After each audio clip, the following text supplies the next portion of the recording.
Morning, Shantanu. Good morning, sir. Good morning. Good Hope morning. Good morning. Sahadik everybody is side, fine. Santanu, good morning. Good Santanu, morning. Anand, Santanu, Dr. Chidambaram. Good morning, sir. Morning. How are you, Subir Kumar Sahadi? I'm fine, sir. Thank you. And Ketaki Bapat. Ketaki Bapat is also very. Good morning, sir. Thank you. Good to see you. Good Good morning, Uh, Dr. good Bapat. morning, Shantanu.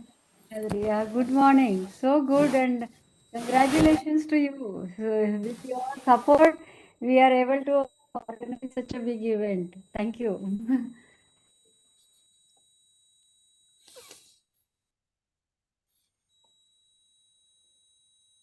Sahaji would organize an excellent first conference Thank you, sir. in IIT Delhi. Also, you brought up. Nice Yeah. book. Yes, yes. We'll bring out this time also, sir. No, I'm sure. No, Anand and Santanu duet will make it happen. And that compendium on rural technologies, no, Rotak technologies, Yes, yes, should be updated. No? yes. We are planning, sir. Yes. We are planning to go. Okay, can we start? Yes. Yes, please. Yes. Okay. Hello and good morning. It's my pleasure to welcome all to the third International Conference on Rural Technology Development and Delivery, or RTDD, at the IIT Jodhpur. The conference, hosted by IIT Jodhpur, is an initiative of the Rural Technology Action Group, or RUTAG, conceptualized in 2003-2004 by our chairman, Professor R. Chidambaram. RUTAG addresses demand-driven technical challenges posed in villages of rural India by bringing together technical know-how and assistance from the IITs, from S&T institutions, from public sector undertakings, and from state and central government organizations and the local NGOs. In the next 3 days, we shall witness knowledge sharing and deliberations on different domains of rural technology, including design and development of on-farm and non-farm technologies that focus on site-specific demand-driven rural problems. By bringing together faculty, students, and experts from organizations working at the grassroots, the conference shall act as a platform for demonstrating how technological interventions with effective community engagement can create meaningful advances for making lives better. With your permission, we shall now proceed with the inauguration of the conference. I invite Professor Chaudhary, Director, IIT Jodhpur, Professor Vadera, Professor Prafelli, and Professor Mukhopadhyay to kindly inaugurate the conference with the lighting of the ceremonial lamps.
I now invite Professor Shantanu Chaudhary, Director IIT Jodhpur, for his welcome remarks.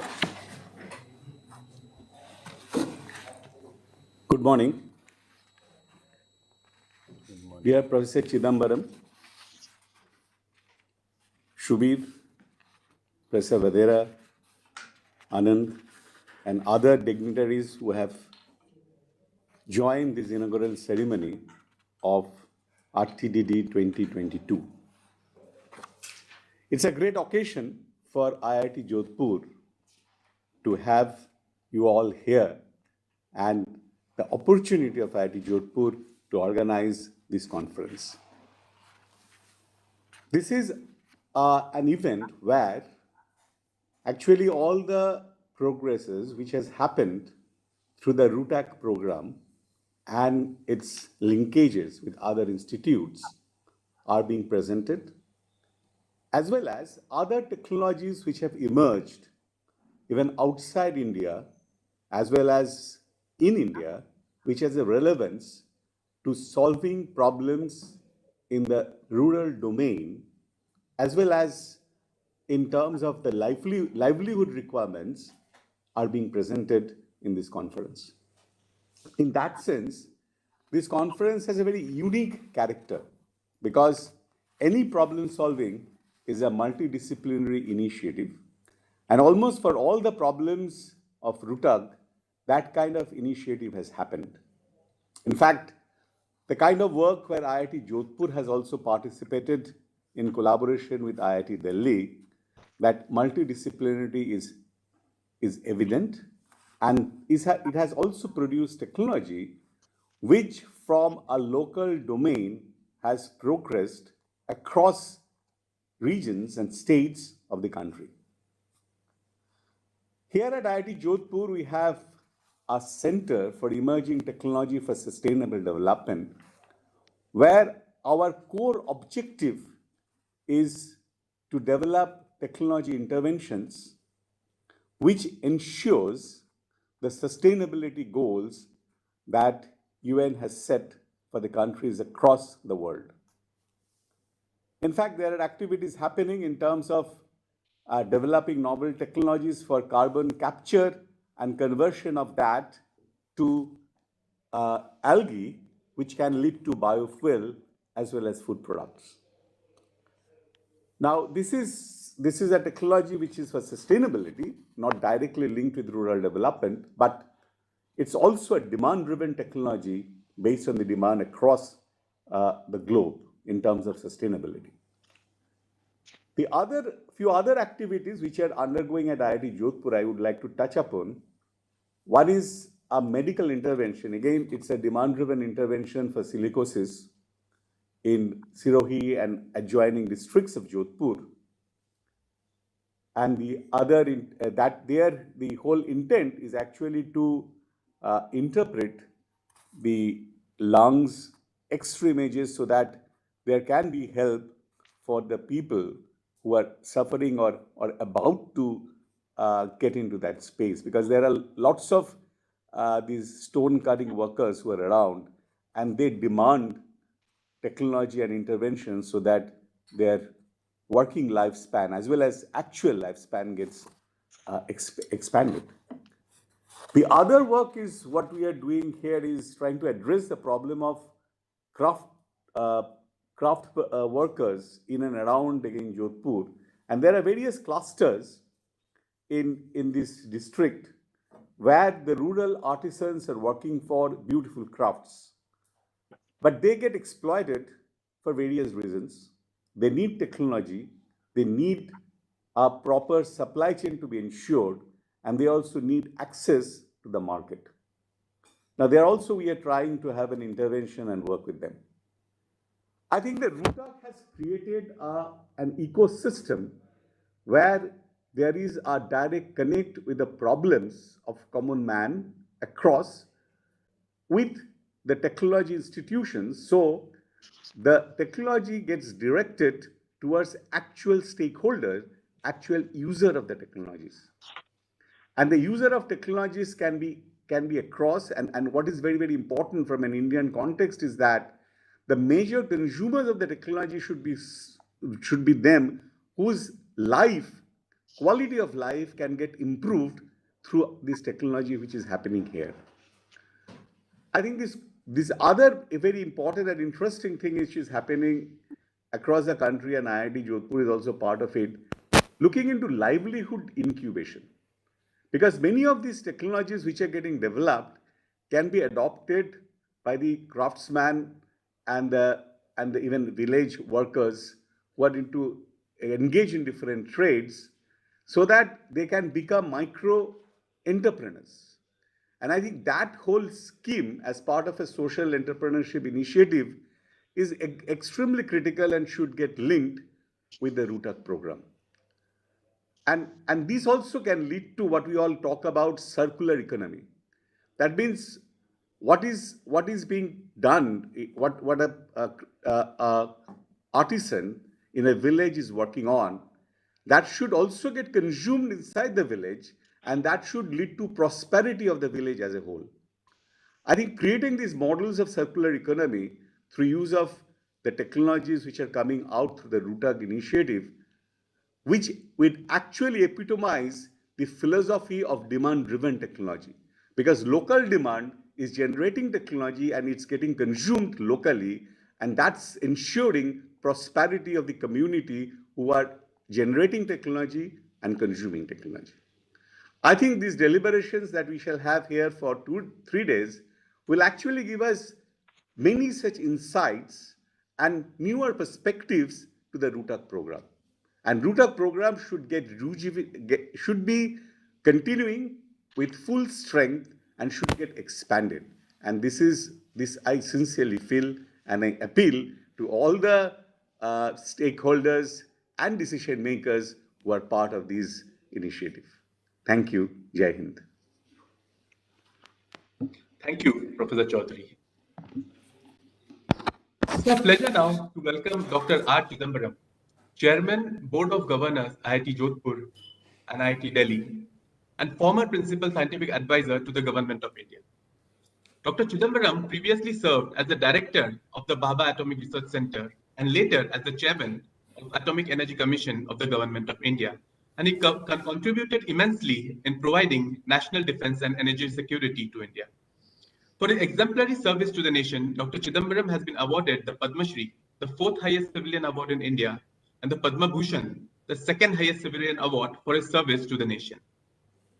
I invite Dr. Chidambaram to kindly deliver the inaugural address for the event. Thank you. Thank you, Dr. Prasenjit.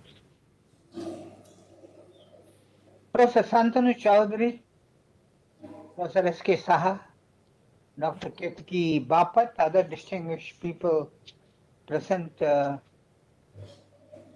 the audience or listening in on the web. It's a great pleasure to participate in this 3rd International Conference on Rural Technology Development and Delivery. I'm very happy that this is being held in IIT Jodhpur. Dr. Anand Blapali is not around. Maybe He's there. Sir, he's there. The camera is not, just camera should be focused. camera. Of course, he has been working in the rural areas around Jodhpur on, I think, if I remember, on water-related issues. The Rural Technology Action Group program, or the RUTAC program as it is better known, is supported by the PSC's office, is now under the leadership of Dr. Ketki Bapat, who is present over here. I remember the very successful international conference on RTDD, which had the subtitle RUTAG and synergy with other initiatives, which was organized IIT Delhi by Professor Subir Saha in March 2018, and excellent proceedings and the compendium of rural technologies, which he and his colleagues prepared. You know, if you look at India, sometimes you forget we are a very large country. And India's technology needs range from nuclear and space to rural, everything in between. Medium, small enterprise, MSMEs, large industries, and so many other areas in which we have to develop technologies. Among them, rural development related technologies also are very important. The 17 Sustainable Development Goals described by the United Nations, they have no poverty, no hunger, good health and well-being, and so on. are also global in nature, taking into account different national realities, capacities, and levels of development, and also respecting national policies and priorities. Now, this was an effort by the United Nations, started in Rio de Janeiro in June 2012. And these are all people-centered and also planet-sensitive, which is becoming more and more important now. The climate change, global warming, and all those issues. Because all these are not unrelated to one another. If you are not poor, hopefully you are not hungry. And then you have a little more money, you start looking after your health, and then education for your children, and so on. And all these have to be carried out in an integrated manner. And we have also got to interpret them carefully in the rural context. Professor Santanuji also referred to these SDGs.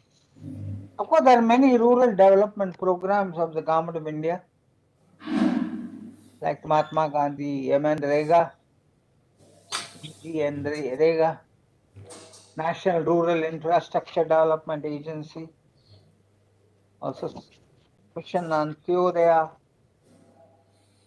and Sham Prasad Mukherjee, Urban Mission, that is rural plus urban, combined, so it's called urban. To stimulate local economic development, enhance basic services, and create well-planned urban clusters. So there are other departments in India which are also working on rural development programs. DFC has the STARA, Technological Advancement for Rural Area, DBT, Biotechnology Program for Societal Development, CSIR has got a wide-ranging program. BRC has got this Akruti, which has also quite a few. And departmental space, you don't think of them, but you know they have programs like Yukta Dhara, facilitate the planning of new MG and Rega assets using remote sensing and GIS-based information. You can begin to understand where exactly it is maximally needed. Then, of course, agriculture. Agriculture is closely related to rural poverty, alleviation. And it is in this context you have to look at RUTA, Rural Technology Action Group. You know, there is this chain, research, development, delivery. It's well known, if you look at industrial development, that academic institutions are good in research, poor in development, and I'm sorry to say almost zero in delivery. Whereas industry is good in delivery, poor in development, and almost zero in research. Of course, there are exceptions to this. So industrial development, it is the development part which is weak. And what we had done when I was the PSA was to carry out, to develop these academia industry interfaces. Nothing like a general academia industry interface. It has to be sector specific. For example, machine tools. Most of the machine tools are imported now. But under this program, the IIT Madras, Professor Ramesh Babu had developed the world's highest quality grinding machine. And now that was so impressive that the Ministry of Heavy Engineering has given them almost a dozen projects, given them a center for advanced manufacturing. But in the chain, research, development, and delivery, the case of rural knowledge is there, but it is not reaching rural areas. It's really more a a delivery problem. And that is why ROTAG was formed, was conceived as a synergizing and catalyzing mechanism to provide a higher level of essential intervention and support than hitherto achieved. Of course, it was originally in 7 IITs, now others have joined. IIT Jodhpur has joined. And through them, we also interact with universities. I've always said any technology intervention, whether it is MSMEs or rural, is best done by proximate academic institutions. Nobody minds going there for half a day and coming back home, but if it's too far, then it becomes a little more difficult. And of course, you can develop mechanisms for that. You have some kind of an organization there, and they come back to you. That is what I call the tier 2 institutions. If, more generally speaking, ROTAG is an open platform innovation strategy. Open platform innovation strategy, very open here for rural technology development and delivery. Started in IIT Madras, and then it went to so many other places. ROTAG programs, technologies which have been developed, you can do it through technology transfer. In fact, I remember, I don't know, Professor Saha remembers, a long time back, we had a meeting in Bhubaneswar. I think it was before your, and the whole meeting was downsizing industrial technologies for rural development. See, no technology the rural guys cannot do. The advantage they have is they are near the natural resources. Only if you can give them the skills, and it's not too difficult to do, and you can scale it down. It does look, there is a economy of scale, which is economically beneficial, but then it's compensated by the availability of resources nearby, and you develop the skills which are needed. Technologies can also be developed through what I have called knowledge brokering. I don't know how many of you know this term, knowledge brokering. It was created by 2 Harvard Business School guys. What they say is most innovations are old innovations packaged for a new environment. He gives the example of Thomas Fulton. You think Thomas Fulton discovered the steamboat, but steam engine had been used in mines for 75 years before that. Only Thomas Fulton found a new application for that, and this is called knowledge brokering. I myself have done some bit of knowledge brokering. I went to Pune DRDO lab, and this DRDO lab makes bridges. When our army advances into enemy territory, they need to have bridges which can be erected from one end. Footbridge as well as for tanks. Footbridge even a Jawan can carry on his back. So I told him, why not you do it in Uttarakhand, which have got so many ravines. Just then, of course, situation had been aggravated by the flooding in Uttarakhand. But they said no problem, and they did it. And they did a wonderful job. I remember going to a place called Bagi, 4 hours drive from Uttarakashi. And there was a ravine. This is a natural ravine, not caused by the flooding. And what had happened was, the women are the ones who are maximally affected. The production, the lands are at one side of the ravine, and their housing is on the other side. So the produce, you must have seen the backpacks they carry.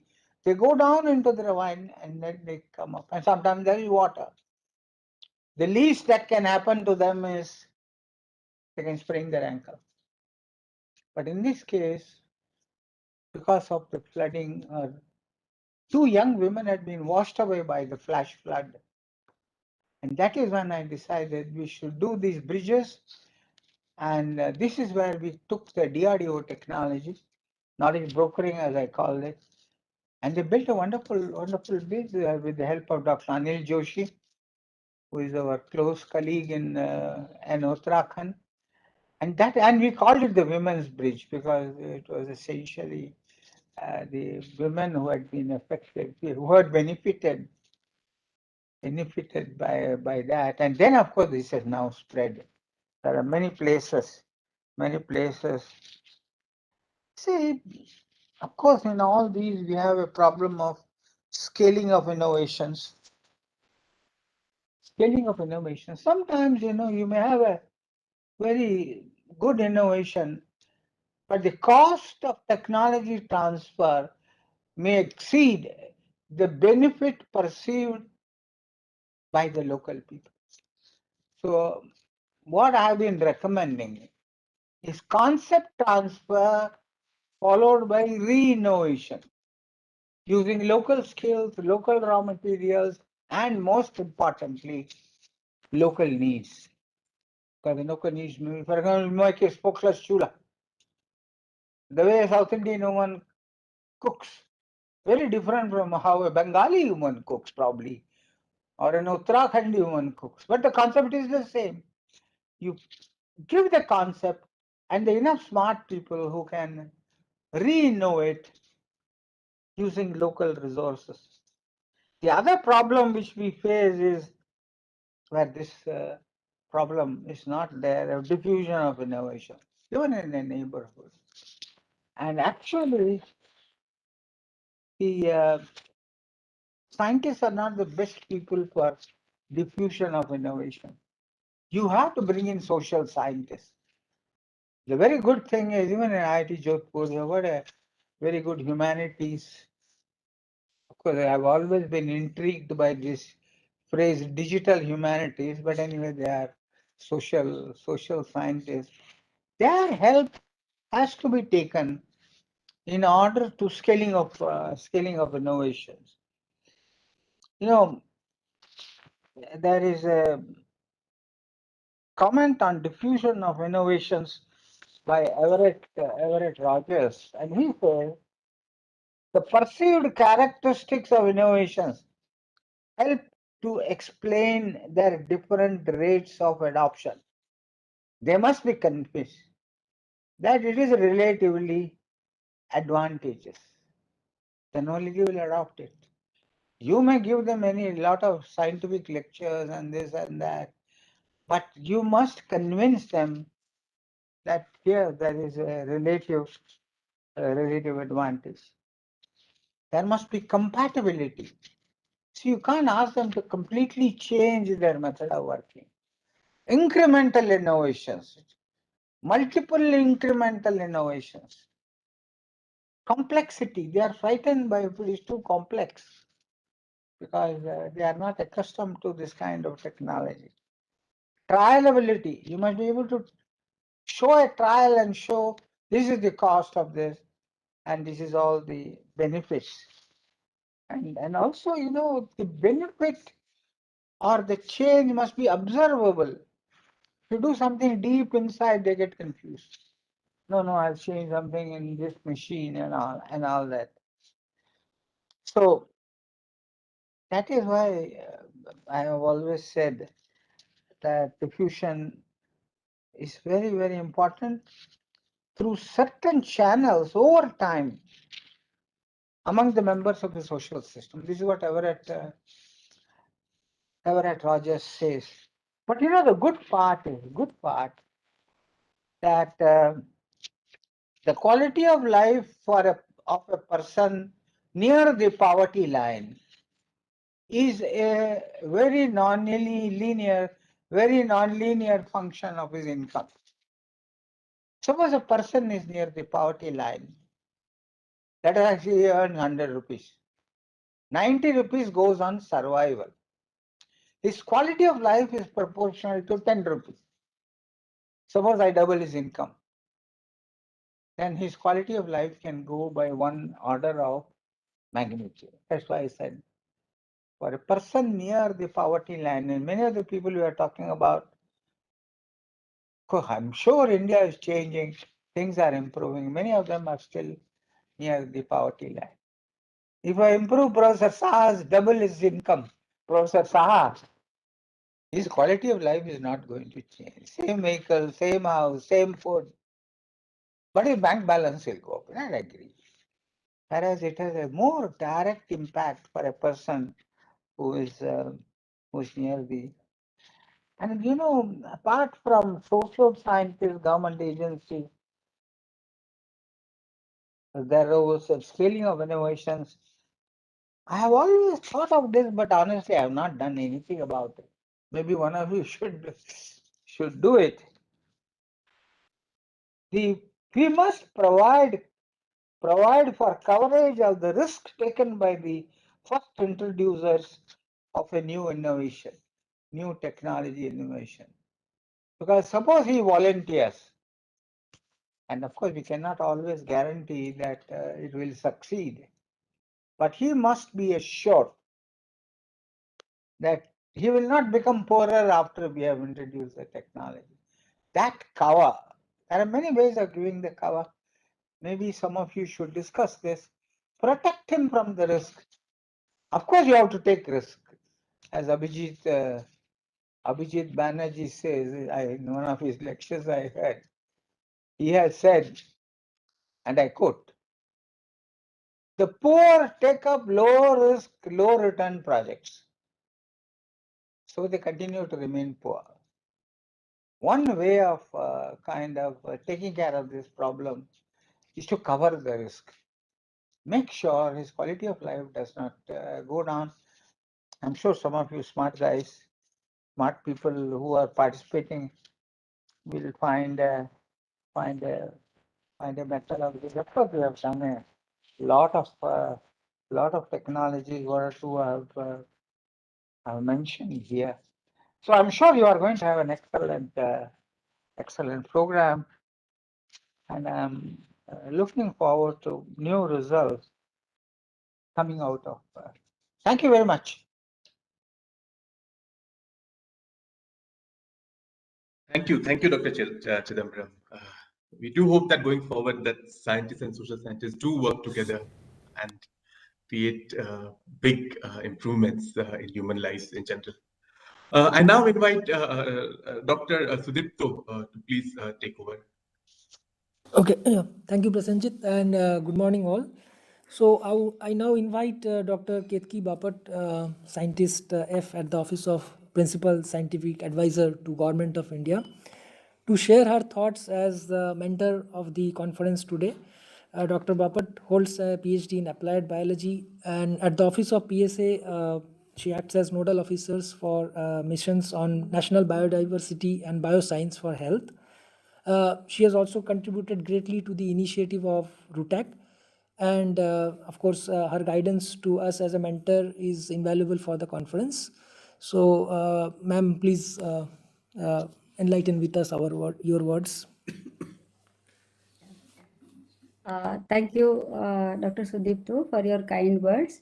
Good morning to all, and the dignitaries, respected Dr. Chidambaram, Dr. Shantanu Chaudhary, and Dr. Saha, and all our team members and the viewers. Really, it is a very happening day, and let me congratulate the IIT Jodhpur for organizing such a wonderful technical sessions and RTDD conference, and the team of Center of Emerging Technologies for Sustainable Development, which really put their a lot of efforts in organizing it, this conference. So let me begin it. I have actually made a presentation so that just a minute. Let me. Would you be able to share from your end, or otherwise I can? Is it possible for you to share? It is getting shared. It is getting shared. We are getting it here already. Yeah. We are able to see that. Yeah, thank you. So actually the backbone of this RTDD is our RUTAC program, which is being supported by PSA's office. Next slide, please. This has actually been conceptualized with a lot of deliberations and the visionary guidance from Dr. R. Chidambaram. And this was conceptualized in 2003. And actually, we could establish 3 centers, 3 RUTAC centers at 3 IITs by 2004. And what, when that time I never joined, but what I realize now and how it has been shaped up, the main theme of this program was a mechanism for application of S&T in rural areas with needed synergy, attempt of holistic interventions they were thought through, and because essentially demand driven, as it has been told several times by Dr. Chidambaram, even Dr. Chantanu Chaudhary, who is also a chairman of our review committee, that it is really demand driven, otherwise we won't get the returns properly and we will not reach the people properly. And even bridging the technologies gap, training, demonstration, and this is what is the holistic part here. Otherwise, this is also the all stakeholder we are bringing it together by this program. Even though many line ministries or many scientific fraternities are also doing a lot of work for social development, but this holistic approach in a sustainable manner is a very, very special about the RETAG. Next slide, please. Yeah, so this is a general establishment, how it actually shaped up. In 2004, it was done in IIT Madras, IIT Guwahati, and actually Uttarakhand. So that's why I have in IITs. It actually in 2009 IIT Roorkee it was there, 2007 IIT Kharagpur, 2010 IIT Mumbai, and 2013 IIT Kanpur. Next slide, please. So this is the establishment, and this is the RUTAG intervention. As you see, that different we could do with these team efforts and all these 7 centers. We could actually address some of the needs from different occupational group, try to reduce the drudgery also, and a lot of other value-added product services we try to make it. And the whatever the journey we have come along, what we have observed, and it is all these 7 centers they have observed in the related geographical areas, that with the suitable techniques and technology method, we could actually easily penetrate to the rural area. They were accepted also, and easily adaptation was done. And basic concept also was there that, okay, whatever the traditional techniques they were using, we could do little incremental thing with the science base and their expertise. So that is why it was quite successful, and the technological translation could happen very seamlessly thanks to our team. So next slide.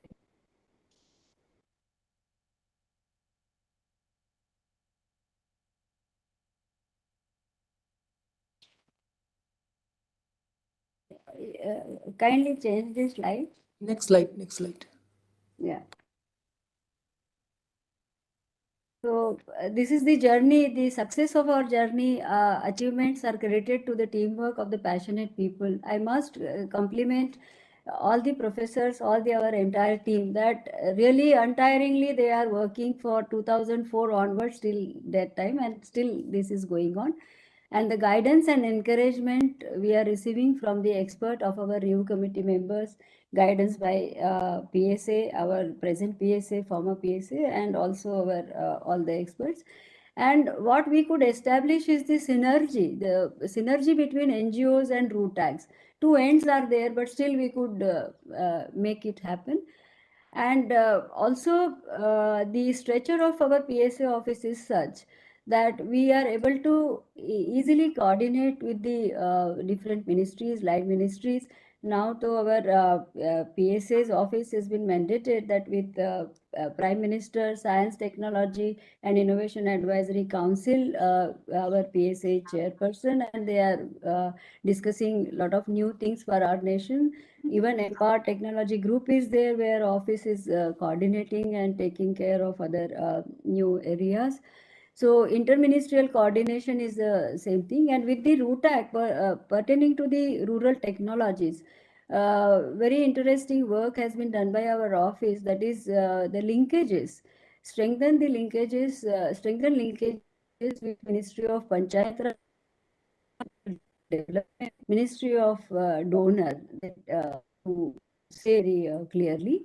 And would like to also say here about the Steiner initiatives, That is the with the help of Dr. Chidambaram, Sri Naveen Verma, that time the Secretary of Ministry of Donor, Sri Pradhan, and all of us, we joined together. And this is STI for NER region were conceptualized. The existing scheme was there, their capacity building and advocacy scheme of the ministry.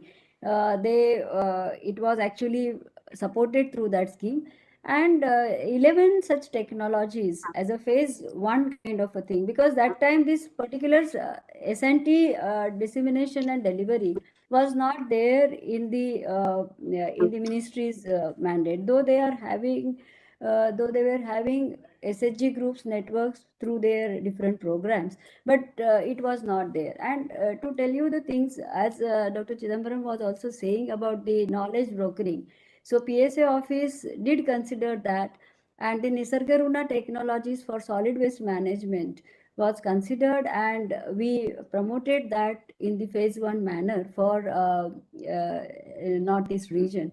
And different RUTAC technologies which was at that time ripened enough to transfer were tried, and some of them were the moody making machine or shaft cutter and weaving other machineries. I have not listed everything, but they were very nicely absorbed there. Similarly, other countries, now when we are saying about the PSS office contribution, we are having very close interactions with ARDU, that is Asia Africa Rural Development Organization, and we are trying to this our rural technologies which are developed, we are trying to transfer it or disseminate it to other countries, Africa and other Asian countries. Similarly, some of the selected technologies through entrepreneurship program is also being supported by PSS office through FICCI. And one important thing I would like to mention here, this is about the National Mission on Vending Cart Development. So this was actually the demand was suggested by Secretary Ministry of Panchayat Raj that okay, can we augment the existing vending cart models or anything? And considering the complete plethora, we decided yes, it is to be done, and then they approached us as a RUTAC again, because this is the sustenance of RUTAC program, and they approached us, and since we are a catalytic funder, it could not be funded by our office. So such a unique combination it came, the proactive ministry and the secretary and complete machinery support from Ministry of Panchayat Raj, PSA office, RUTAC centers, enablers, and it was really funded, supported by DSD. I must compliment Dr. Devapriya Datta for supporting this. So these three unique things have come. Here at state level, we could collect the data, collect the thing, and seamlessly we are working. So this is what is the mission. Not that efforts were not made, but the holistic approach, again, linking it to the interested partners. So it is a very unique case. Next slide, please. Yeah. So even though we are saying about the rural technologies, all these development, still what we are facing, there are some countries, constraints and potential impacts are also there. So we need to work on that. What we have observed is the sustained technology outreach to the rural areas. But thanks to now digital and virtual connectivities, we can actually work on that and little the problem. Problem is when we are saying the local manufacturing or the accessibility and other things, the quality is very important. Now, when we are considering all these directives or the potentials, we should be very, very careful about the manufacturing quality of anything. And when we are saying all our rural technologies or other successful downsized devices also, the mechanisms are quite complex, in the sense the quality is very, very mandatory for better functioning. So we need to work on that. And we can easily, many of the times when we were researching those different initiatives of the government, there is always a possibility to integrate. Or if we are able to put up a case, still we can take it to the higher authorities and they may consider it for policy interventions or something and accommodate it. So that is also a missing link. and the funding support mechanism. So because I feel the subsidy is not the solution for that, and now people also would like, because that reduces the confidence when the subsidy comes and other thing comes. So but instead, if we are giving them the funding or the loan kind of approaches, so that would be preferred. And how can we use this ICT for capacity building, training and awareness? Very nicely we can do, and some of the constraint we can try to overcome. Yeah, next slide, please. Yeah, so why this RTDD how it emerged? So because a lot of technological work we have done and many other stakeholders. So the interaction at this particular theme is very much in need, and really we are getting benefited through that. So to promote these interactions and these things, see, let me compliment Dr. Saha that we deliberated. We started with this, and Dr. Chidambaram supported it, guided it, and it happened first RTDD conference in March 2018 at IIT Delhi, March 2020 in IIT Madras, and March 2022 it is IIT Jodhpur. So we are organizing this, and what we have observed is a lot of good thematic when they are organizing the RTDD. Really, it is quite thematic. We attempted to that, and understanding the efforts by others, priority area of work we will decide, and how to strengthen the root act. Because here our expertise in knowledge institutions, good connect is there. So very much it was needed to understand what is happening and how can we strengthen the linkages. And common people outreach. Now, when it is happening, it was happening in Delhi nearby area, people could join more. At that time, COVID was not there, so in person we could attend. In Madras, it was just starting of the COVID, but the people near Tamil Nadu area or the southern area could take part more, and we could understand the local geographical area problems to solve and take the demand driven technology development through those cues from those. So similarly in Jodhpur, we are also getting the things from there. Next slide, please. Just one or two slides more. Yeah.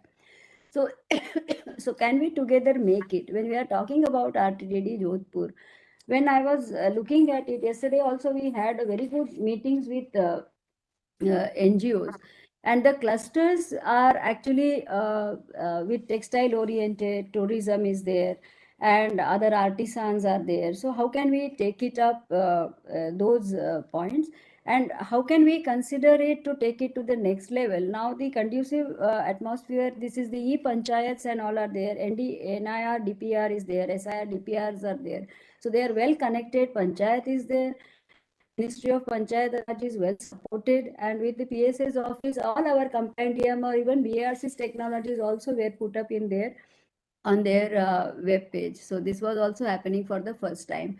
And as Professor Shantanu Chowdhury also said, that if we can focus the demands, like considering the SDG goals or thematic or the state priority or national priority, that really will really be very good to for pan India or having better impact.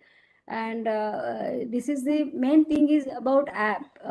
Can we develop some good apps? So many apps are there, no doubt about it, but the thematic and the local flavor app, is there any possibility to do?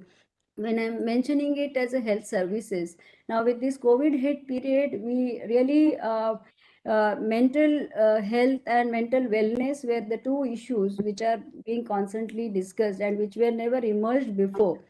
So with PSA's office, we are actually with the Health Ministry, PSA's office, AFMC, NIMHANS, we are developing the Manas app, which is actually designed for 15 to 35 age.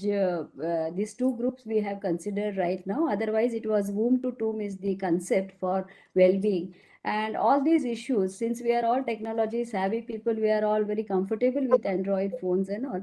So how can we analyze ourselves and mindfulness or emotional things, and these are all the psychological terms the experts have designed, and the app is being developed so that the young people can they themselves analyze, and it is having a lot of potential.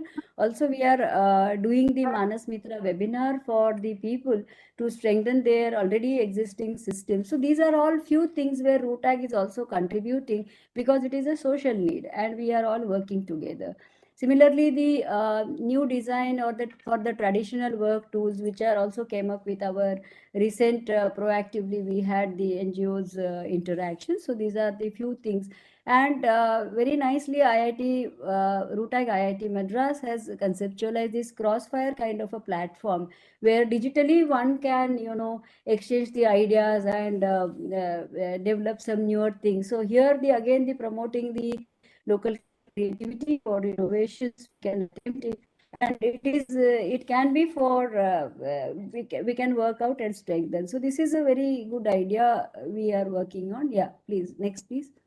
Just 2 more slides and that's it. So how can we take it up further? I think we all can work it to channelize. We are all deliberating. We can understand. We can listen to many things, exciting things, and we can work out. Next slide, please. Yeah, so I would like to really express my gratitude and acknowledgement for Professor K. Vijay Raghavan, the present PSA, Dr. R. Chidambaram, our mentor, guide, and former PSA, and teams of all centers of IIT RUTAGs and their help. And I'm really endeavored to be with them and here. Thank you. Next slide. Yeah, thank you very much. I wish all the very best for this. Looking forward. Thank you. Thank you, ma'am, for sharing us with the journey of RUTAG and the RTDD conference, and also suggesting the way forward. I now hand over to Dr. Prasenjit to take the program forward. Thank you, Dr. Sudipto. I'm pleased to welcome Professor S.K. Saha to deliver the first plenary lecture of the conference. Professor Saha is an accomplished researcher and teacher. He's currently working as professor in the Department of Mechanical Engineering, IIT Delhi. Professor Saha completed his PhD from the McGill University, Canada. Upon completion of his PhD, he joined Toshiba Corporation's R&D Center in Japan. Post that, Professor Saha has been with IIT Delhi since 1996. Professor Saha has over 200 publications in reputed scientific journals and has delivered about 250 invited lectures. Professor Saha is currently the coordinator of the RUTAG at IIT Delhi and has played a significant role in conceptualizing the RTDD conferences. I invite Professor Saha to please take over.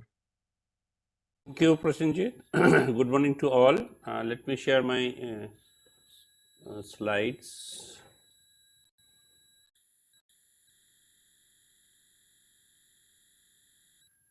Is my slide visible, Prasenjit? Yes, sir, it is there. Yes. Okay. Yeah. Okay. So thank you very much, and I'm actually glad that our third edition of RTDD is happening, and I must thank Dr. Chidambaram when he kindly agreed in 2018 to have this the first edition, and when he was talking about knowledge broker. So here I am trying to present today little selfish activities, how it has been persuaded, and I would call it success to the best of the abilities what we perform. So the title I kept as the RUTAG and Beyond, Innovative Research Approaches. No? As a faculty, I realized in my 2 decades of experiences of rural technologies that many of our faculty colleagues, of course, then boiling down to our research students, are lukewarm about this kind of activities. And I remember when I met Dr. Vijay Raghavan after he became PSA, and the first question he asked is, how many faculty at IIT Delhi are interested to work in rural activities? No? So I was little fumbling, and then I said about 10 or 15. Then he said, oh, out of about 500, 600, 10 or 15, it's a great number. No? So I really didn't know whether it's an appreciation or it was a kind of critical comment. So, but I took it as a critical comment that okay, so less actually, no? So that's my feeling also in last 15 years. So I thought that let me be little selfish as a faculty, you know, how can I motivate them towards these directions, and that will have a far-fetched effect, because I as an individual can have about 10 products developed for the rural, but if I can make 10 people innovated, I mean interested, so 10 into 10 is 100, so it will be, you know, going in the square front. Here I wanted to very briefly summarize my last 2 decades, and future slides will be just some example or illustration of what has been there in these slides. No? My exposure to rural thing has happened with the carpet related activity, and late Professor Rajendra Prasad has exposed me, you know, to this journey when he had a project from United Nations on the carpet processes improvement. And then I got connected to Professor Anil Gupta also in Ahmedabad, IIM Ahmedabad, in his National Innovation Foundation. And then that is the time I realized that people are not taking them as a research. So I got one of my PhD student who is presently professor at MNIT Jaipur. He came from a textile college. So then I thought, okay, can you work on this rural technology? So he finally his thesis has been converted to a monograph, Dynamics and Balancing of Multibody Systems. And that was my first success to take it to the then director, who has been critical, saying that, oh, these are Juga technologies, no, what is the research involved in such things? So here we demonstrated that what research can be done, even picking up these problems from the society, and that's why I call it innovative research. And 2007, the whole year I spent at IIT Madras, and one student in one of my design class told me that can I guide him in a router. And that was my first interaction. So I went to Coimbatore Agriculture College to see some of the improvement and stuff like that. Then the RUTAC IIT Delhi, when I returned from there, I came to know that RUTAC IIT Delhi has started. I was so excited, looking for a project, and then Professor Rajendra Prasad called me because of my experiences here, that okay, can you take this project with the Tulsi Mala device? And later, as an ambition of connecting towards the research, so we could finally publish a journal paper in 2017 out of this. Then we realized that it has to be, you know, shared in large number. People are not very much aware what is happening inside the RUTAC. So RUTAC newsletter conceptually, it took me about 1 year and a half to convince not only Rajendra Prasad, that time again late Professor R.R. Gaur, who was the chairman of our core committee, says that newsletter is required. So once they agreed, 2013, the first newsletter came. 2014, when Professor Rajendra Prasad retired, this came to me as the PI coordinatorship of RUTAC. And I vividly remember in Jashpur Nagar, we had my first regional workshop of RUTAC, where the concept of Purnad Bharat Abhiyan has come, and it was born in that year. And then I thought our young population has to be, you know, motivated. So the RUTAC club concept started right in Delhi, so that younger generation, who are the future, you know, the torch bearer of such things, should be, you know, kind of exposed. And to strengthen that thing, so we introduce felicitation and orientation every year when the first year student is to come. And then, of course, this we talked about just while we are talking since 9 o'clock. I just opened the website and saw that, okay, we already been exporting our concept, you know. So as I see, 5,600 downloads already happen of different chapters of this monograph. And then I thought that, okay, our RUTAC team, even internal team, needs to keeping themselves updated about what is happening, and that to fundamental knowledge, because they are doing things what they knew. So we learned through discussion for RUTAC 2019, and that is the year we got our logo design, and also this is the compendium. And thank you reminding me, Dr. Chidambaram, we will be working on the newer version of it. Then 2020 COVID the thing came, pandemic came, and many people from the various colleges approached me, so can our students do some internship with you?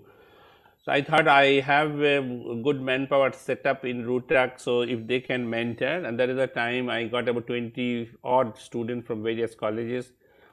And later on, we continued that interaction in the form of a monthly interaction. We call it We Learn Through Discussion, multi-institutions, WELD MI. And later on, we exported the concept to Purdue University, because in 2014, they came to me, they said, can you adopt our APICS program, Engineering Projects in Community Services? I was very much hurt in that kind of statement. What kind of colonization has been attempted by saying that kind of statement? So I said, no, let us be an equal footing. And during the COVID pandemic time, when this success came, WELD MI, I approached to the professor there that we are doing it. Can the students of two countries interact online? So now we have a bi-monthly activity about WELD ER. And I pursue this kind of lectures as a lecture series, basically to convince the people. These are the two things I wanted to target. One is the impart true education. So from Swami Vivekananda's book, My India, the India Eternal, this is very clearly written. The education which does not help the common mass, is it worth? And obviously there is nothing new to tell, but the younger generation, I have to remind them, because they are exposed to only so-called sophisticated technologies which they come across when they open the Google search. And then overcome unemployability. 80% of Indian engineers are not fit for any job in the knowledge economy. This is 2019 statistics, which is very alarming. And one thing I found from many students who adopted rural projects, actually, many times I ask them, why did you choose this project, or why are you interested in this project? No, it is not they said I wanted to serve the rural community. Many times the answer came like this thing, sir, isme to jo hai na, I can implement, because they are not so costly, and even though costly, I have to make it cheap, 5,000, 10,000, 20,000, 30,000, and you provide that money, and that's our kind of a reward. We can see our innovation in action. And job conference mein jaate hai, that is another kind of perks we provide to them. This is a journey, the carpet. Just to give an illustration, this is the carpet loom for your understanding. These are vertical threads called warps, and the horizontal threads called the weft. And typically these warps have to be kept at very high tension, as if like pulling a truck. And it takes typically 2 persons about 40 minutes to do this thing. So here we have introduced a gearbox where one person in about 10 minutes can do the job. And other than that, we have done several such projects as the United Nations scheme. So as you can see, this is the worm and this is the worm wheel. And again, knowledge exists actually. How do you do it in form, what we call it, what Chidambaram call knowledge brokering or whatever, So that's the idea, that how we can introduce these are the hand tools. So this is the thing I was mentioning at the beginning. So I was so excited in this way, so much of mechanical engineering is there. So when I took it to my students as an academic project, they are not interested. So they used to come, I used to say, okay, will you work on the design of carpet looms? Yes, sir, this is very interesting project, but no, sir, what? I said, what? No, sir, can I take your robotics projects? I said, yeah, but what's wrong in this project? No, he used to scratch the head. No, actually, I want to do for higher studies. I have to go to America, right? I said, how does it matter, America and higher studies? No, sir, वहाँ पे ना थोड़ा सा robotics में करने में acceptance जल्दी मिल जाती है ये so. And then I realized that this is actually not fashionable, And then one day Professor Rajendra Prasad was very upset and telling me, the director was telling, hey, what kind of research you do it, all the jugaad kind of thing, What is the research content in kind of what you do it? So he told me, Saha, you try to publish things like that. Can you do something, help me to convince? And but actually when you start doing it, you would find out it is difficult. During my PhD students' work, we found out, like here, so this is like a column for mechanical engineering people would know in our first year we study, but this is fixed, this is free. So when you take it as a fixed free, the results were not matching with these FE results, So we had to break our heads because no literature, no Google could help us at that point of time. So we had to really utilize our fundamental knowledge of the loading, failure, etc., etc. Anyway, so doing all these things, so we could get a newer design of our carpet, which is about 20% lesser weight and 20% cost effective also. And FE was done mainly to make it fashionable. We are quite confident with our results, but to make it fashionable, so that any students, if they have to go to multinational companies to work, they need not tell that okay they work in carpet loom. They may as well say, oh, I am good at FE, so that's kind of thing. But if he's an IS type, you may say that okay, I am good at social work, I am very nationalistic or whatever it is, I work to develop design of carpet loom. So after carpets are woven, so this is the carpet cleaning machine. This is done manually. So here we have introduced machines which we call it carpet scraping machine, and this is a schematic diagram. So typically we are using what is called approximate straight line generating mechanism, and this is called the pantograph mechanism to make this trajectory bigger, which is almost like a human pushing action. And 10 years down the road, you can see 2002, 2012, one student came to me and said, hey, dekho sir, this is a walking leg, are not they using your mechanism of carpet? I said, no, it's not my mechanism, but it's the same mechanism, yes. So mechanisms do not require any religion like robotics or rural, you can apply whatever it is. So that's the idea. So this is a basic fundamental, the ABCD kind of thing. What sentences you write is up to you. So then 2014 onwards, this is the journey happening, and I think you have heard enough from our expert speakers already. Just to tell you my philosophy of how to make it publishable things, so that our directors are also convinced that okay, acha publication kiya hai, and that to real application. So here is one Tulsimala, one of my favorite project. As I said, my first project in rural. This is the way they would do it. Of course, it was done in the laboratory to show you. So this is a tape recorder motors. This is a Tulsi stem, and they would make this bead and stop with their fingers to get the bead out of this place and start the next bead, and they use this battery, scooter battery. So first thing I asked, do you have electricity in your village? Bharatpur ka problem tha ye. They said, हाँ sir, बहुत proudly said actually, yes sir. So I said, then why don't you adopt adapter, instead of battery? So they said, sir, what is an adapter? You see, such a simple thing if you can provide to them. So adapter, I bought an adapter and gave it to them, and they're very happy, Anyway, so then later on we modified it, and in Amritapuri, one of the international conference, we showcase our product. I'll go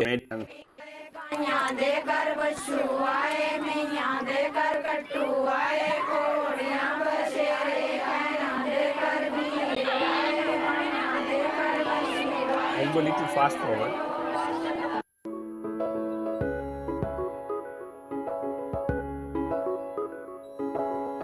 So robotics and automation in humanitarian applications. So that was the conference. The women are making Tulsi Mala beads. So we have introduced a switch.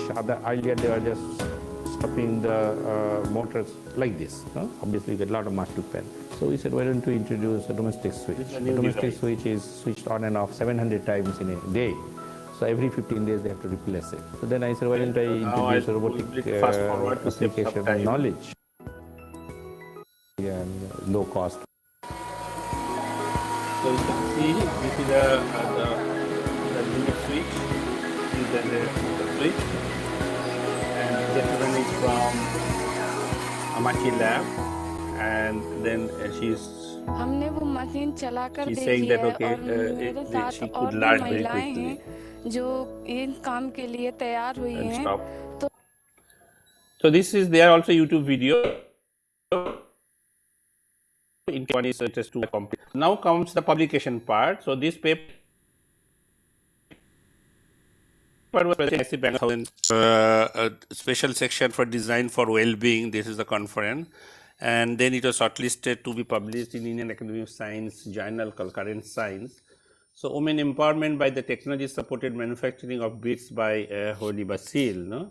So we explain the present status, mechanical switch, the electrical switch, and then the electrical circuit, and now the paper is published.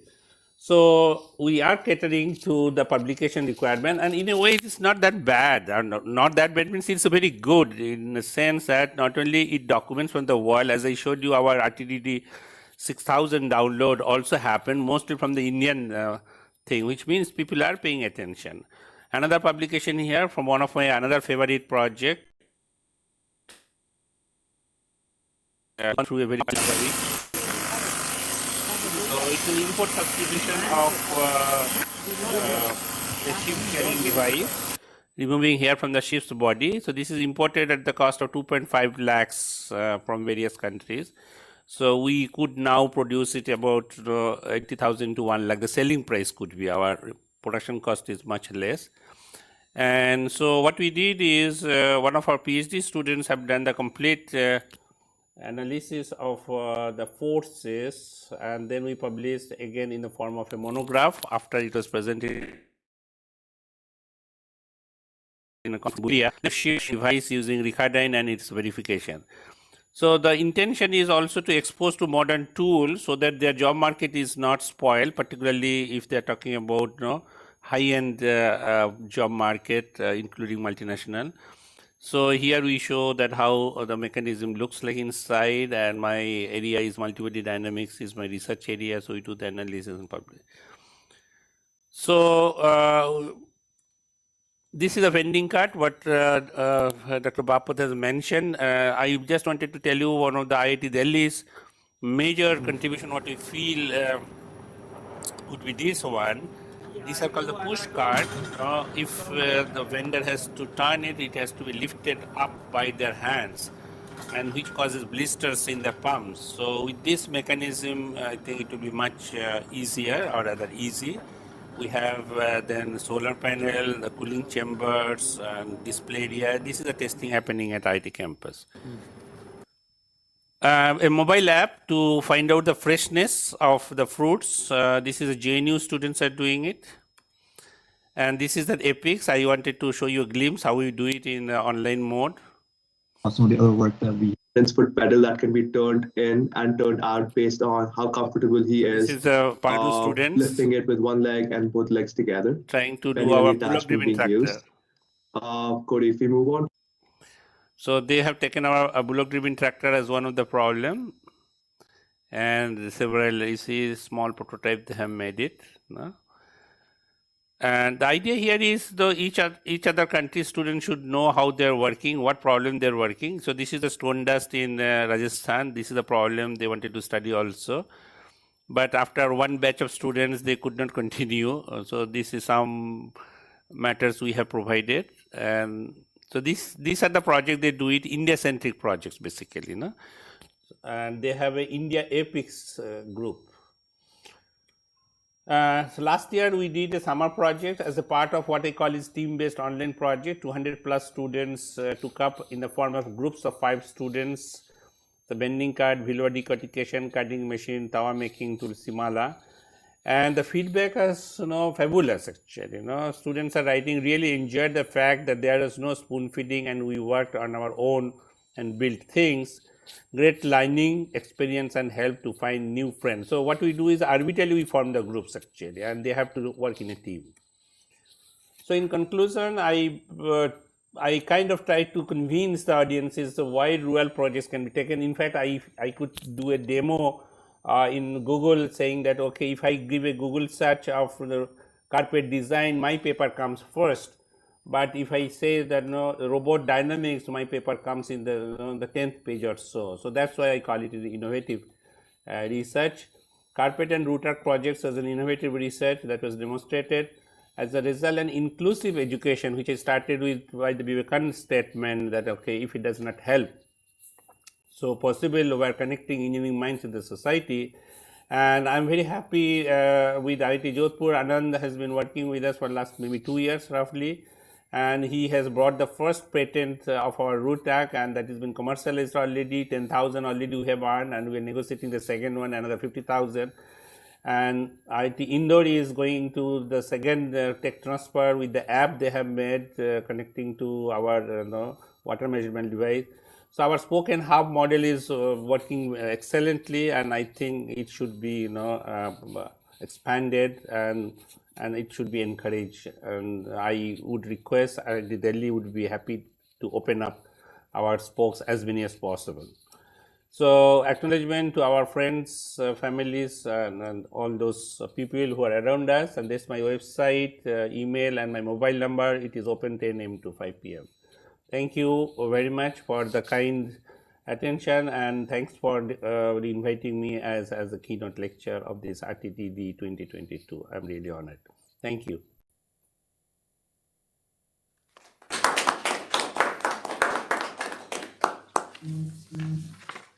Thank you, Professor Saab, for that extremely knowledgeable presentation.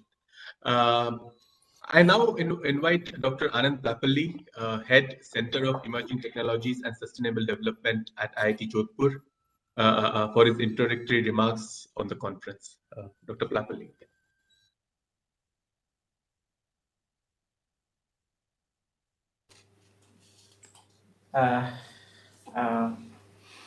Good morning to all, to Professor Chidambaram, Professor Chaudhary, Dr. Bapat, Professor Saha, Professor Tiwari, Professor Vadeda, and all other colleagues, and my co-chair here, Professor Sudipto. Good morning. Today, I hope my slides are visible. Yes.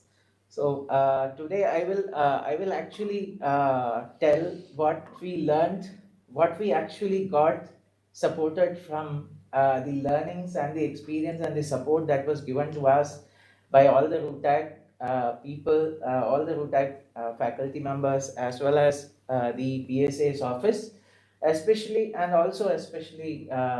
IIT Delhi and IIT Madras and IIT Kharagpur. So we have our mentors. These are the 8 mentors right now. So we, as Professor Saha actually said, that we interact in every month, almost every month, and we have that particular connection built in. And it had been a wonderful experience in the last 3 years. It has been awesome. I got a lot of advice while I went forward. So Professor Ketki Bapat is presently handling the RUTAC from the office of the PSA. And as Professor Chidambaram also said, and Professor Saha also said about the compendium, this figure actually emanates from that particular book. And let me tell you what we learned from 2018 RTDD from IIT Delhi, which was the first time when it took off. And there all the centers joined together to discuss the achievements, because there was a lot of work that had been done, and it had not come out into the arena, as they said.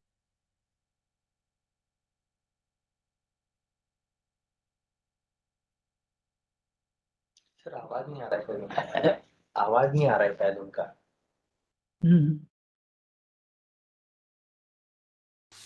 Okay. So they also brought forward the challenges and the way forward for the 10 to 15 years. So we are trying to follow that particular challenges. And the as Professor Saha rightly said, that students may not understand the importance of this particular statement of researchizing rural problems. They, now people want to work at the latest technologies, and they may not, find the thought process that these latest emerging technologies can be a, solution to your rural problems. So we should encourage our students to take up problems and try to solve with the best state-of-the-art technology. That's the pathway that we started getting with RUTAG RTDD 2018.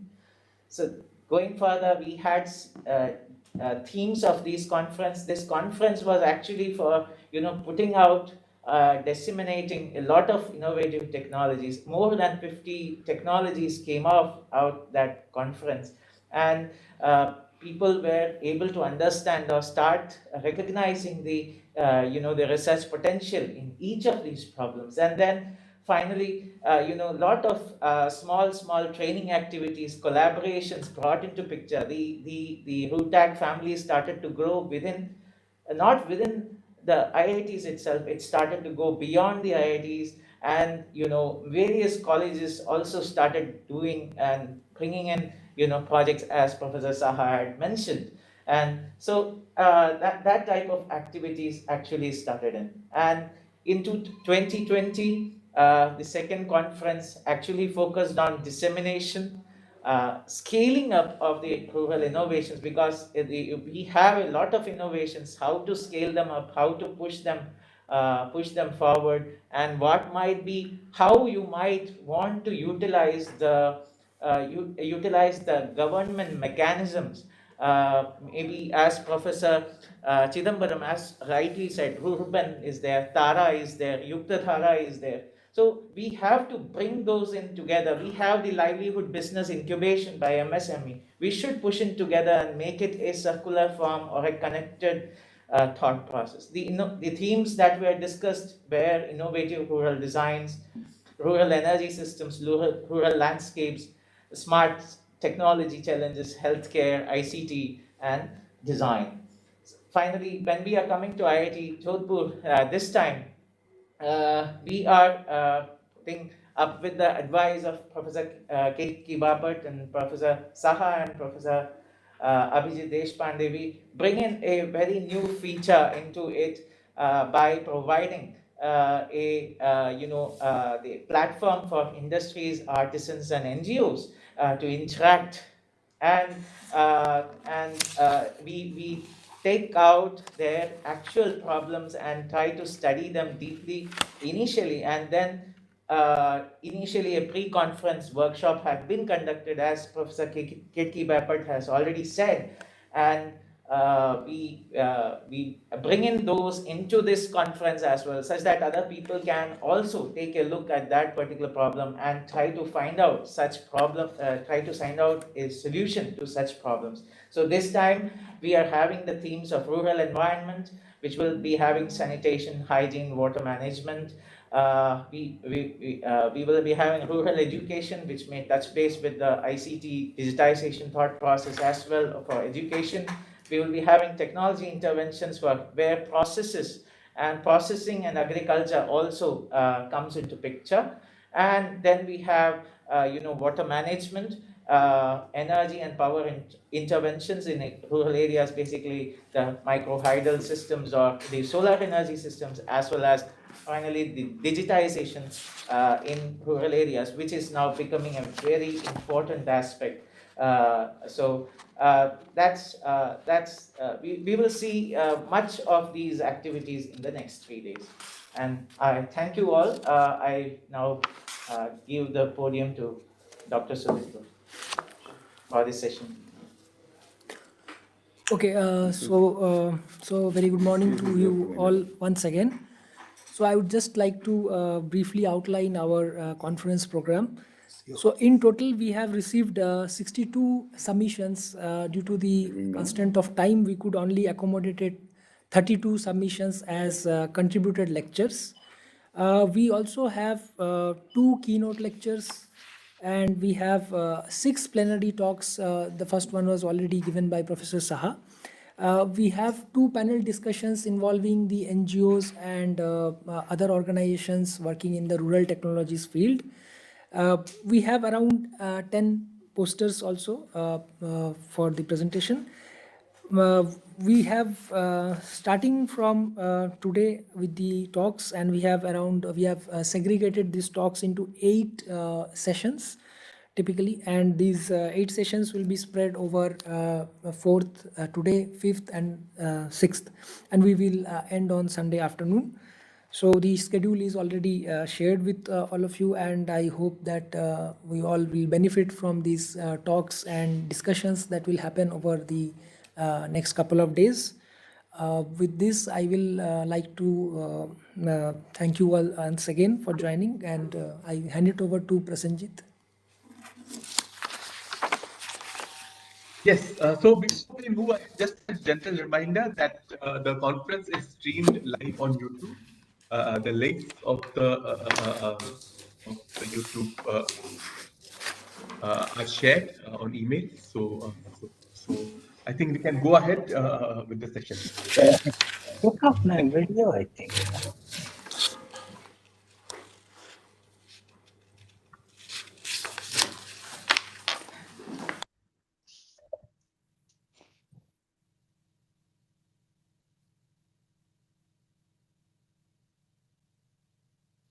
Hello, everyone. Welcome to this session, the first session of RTDD Day 1 on digitization for rural areas as a part of RTDD 2022.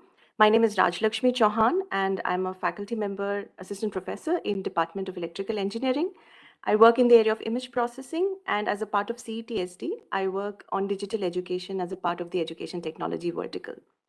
I have here with me the co-chair of this first session, Dr. Sumit Kalra, who's an assistant professor in the Department of Computer Science and Engineering. Dr. Kalra works in the area of software architecture and cloud computing with focus on healthcare and IoT solutions. So today we have 4 papers as a part of this session, primarily focusing on technologies that help digitize the rural sector through telemedicine, drone technology, smart vending cart, and mobile health applications. So thank you all to all the presenters for joining us today. Attendees are welcome to use the Q&A button to post their questions, or they can use the chat option. Alternatively, they can also they can raise their hand at the end of the session when Q&A is going on. You're welcome to make full use of the reaction buttons as well. And I request everybody to just please be mindful of being on mute while somebody's presentation is going on. And later you may raise your hand, and we will call upon you to unmute and ask your question. So with that, we move on to the first paper for today's session, that is on telemedicine system deployment in rural India, a case study by Harsh Saxena and Dr. Sumit Kalra from IIT Jodhpur. And here is their presentation. Good morning, everyone. My name is Harsh Saxena. I am a PhD scholar from IIT Jodhpur, and I have been working under the supervision of Dr. Sumit Kalra, Assistant Professor at IIT Jodhpur. We are presenting a case study here about telemedicine system deployment in rural India. I'll start with explaining briefly about what is telemedicine. So telemedicine system basically allows a clinician to interact with patients remotely. It also allows doctors to interact with each other remotely. So we can have forward telemedicine, for example, where doctor is interacting directly with patients. We can also have inverse telemedicine, where a doctor or students are interacting with other doctors. A telemedicine system may also include consultancy via audio or video conferencing. It may also be asynchronous, that is using chat or email message service. And they are usually integrated with electronic healthcare records so that the patient's data is maintained in a safe and secure way and in a standardized way. There are several advantages to telemedicine. First off, obviously, is that the patient does not have to visit the OPD. So it replaces patient visits. This is also very beneficial for patients when they are sitting in remote areas from where traveling is very difficult. It also facilitates health education, as I mentioned previously. Students can interact with specialists. Students can also interact with other doctors in other facilities. They can also view consultations. Telemedicine also very useful in post-disaster or pandemic situations, like it happened in the COVID pandemic time, where telemedicine really boomed in India. It also permits access to specialists. So a specialist don't have to be physically available. You can interact with them either online or by telephone. So here we can see some basic idea about what all modalities in communication we have. You can interact using smartphones, laptops, you can connect over the internet. It can also be done over telephone. It can be done over audio, video, chat. Reports can also be shared. Prescriptions can be given, and so on. Now to say briefly about how telemedicine has progressed in India. It started around 2001 when ISRO made a small beginning with telemedicine as a pilot project. And since then, we have come a long way. There have been many projects established by the government of India as well. Then afterwards, 2005, we set up, the government of India set up standardized telemedicine practice guidelines, which gave well-defined rules on how telemedicine should be practiced. The National Telemedicine Portal was also implemented as a field project, and the National Medical College Network was established. The idea was to link medical colleges across India for both education purposes as well as consultation purposes. And to ensure that safe data transmission and data retention is performed during telemedicine practices, the Ministry of Health and Family Welfare has also developed a set of electronic healthcare record standards in 2013. That has been also integrated with the National Digital Health Mission, which provides all telemedicine users and consumers, as well as the service providers, a common platform to function from. But despite all that, we've had many challenges in telemedicine and its acceptance in India. The first challenge is that there is a lack of diagnostic tools that can replace an in-person visit. So that is what doctors feel very much, that if the patient is sitting right in front of them, there are many ways they can diagnose the patient, but remotely it's quite difficult through audio video alone. There is also difficulty in establishing trust between a doctor and patient. Without an in-person visit, doctors often find it difficult to establish a trustful relationship with their patient. There is limited support, reimbursement support in the developing countries. In developed countries, you do have more support, but in developing countries currently, it is not as supported to have doctors be reimbursed for the time they give on telemedicine platforms, but it is changing rapidly. There's also a major need for training. The doctors require technical training, and there is also extra learning curve involved. So patients and doctors both have to learn new things. Record keeping and accounting still is limited, and that's why we also have limited integration of services. Besides that, we have privacy concerns, especially when they're not using a dedicated software system. If they're relying upon messaging applications, there is especially a privacy concern. There is also a need for setting up and maintaining expensive computing and communication devices. So if you're setting it up in PHCs, for example, this becomes very, very big of an issue. To set up computers over there becomes quite an issue. So addressing many of these problems, we at IIT Jodhpur developed this telemedicine portal. What you're seeing in front of you is a chat interface of this telemedicine portal, and you can see that it has been developed with local languages as well. So on the left you have Bangla language, on the right you have the Hindi language, both on the same chatbot.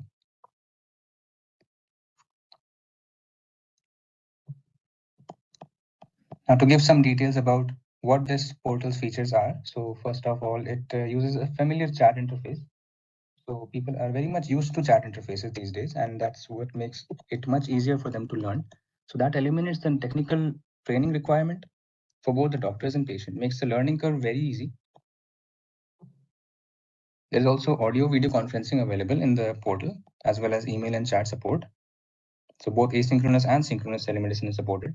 At the same time, doctors have access to the patient's telephone, mobile numbers. They can contact them directly over telephone if required. A chatbot is placed that is used to collect common answers to questions. The patients can upload their reports. The doctors can send prescriptions. Payments can also be integrated, and patient registration is completely performed by chatbot alone. So doctor's time is saved. We of course support local languages in the chatbot. It's very easy to install new languages in the chatbot as required. Local languages also make it easier for the patients to trust the system. It is mobile friendly, so there is not much requirement for setting up big expensive computers and PHCs. Even a small smartphone, which is very inexpensive these days and also owned by a lot of people, can be used directly. We also have options to refer cases from one doctor to another. And there is also, of course, the patient's information is provided in a summarized way to the doctors. And you can always visit telemedicine.iitj.ac.in and you can see the telemedicine portal available right there. We conducted a pilot study in Rajasthan using this portal during the initial wave of the pandemic in 2020. It was a collaboration between IIT Jodhpur and AIIMS Jodhpur.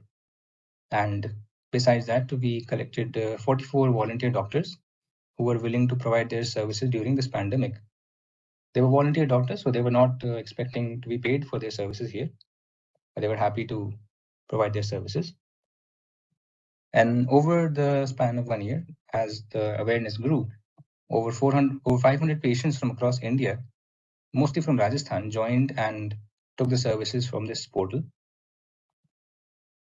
Services were, of course, given through audio-video conferencing, chat messaging, as well as telephone calls. And about 40% of the patients that use this portal were from rural parts of Rajasthan.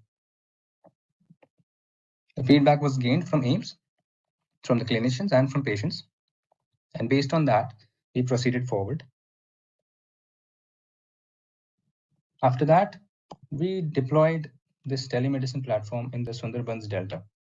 Now, the Sundarbans Delta region is a very remote region. There are winding roads as well. There are often streams and rivers in between, so ferries have to be used. So it takes a very long time for patients to reach the nearest healthcare center, especially during high tides, because then they have to, there are cases where people have had to spend 72 hours or more simply for traveling 20 kilometers. So that is a very difficult thing, especially in times of emergency when they're not able to access healthcare. It is really extremely difficult for people in such remote areas to physically travel. Therefore, telemedicine that works over the internet provides a lot of advantage. So based on the feedback we collected from the pilot study in Rajasthan, we created a new chatbot based on the feedback and based on the latest situation that was developing regarding the pandemic and otherwise. We integrated the Bangla language as well, which would enable people in the Sundarbans Delta to more easily interact with the chatbot. We registered additional doctors from West Bengal who were willing to provide their volunteer services during this pandemic. So as we started working, eventually around 50 patients from Sundarbans received counseling. And as the awareness of this platform grows, more patients use it. Thank you, everybody.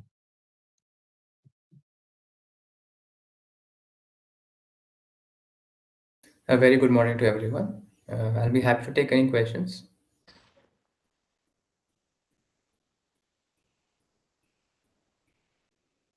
Anyone from audience having any question?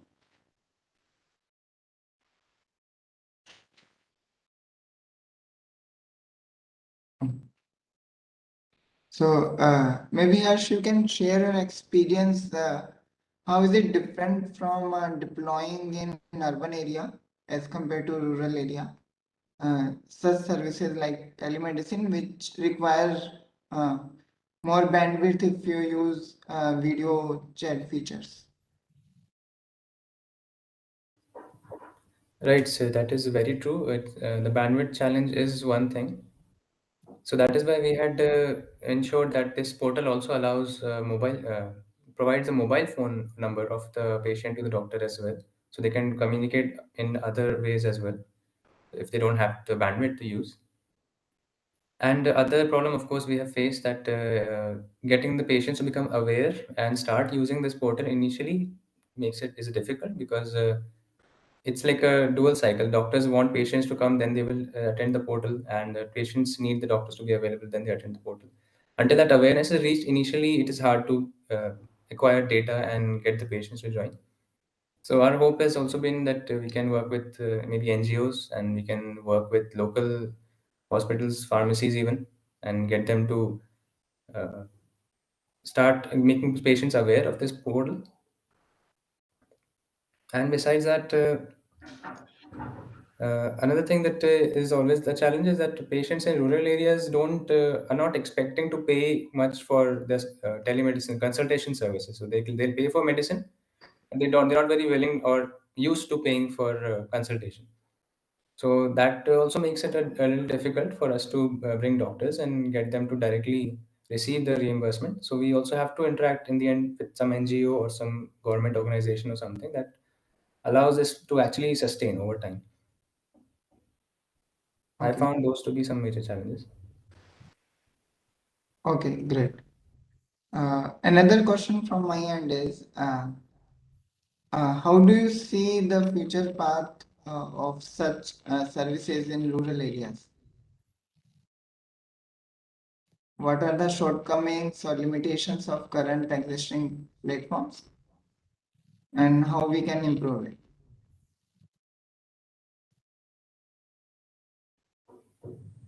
So the current platforms, like if you see the eSanjeevani portal by the government of India, I believe that is very much going to be used in rural areas. So the interface is definitely a challenge for the people. That is why we went ahead with the chat interface, which, in our opinion, is much easier than submitting forms and navigating menus. So a chat interface makes it much easier for patients, laymen to work. And yes, it's true. We have another thing was that, as I believe there is already one question regarding that. So the diagnostic devices part is also a challenge, and with new startups coming up and addressing these problems, we are really hoping that telemedicine will actually work very well in rural India in the next few years. So, I have a small question, Harsh. I mean, I'm Vivek Yes, Vijay. sir. So we were also working on another side of it from rural area point of view. So, do you get support from these health centers in the rural areas? Do they So support this presently, kind of activity? Yeah. presently we have not, but that would definitely be very helpful because if they are able to support us that way, then that gives us an endpoint in the rural area where we can directly communicate with the patients as well. At this point, we have been limited to getting the doctors to bring the patients. If we have, so far, we have not received support from the rural areas, Yes. the hospitals in the rural areas. And this team of doctors who support you, I mean, who are volunteering for this purpose, I mean, they are from the local areas, or it's like there is uh, no choice of Jodhpur doctor for Jodhpur person or something like that. So as of now, we have given full choices, but we have aimed at getting doctors from different languages and cultures. So for this port, for the Sundarban deployment, like we mentioned, we had got a team of doctors from West Bengal. Not all of them were from rural areas. Some were from the major hospitals in Kolkata as well. So it's a mix basically. But So our target is so that we get different cultures and languages. so from patient's point of view, I mean, do they prefer to go with the local doctor, or uh, I mean, the preference does not really make any impact? So I have found that they do prefer hospitals instead Okay. of individual doctors when they are selecting the and based on the data we have. But it's true that if we Because presently, since our doctors are the ones who are making patients mostly aware of this portal, they are likely to pick the doctors in their language and region. But yeah, and that based on the data of the previous study as well as this latest study, I would suggest yes, they prefer to select hospital instead of individual doctor name unless they have some knowledge beforehand. Okay, thank you, Harsh. I mean, excellent work you presented. Thank you, sir.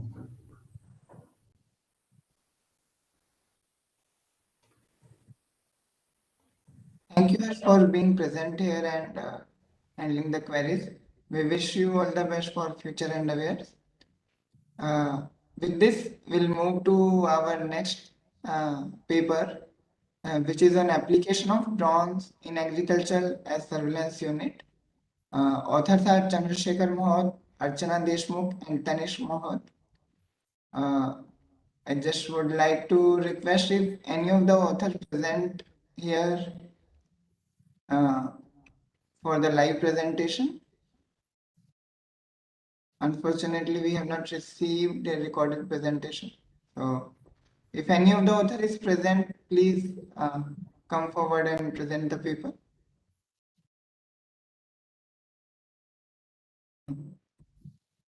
I'm unable to see anyone here. So maybe we'll take it towards the end if authors comes in. With this, we'll move to our next paper, which is on app development for smart vending carts. And authors are Anjali Singhal, Rama Adlavatkar, Sakshi Pandey, Aruna Tiwari, and Subir Kumar Saha. And the team is from IIT Indore and IIT Delhi. Here is their presentation.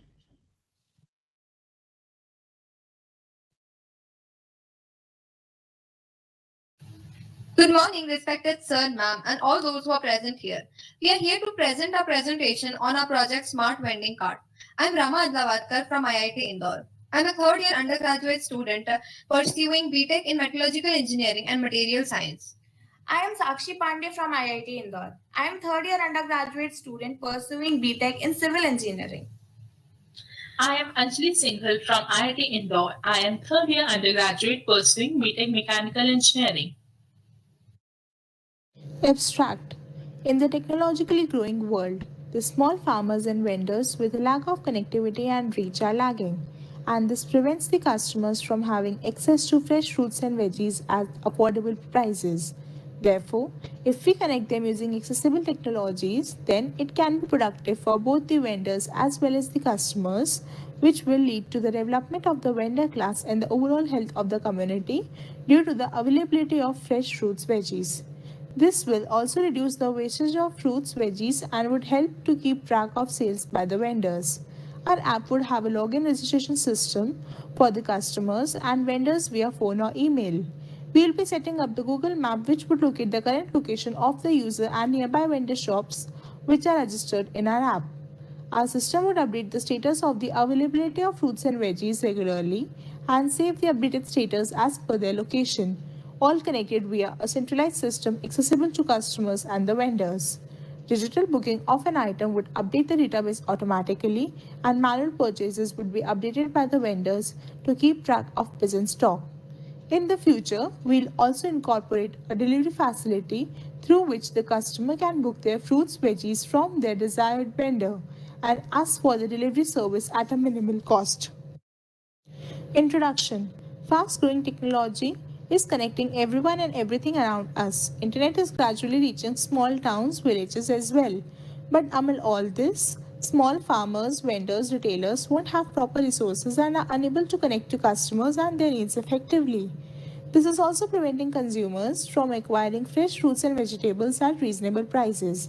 Just having internet access is not enough.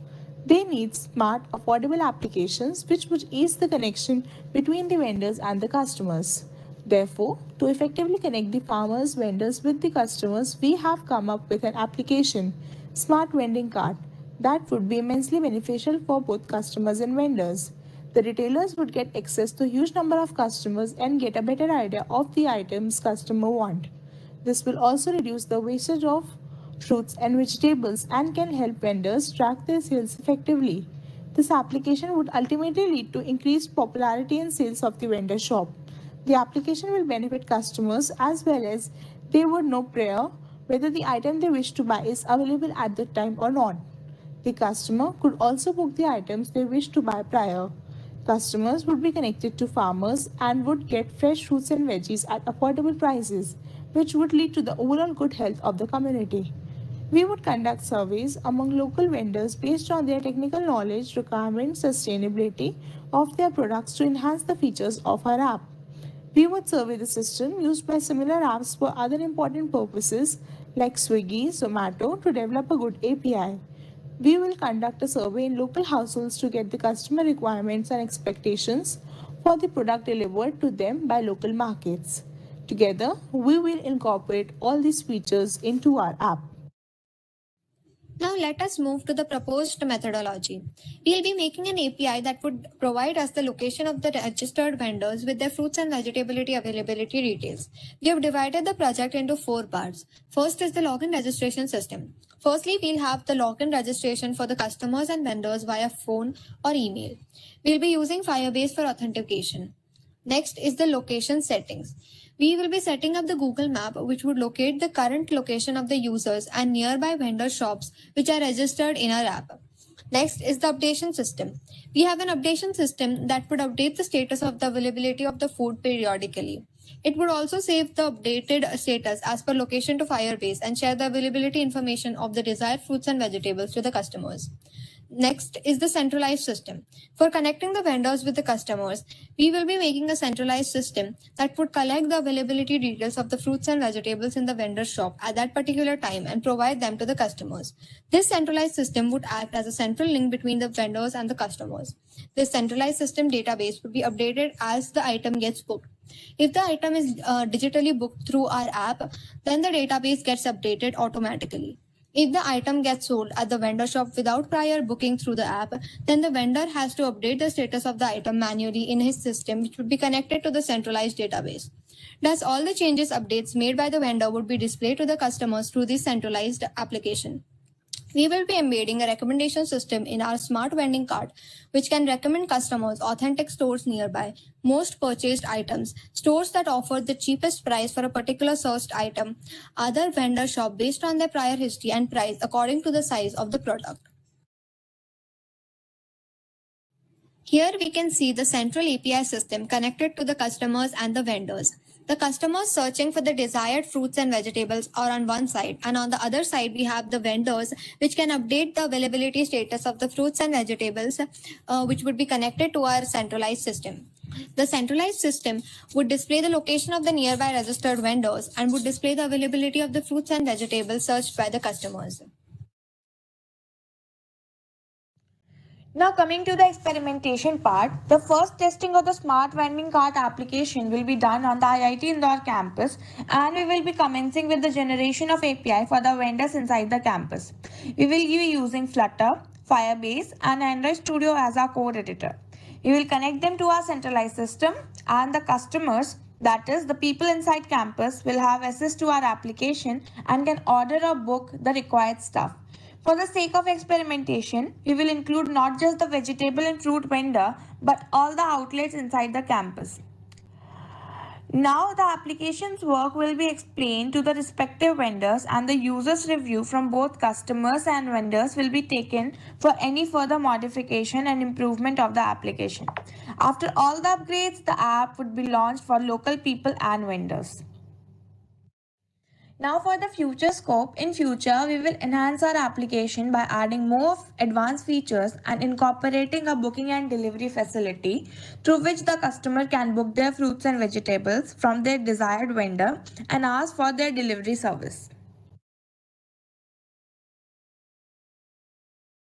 Now concluding, as we understood the need for intelligent vending cart, the main issue of rural development and networking of small vendors and farmers has been examined while developing the application. The app will be working through a centralized API system that connects the vendors to the customers. The application will be developed after carrying out the survey among the vendors based on their technical knowledge to create a user-friendly UI easily accessible for them. The working of applications like Swiggy, Zomato will be observed to get desired inferences for successful application implementation. The customer's review will also be taken into consideration while modifying the app. The experiment working of the app will be done inside the IIT Indore campus, and according to the reviews by the handful of users, the upgradation will be carried out in the product. We have mentioned the future developments like booking and delivery facility, etc., which can be extended further for more upgrades as per requirement. These are the references which we will be referring for the development of our application.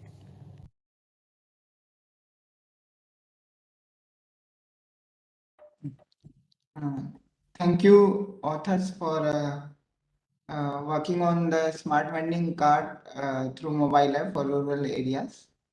Now I would like to invite audience if they have any question. So Anjali Singhal as an author present here for this paper. Any question from audience regarding the recent presentation? Anjali, I would like to ask one. This is Anjali Singhal. We are present. Yes, yes. So I would like to ask one question. How this smart vending cart app will be different from urban areas as compared to rural areas? We have some similar apps in urban areas. So what is your experience which takes it to customize for rural areas? Hello, sir. Thank you for the question. So the major aspect we will be covering it in the rural areas would be that basically here in urban areas, we already have major apps and we are connected. But in the rural areas, like people are less aware of the technology and there like not much facilities are there and like people are mostly dependent on taking the things manually. Farmers actually manually just go and give the people all the needs, all the groceries and all the things which are required, and their availability details are basically like manually they have to contact. In urban areas we already have various apps, big bazaars sort of things, but in rural areas these facilities are not there as such. So like our app could be beneficial for the rural people. And also one major point would be that we would incorporate some volunteers who could teach the rural people actually what is this app, how they can use it, and will also help in digitalizing the rural areas, actually teach them how can we use this technology. And the rural people will get a way basically, like they can come in this digitalized era, they can book the things.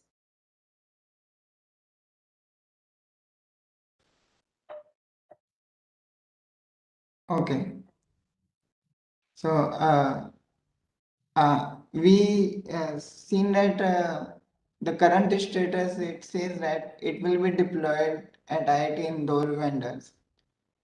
So like what is the current status and when you are seeing that it will be deployed and will be fully available for adopting in other rural areas by other vendors?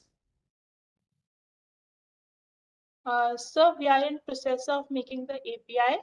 We hope that in next 6 to 7 months, we can do a demo version. Just more curious because I also work with mobile app development and APIs. So these APIs have to be consumed by local vendors, or they will get ready to use solution and they just need to configure and get benefited from your Firebase central server? So like they have to configure, like it would be all ready. We would like they could the app would be such that they have to log in, make their account, and then they can use Okay. and get the benefit. So, any other question from the audience for the authors?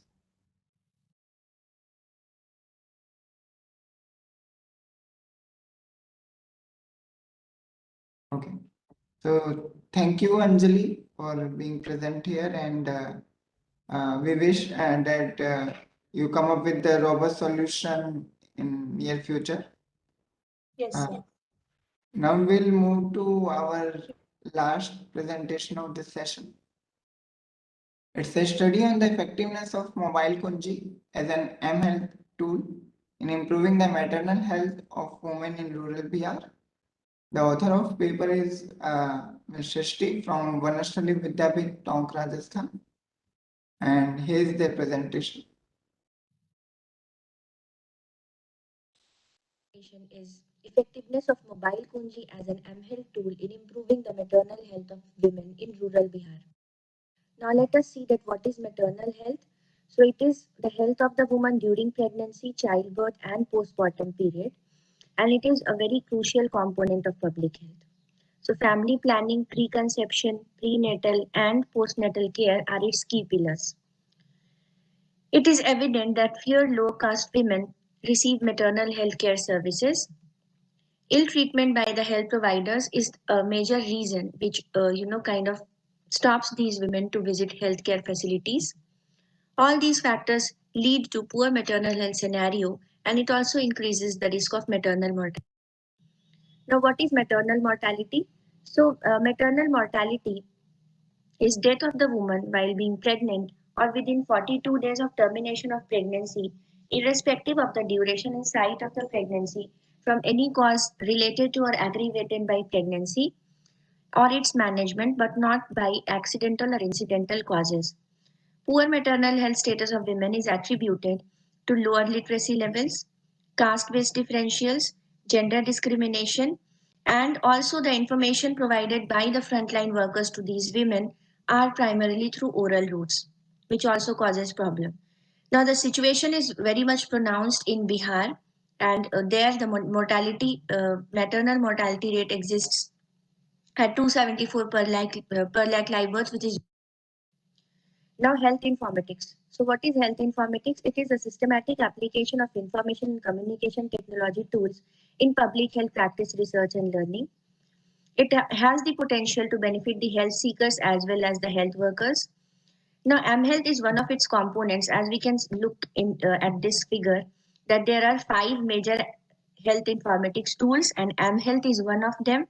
mHealth is the systematic use of mobile phone in public health practice, research. Now, mHealth as an effective tool of health informatics. mHealth is the most efficient as it is wireless and personalized interactive service. It needs lower maintenance cost. It has less dependence on electricity, and it is very much able to persuade and motivate key actors of health. And it can be used for giving persuasive, innovative, and effective means of communication. It can provide women with personalized. Now, these are some reviews that I did for. The gaps in the literature suggest that most of the literature comes from developed nations like the United States. All these studies emphasize on providers' perspective and ignore the clientele standpoint. Most of the studies that has been done in India focused only on the developed states like Tamil Nadu, Maharashtra, Punjab, Andhra Pradesh. Underdeveloped states with high maternal mortality rates such as Bihar have been. Now, methodology and methods. So mixed method approach was adopted for the study. Quantitative methods included a survey. Qualitative methods included in-depth interview, focus group discussion with the same respondents who were interviewed earlier. Samples included purposive sampling was used where 31 women respondents were chosen, and from supply side 4 frontline workers were chosen for the study. Now study area. So after a systematic analysis of annual health survey, Dalsingh Sarai block of Samastipur district of Bihar was selected because this district is very much backward in terms of maternal health. as it is evident through this table. Now, age profile, majority of women belong to the age group of 20 to 25 years. Educational level of respondents, 47% of respondents were illiterate. Now results, awareness about antenatal care. It was very much important for us to understand that how, these women, the women acquired health related information, the maternal health related information, how they acquired it. So family members played huge role as influencers to these women. And in family of orientation, mother was a significant person, who used to influence women in making healthcare decisions.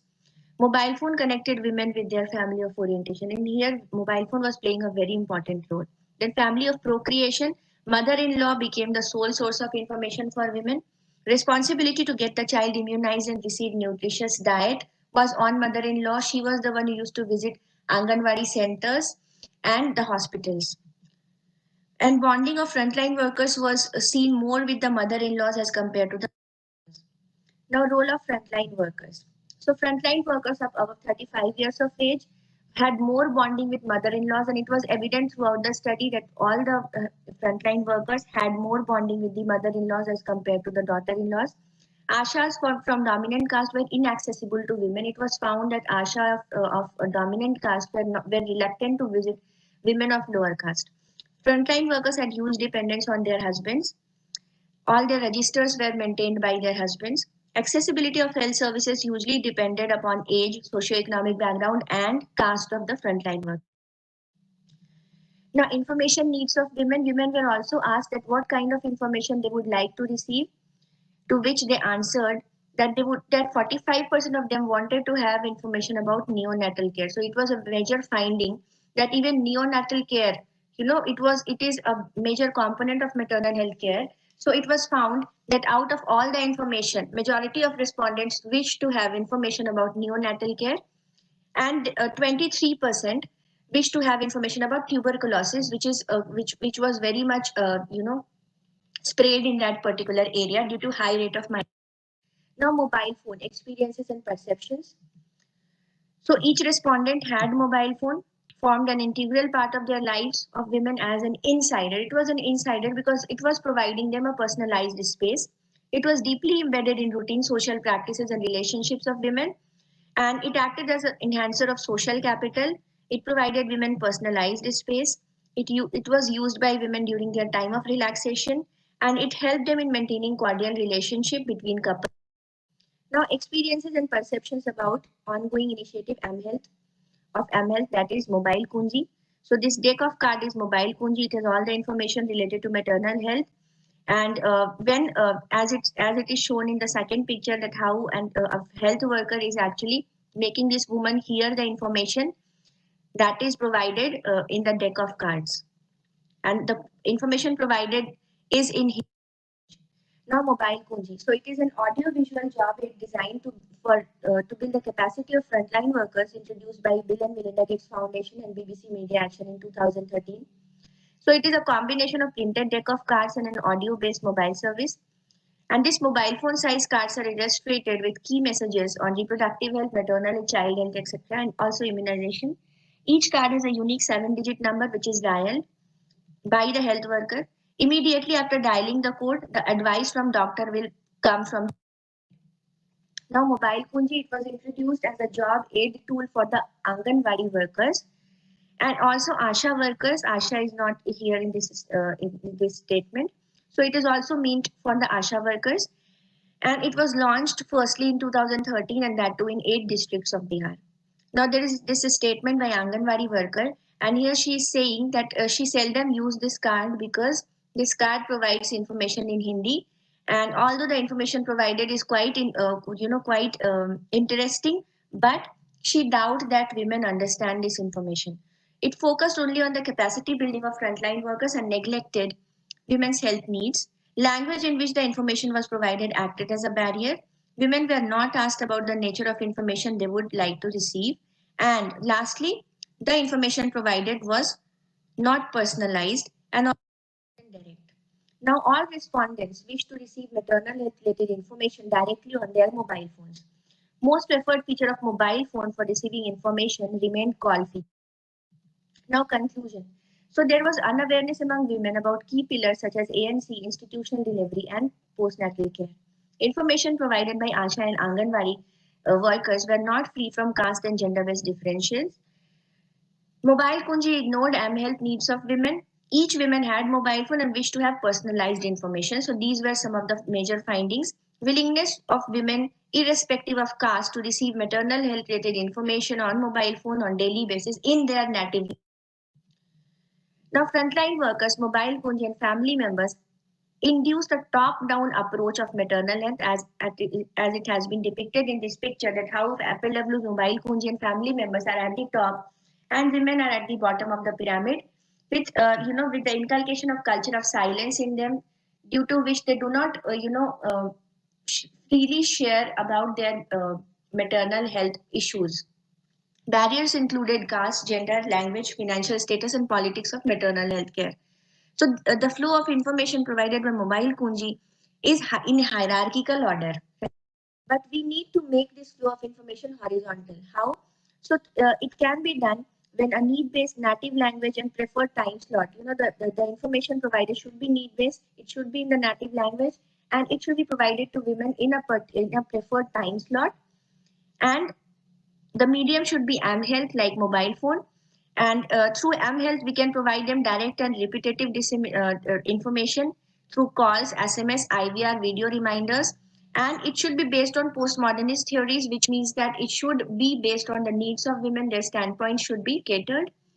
Then information generated through mHealth will lead to self-care. And this, this will ultimately lead to the information dissemination in which the caste and gender prejudices are not there. Information can be retained for a longer period of time, and ultimately women will reach to the stage of conscientization, that is consciousness raising. So here we are saying that by adopting this horizontal flow of information dissemination, women could achieve self-care, could achieve conscientization, and hence the mobile phone applications or mHealth application or mHealth tools like Mobile Kunji should think of working in a more participatory manner. So these were references, and thank you.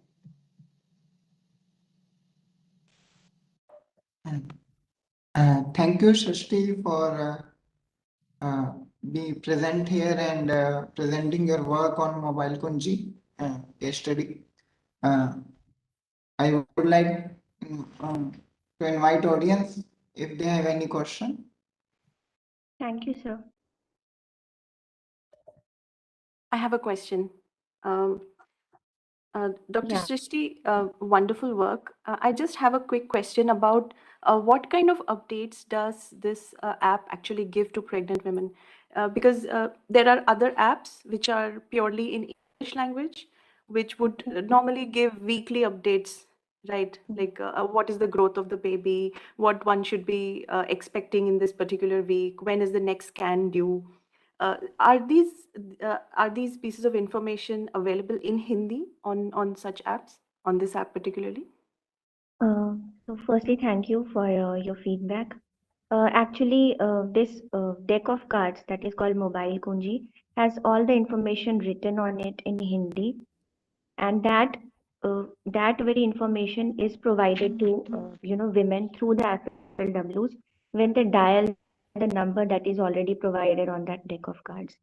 So the information provided is like what should they eat during pregnancy, what about the nutritious diet that they should be having, then how many TT injections they need to have, then immunization related information is provided.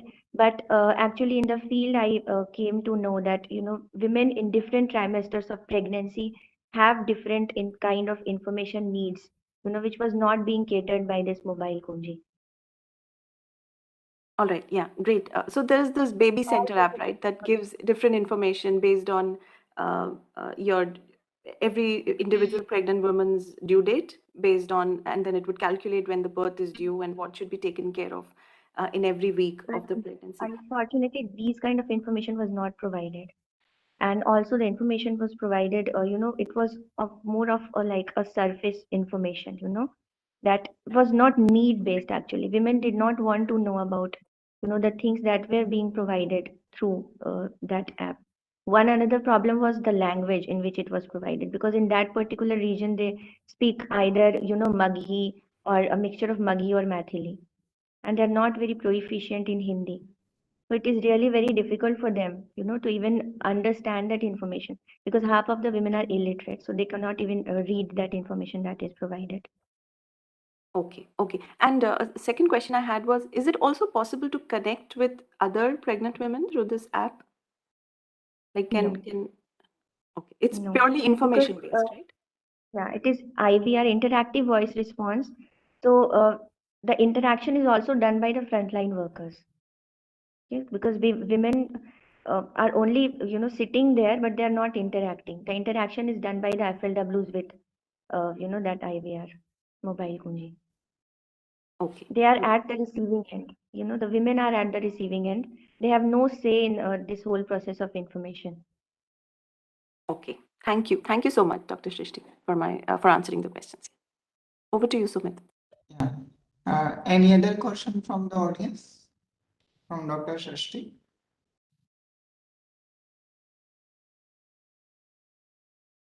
Okay. I have one question. So I work with the ASHA workers on the similar line on mobile app, I think 14 years back. So we find it difficult to integrate with the streamline. So what are your approach to make ASHA workers adopting this mobile app? Actually, sir, this mobile app was launched in 2013 only, and there are several NGOs that are working, which are, making these ASHA workers capable of using these apps in the field. I was actually taking help of one such organization when I went to the field. It is called IIH. So that organization, the people of that organization, the grassroots workers, they helped me a lot in reaching out to these ASHA workers who were already using this application.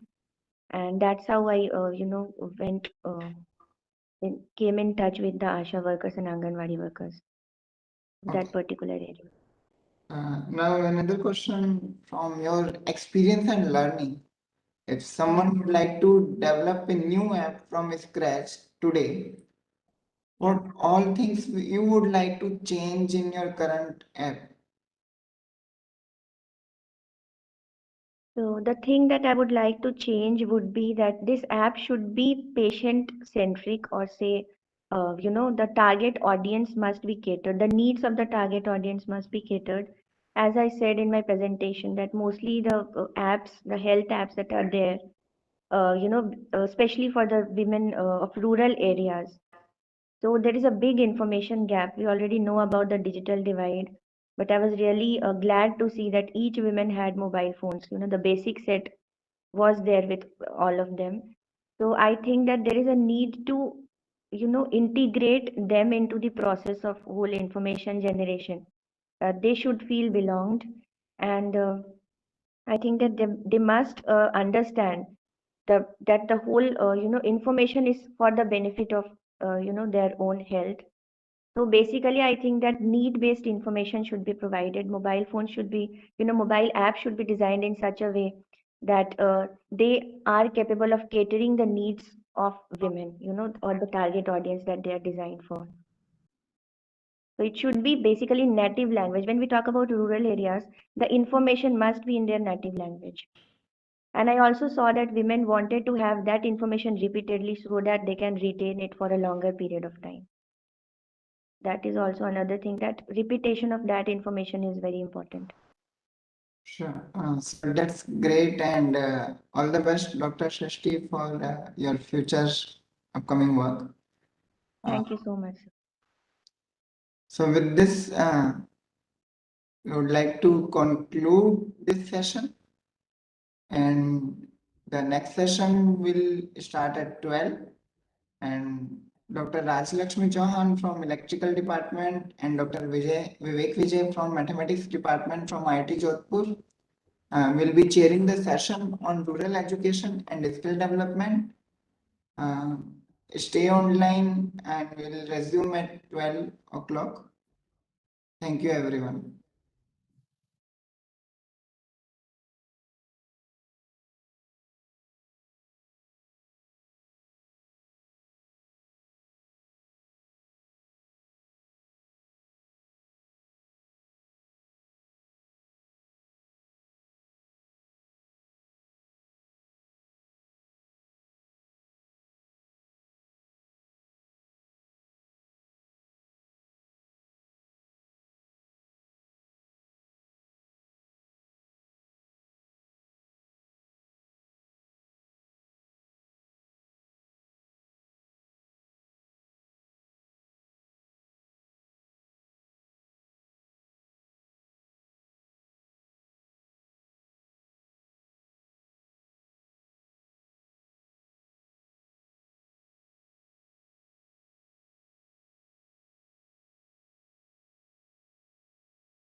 Hello, everyone. Welcome back to RTDD 2022. This is the second session of the day on rural education and skill development.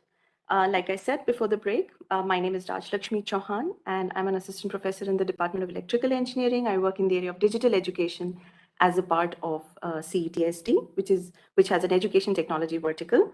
I have with me here the co-chair of this session, Dr. Vivek Vijay. He's an assistant professor in the Department of Mathematics.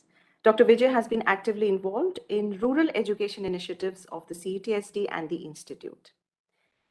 In today's session, we have 3 papers, primarily focused on skill development and modes of technology transfer to the rural sector. We have another paper, we have 2 papers from RUTAG group of IIT Delhi focused on rural entrepreneurship and IPR.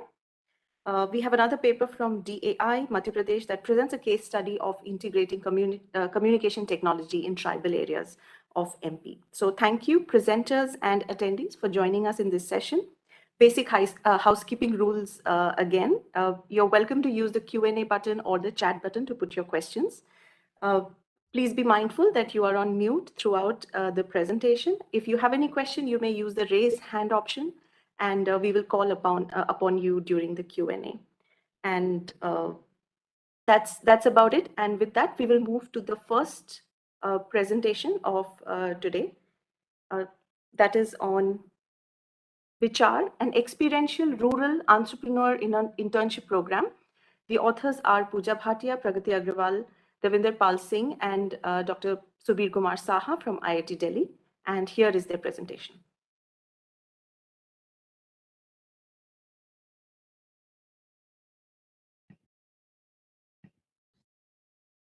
Good morning, everybody. I'm Pooja Bhatia, Chief Manager, Innovation Technology Transfer Office at Foundation for Innovation and Technology Transfer.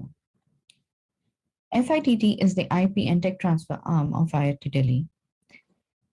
And Innovation Technology Transfer Office is a new strategic business unit at FIT, set up with support from National Biopharma Mission BIRAC, which is a joint project of Government of India and World Bank. Our motto is to transform the way technology transfer is done in India.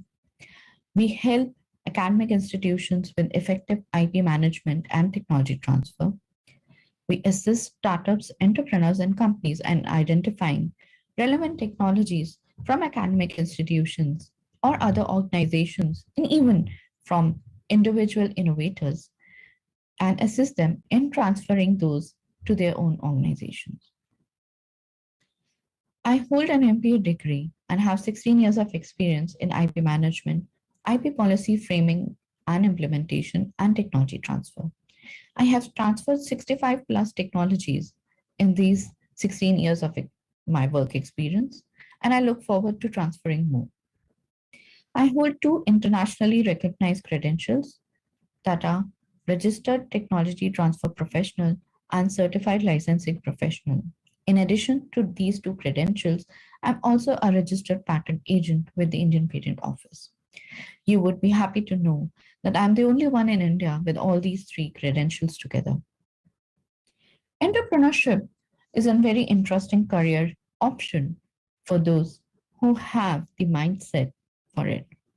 But is it that you can't build a mindset? Let's see if we can or we can't. Entrepreneurship offers a lot of benefits. For instance, revenue generation, helping societal development, contributing to the nation's economy, and job creation. Entrepreneurship can be divided on basis of domain as social, rural, education, or agricultural entrepreneurship. It could also be divided into 2, which is solopreneur or entrepreneur, depending upon the role of the entrepreneur in the entrepreneurial venture. Even though entrepreneurship offers benefits, there are a lot of challenges also associated with it. The foremost challenge in context of rural entrepreneurship is to have a high level of motivation to start a startup. The second requirement is for talented workforce. There's a completely different mindset that a rural entrepreneur needs to keep moving on, and they also need funding to support their startups. So how does an entrepreneur learn to be an entrepreneur, or rather gather the skills that are missing in the cohort of skills that he already has? One way is to enroll himself in the programs run by government or private organizations, or it could be that the institutions run such programs which helps the students in imbibing such skills. This table shows a comparison on the existing programs which are either part of a curriculum or are optional to the person who is applying for it. There are two internship programs run by RUTAGs at IIT Kanpur and at IIT Delhi. When you look at these, the entire comparison that we have done, you would see that the internship programs are more focused on the technical aspect of it. Or if they are rural entrepreneurship programs, they are just focusing on the entrepreneurship. There's a gap in between. There's no linkage in between.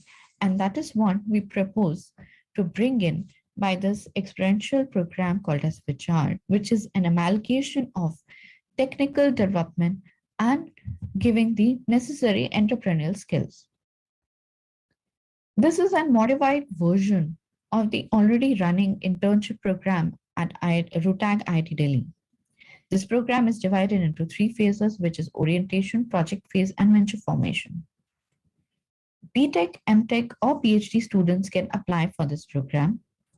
They need to submit an application along with certificate and recommendation letters, write up on how innovations can help the rural community. The shortlisting would be done based on the credentials and the write-up they submit. The orientation program is for 2 weeks, and it would cover sessions related to technical development aspects, IP, and entrepreneurship.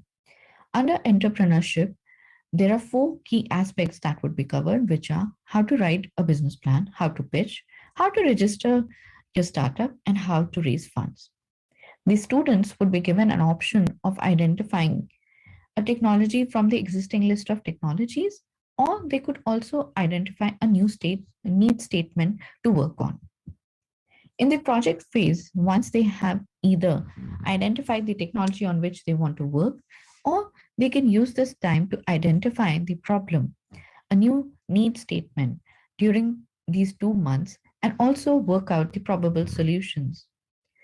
Along with the report preparation on what problem they identified, how they are going to solve, what is the market, whether it's IP free, whether there is a probability of generating IP, or if they have already worked out a device at a prototype level, or maybe conceptualized it, all that would be part of the report preparation. In addition to the report preparation, they also need to work on the business plan and their pitch. For this project phase, they would receive a certificate, 2 credits stipend, and would also get the opportunity to protect IP if it meets the necessary criteria, and handholding would be done by experts at different levels and on different aspects. Once they pitch, the shortlisted students would be selected by a committee in front of which they are pitching, and these select students will have the opportunity of creating their own startups on the identified problem and the solutions that they have developed. This entire process would be for 1 or 1.5 years. They could even extend it if it's possible. Handholding would be done to help them in creating and surviving the startup. Necessary funds would be given to them as a support stipend to keep them afloat during this time. So in addition to the funding and the financial support, they would also receive certificate and 5 credits. The aim to give such credits is to ensure that it is lucrative enough for a student to join such a program. The other advantages that this program would give is to give an exposure of real-time problem solving and creating a startup. They would learn new skills, learn how to work in teams learn how to get things done and use the minimum resources. They would also get credits and certificates and contribute to the rural innovation ecosystem. I thank Professor Saha for letting us collaborate with them for this internship program, and we look forward to it. Thank you. And I'm now open to any questions that you may have. Thank you. Thank you so much, Ms. Bhatia, for that presentation.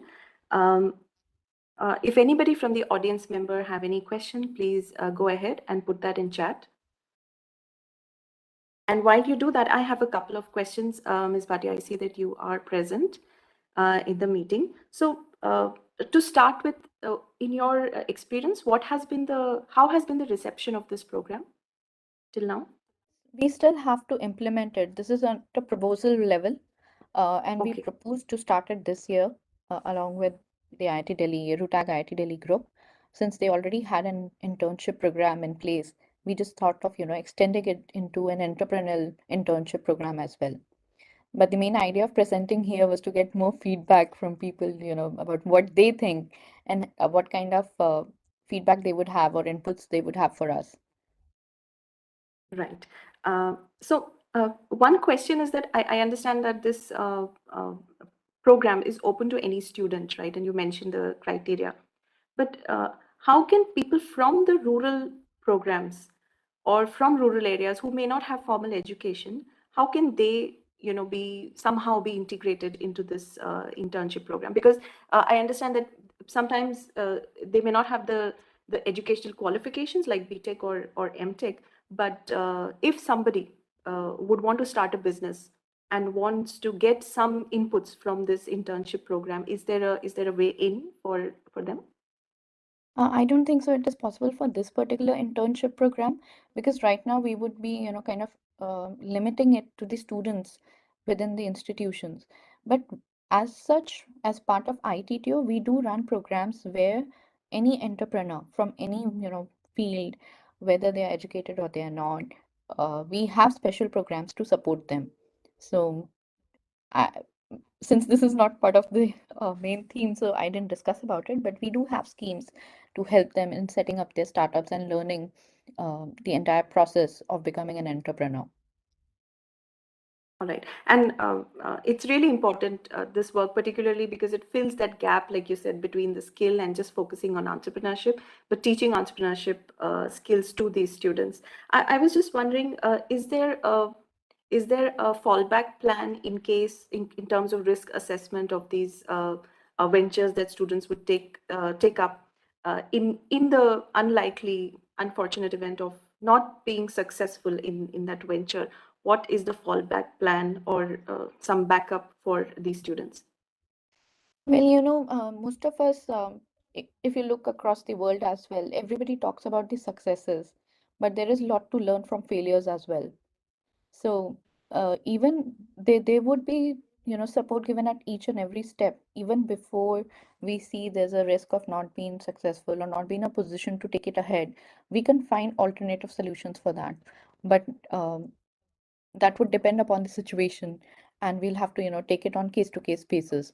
So I don't have a concrete fallback plan at the moment, but yes, we do have experts with us who would be in a position to help us in, addressing any of the troubleshooting, to help us in doing the troubleshooting. Okay. And Great. but Thank you. the main aim is to ensure that people at least take the risk. If you would excuse me using Hindi, आधे लोग इस चीज से डरते हैं कि हम fail हो जाएंगे. At least try तो करें. So we want to ensure that they try.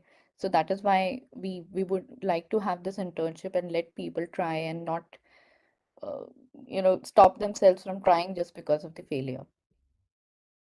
Right. Thank you. Thank you so much, Ms. Bhatia. Anybody from the audience has any other questions? The authors are present here to answer your questions if you do have. If you have any question which you don't want to put on chat, you may just raise your hand and I'll call your name. Prasanjit? Hi. Thank you for the presentation. I had one question as to, the thing is that a large percentage of entrepreneurs fail, right? Like about 90 to 95% of entrepreneurs fail. But the question is, why do we need to teach them entrepreneurial skills when we know that so many of them are failing? Why? We don't. Why can't we just skill them and tell them to find jobs? Why can't we just give them skilling? I Why think is education is entrepreneurship so important? Yeah, sorry. right. Yeah, tell me. Yeah, I think education is already doing that part, skilling people for the jobs.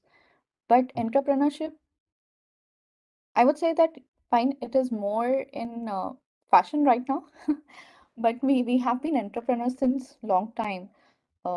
If you look at the early stages where many of the women used to work out of their house creating pickles and everything, even that was a form of entrepreneurship, but nobody taught them the skills. I don't know if they failed or they succeeded in whatever they were doing. But if you look now, most of the kids do have ideas, they have great innovations in mind, they want to solve problems, but either they do not have the necessary skills or, to get things working, how to get funding, or simply how to make a prototype, how to get it to the next level. So through the internship program, it is not just about skilling them for becoming an entrepreneur, but also teaching them the other technical aspect which is useful for their job if they decide not to become an entrepreneur. If I've answered your question correctly. Okay. Yes. Thank you, Pooja. I think, thank you. Yeah. Thank you. Right. Thank you so much for the questions, and thank you, Ms. Bhatia, for this presentation. If there are no further questions for this particular paper, I would move on now to the next presentation for the day, paper CL6, that is on licensing of rural technologies. The authors are Pragati Agrawal and Pooja Bhatia. This paper is again from IIT Delhi. Here is their presentation.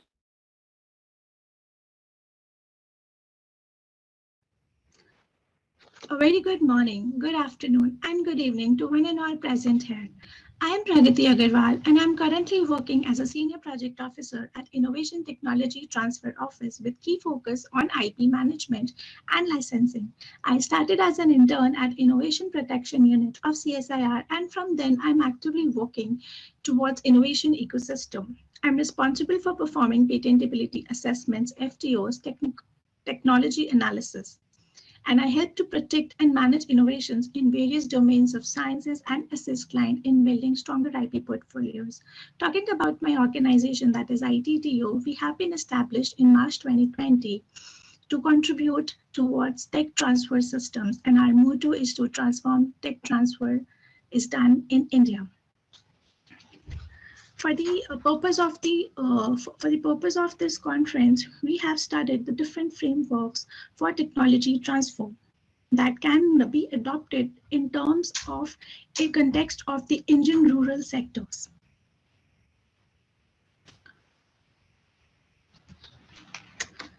Innovation means generation of a new idea and its implementation into a new product that leads to growth of the nation's economy. Innovations provide solutions to problems and contributes towards stream of revenue generation, entrepreneurship, and creates employment opportunities. Innovations can further classified as radical innovations, disruptive innovations, or incremental innovations. Radical innovations are the ones which explore the unknown, while incremental innovations are improvisations taking place in the same product or process, while disruptive innovations displace the existing technologies. For the instance, how Walkmans were replaced by iPods. The concept of social innovation relates to the design and implementation of new solutions, which ultimately aims to improve the welfare and well-being of individuals and communities, and thereby finding application in rural areas as well.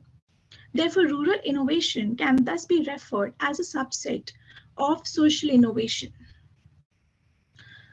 Talking about the rural innovations, these are a bit peculiar in character. these do not need to be deep technologies. As such, high-tech technologies stands lesser chances of absorption at the rural sector. When innovations are specifically developed for rural community, they need to be frugal in nature so that local people like laborers, farmers, artisans, etc. can adopt it with an ease and comfort in terms of technicality, manpower, and finances or cost effectiveness. So the next step to developing an innovative solution is towards its dissemination. And dissemination is majorly done via technology transfers. Technology transfer refers to the movement of data, design, software, know-how, trade secrets, or material from one organization to another. The whole process is guided by the well-curated policies, frameworks, and values of each organization involved in the process. Technology transfer serves to join research with real-world products that can provide benefits for society, solutions to problems, and at the same time, generating profit that can be used to fund further research and development and helps in building collaborations. So technology transfer, how does any tech transfer occurs? So there are different routes that may be opted depending upon the type of technology and the scope of transfer. For example, know-how transfers are opted when there is no associated IP. However, in case of assignments, IP gets transferred too. So when a developer wishes to give away the technology, it is referred to as out licensing, and the person who is adopting the technology would be referred to as the in-licensing process. At times, there are more than one entities involved in tech development, and it may be referred to as the co-development, and likewise the transfer occurs in a mutual way. Again, there are different modes in which a license can be granted. It could be either an exclusive license that grants the licensee singular permission to exploit the intellectual property in question. No other entity, including the licensor, is allowed to use the intellectual property covered by the license unless specific terms and conditions are carved out in the agreement. Whereas talking about the non-exclusive licenses, so a non-exclusive license grants the licensee rights in the intellectual property, but also allows the licensor rights to exploit the IP in question, including granting licenses to other entities as well in general. So exclusive licensees face competition from other licenses as well in case the licensor assigns it to multiple licensees. Now coming towards who could be the grantee of such licenses. So anyone who expresses the interest for a technology could be a potential licensee, provided that the licensee promises to bring with him the significant changes for that technology, if granted. It doesn't depend upon the size of the licensee. It could be any startup, it could be an NGO, it could be any larger company. So it could be anyone. So with respect to all the tech transfer frameworks and the methods, ITTO has enabled some transfer of few rural technologies. And the first case study corresponds to one such technology where it was transferred twice, and that to two different entities. That is a startup which was specifically created for it, and another is NGO which expressed interest for its manufacturing and selling. And the license was granted on non-exclusive basis. We are still looking for more licensees for dissemination at a larger scale for welfare of rural community. So when a rural technology is concerned, it is always sought that dissemination should be at a very large scale, so that every one at the rural level or in the rural community can absorb it, can adopt it, and use it for the benefit. Another case study corresponds to a software licensing wherein the device was developed at RUTAG IIT Delhi, but the software was developed by RUTAG IIT Indore. Therefore, ITTO strategically managed the associated IP, the ownership, which was about the copyrights, and then the whole process was followed as per the guidelines and the frameworks that were drafted. And the last case study corresponds to the know-how transfer. So during the assessment, the ITTO found out that the invention was demonstrated to the company, which had shown interest in the technology, and the financial terms were also proposed by the company.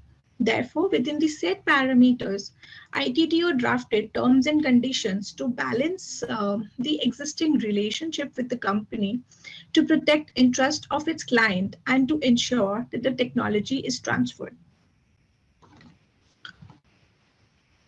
Now, to conclude, I wish to highlight that one-fit-all strategy would not be useful. Instead, a flexible model would help in suiting the needs for every tech transfer. However, along with the model of tech transfer, enablers like necessary framework, guidelines, and policies also need to be in place. And one should not consider IP as a mandatory criteria to be in place for any tech transfer. IP definitely accelerates the process, but is not one of the essentials in the process. Therefore, even if there is any such rural innovation which is not protected by IP or which has missed IP protection, it can still be transferred and disseminated for the benefit of the rural community. With this, I would like to thank you. Thank you to all the participants, to all the kind listeners, and to the organizers. Thank you very much. Now we can have a round of questions. Thank you, Ms. Agrawal, for that wonderful presentation. If audience members have any questions at this point, please go ahead and post them in chat, or you may raise your hand and I'll call upon you.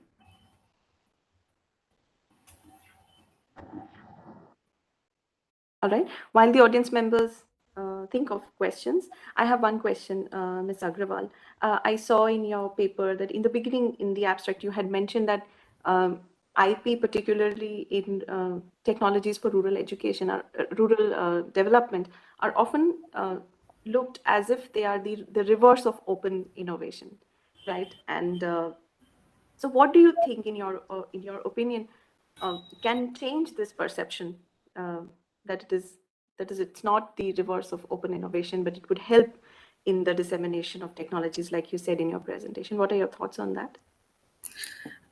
Thank you. As per my studies and the observations that I have gone through, I feel at times, especially when rural technologies or innovations are in picture, people tend to overlook IP because of the cost part, the budget, because every IP that needs to be procured, the rights that needs to be secured involve a huge cost, not just the filing but the prosecution and then the maintenance. So whenever the things comes about to the disseminations or the transfer of technologies, then the person who is adopting it is it there are chances that he won't consider the the cost that was included in IP, because mostly the rural innovations are frugal in nature, or they should be frugal in nature. So the way they look, one cannot one cannot imagine, or one cannot calculate the amount that the developer has spent over it, plus the amount that has been spent over the to secure the IP. So in such scenarios, even if the developer is is not comfortable, be it the financial aspects or be it the aspects related to the technology transfer or the easy technology transfer, even then if he decides to leave the IP part, then also there are fair chances of transferring it, of disseminating it as a know-how. So however, as I've already mentioned, as I also mentioned, that IP is not an essential thing, but yes, if it is there, it assures the licensee. It helps them to assure that if they're gonna adopt this technology, if they're going to license in this particular technology, it will assure them to have a monopoly over that particular product or service. So IP assures the monopoly, but even if it is not there, then the technology stands fair chances of dissemination. I would like to add on to what Pragati has just said. There is what you exactly said, that there is a need in changing the perception, and that is why we have published these case studies to show that IP is not an impediment to technology transfer or open innovation. IP can also play a key role in open innovation as well. So it is just a tool, and it is a useful tool which can be used in the right way. If you look at the last case study which Pragati has mentioned about, there is no IP. And when we were negotiating, we felt that if we had the IP, even the institute felt if they had the IP, it would have played a different, it would have been a different ball game altogether. So we need to bring in that change by publishing more and more success stories, that IP is not going to impede any research or any tech transfer work, and is definitely going to help the rural community as well. Thank you. All right, thank you. Thank you so much, Ms. Bhatia and Ms. Agrawal. Audience, you have any questions?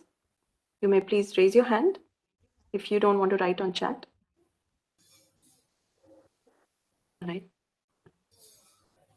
Okay, in that case, thank you again to the authors. And we will now move on to the last presentation of this session, that is on communication technology as a driver for economic and educational progress, a case study on a cluster of tribal hamlets in Madhya Pradesh in the district of Harda. The author is Mr. Sumir Devaguptapu from Dayalbagh Educational Institute in India. Thank you so much, Mr. Rao, you're here. I guess you will be presenting your presentation live. Is that correct? Yeah. Thanks so much, and good afternoon, everyone. And I'm just sharing my screen, just a second. Right. Our volunteer can stop the sharing from our side.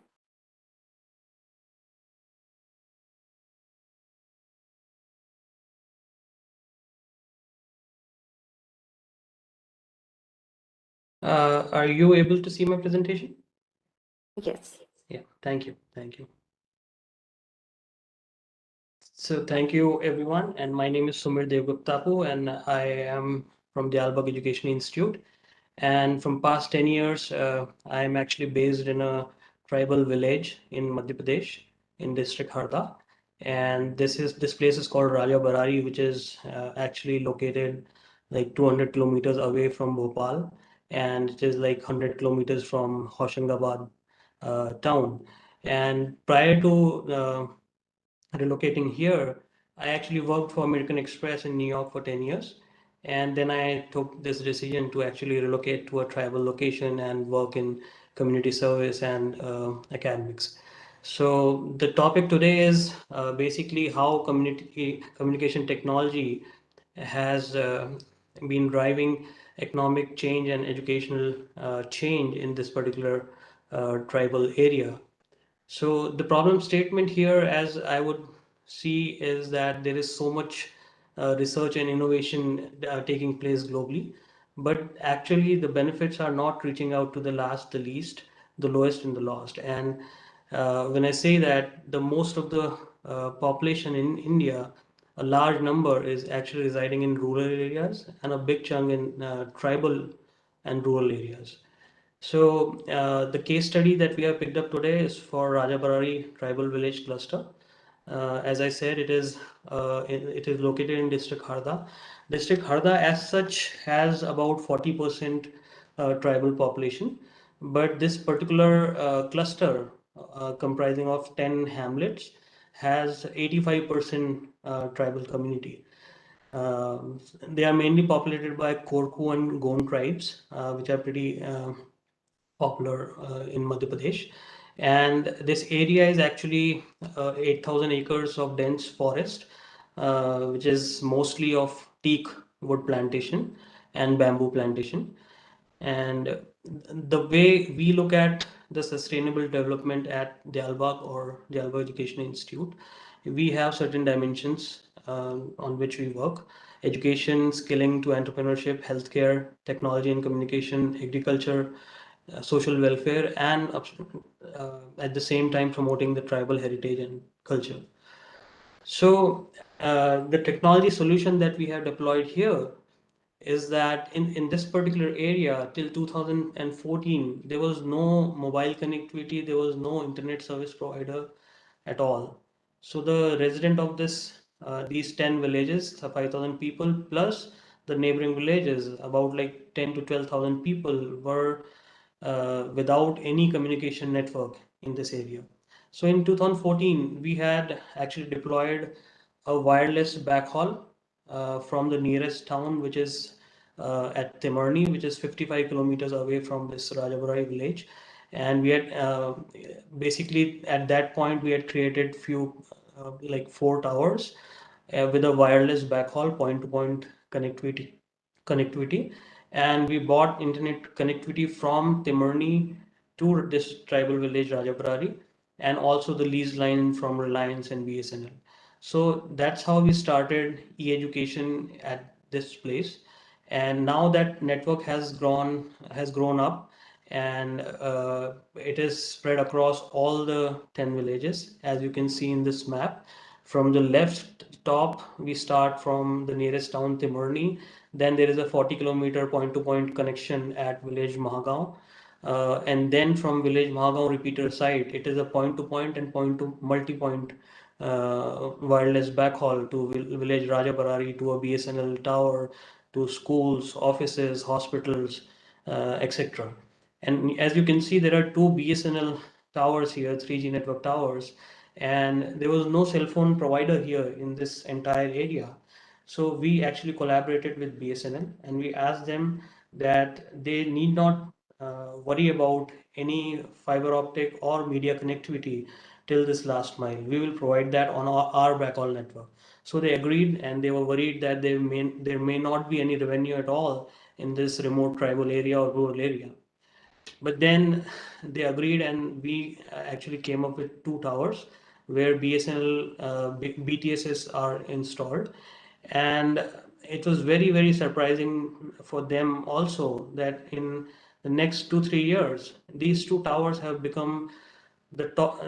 They are actually now ranked among the top 10 mobile towers of BSNL in entire state of Madhya Pradesh. So there are 16,000 mobile towers of BSNL in the entire state of Madhya Pradesh in both rural and urban areas. And these 2 tribal towers, the towers that are located in a remote tribal location, are now ranked among top 10 network towers. And the average traffic on these towers are like 38,000 mobile calls per day and 250 to 300 GB data usage per day. And these 2 towers actually cover about 15 villages with a population of around 8,000 people. So it's a very unique kind of technology deployment, which actually provides communication services, mobile services, and internet to about 8,000 rural people, 8 tribal schools, 1 charitable hospital, and 2 community welfare offices. So it's a kind of technology deployment which has gone to the last mile. And this is a village cluster which is located 70 kilometers away from the district headquarters, Harda.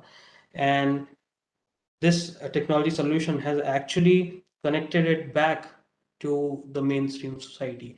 So the impact, if we talk about what impact it has created, so basically it has enabled 38,000 rural calls and 250 GB data per day. The BSNL sites are ranked among top 10 sites. We are providing e-education for 1,200 students.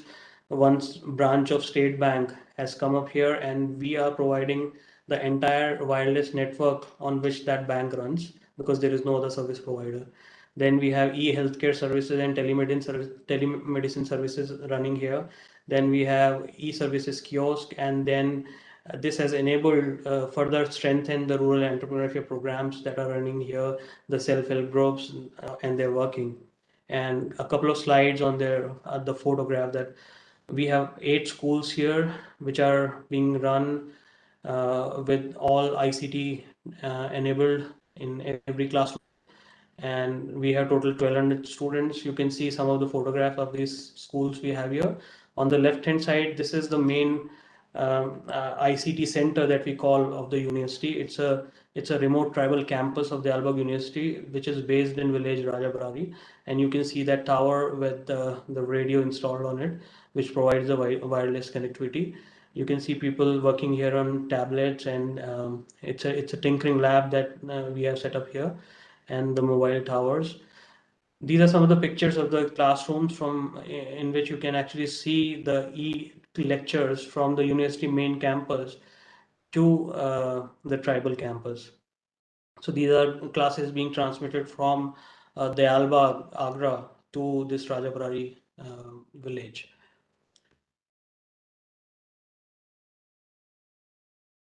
And this is one of the examples where the internet and the communication technology has also supported these people here. And this is, you can see this picture, we have a collaboration between DEI and Seneca College. It's a community college in Canada. And under this collaboration, the students from tribal campus of DEI at Rajabarari, they work jointly with the students at Seneca College, Canada. And it's a basic like 6 months course on introduction to computers. And they work collaboratively, and then the certificates are being awarded by DEI and Seneca jointly. You can see a basically certificate award ceremony on the right side. And the picture on the top left is the first batch of the 6 students who actually pursued this computer course from Seneca College, Canada, just by simply sitting in Rajabarari and using the ICT technology. And the girl here actually went to Canada for a 14-day educational tour, and it was fully sponsored by Seneca College. So girls standing here in the middle, Aarti Verma, you can see at the bottom her picture with her family. Her father is a disabled person, and he does some stitching work. He stitches a bag, and the girl has actually pursued this course, and she went up to Canada from this tribal location.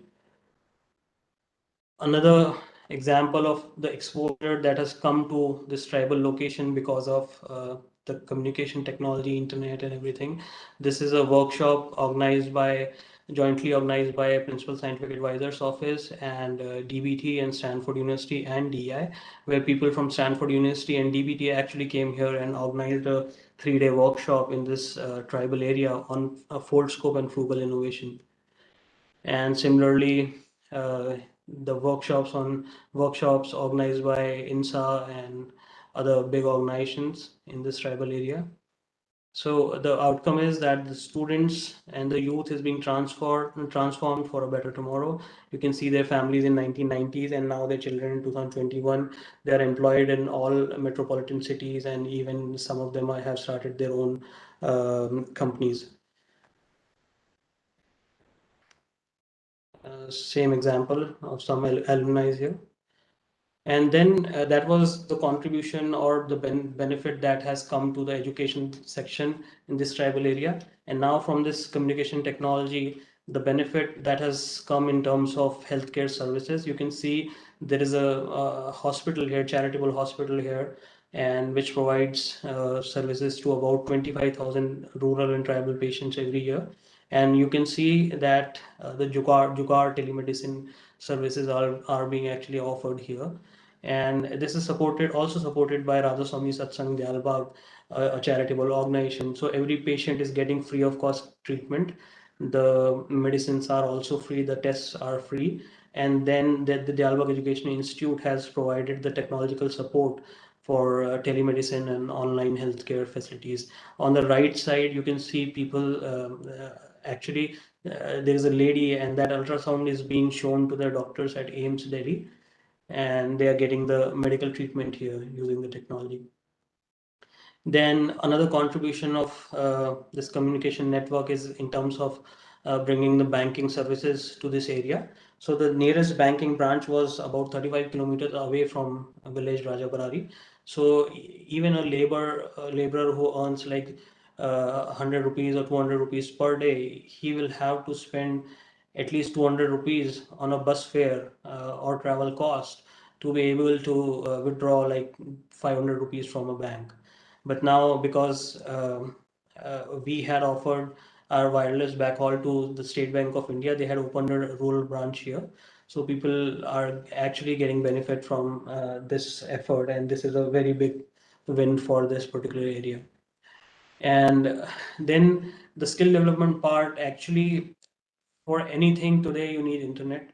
And people here are being skilled by DI from like 2 decades, and they are skilled in every uh, like many skills, and in textiles area, in food processing, in dairy, and everything. But you need internet, you need e-services, but you need banking services to be able to actually grow here. So the ladies have created self-help groups here. Those self-help groups are basically enabled to do their banking services locally here. Previously, they were supposed to go to like 35 kilometers away for every withdrawal, every bank payment, every savings deposit. But now it is right here in their village because of this communication network.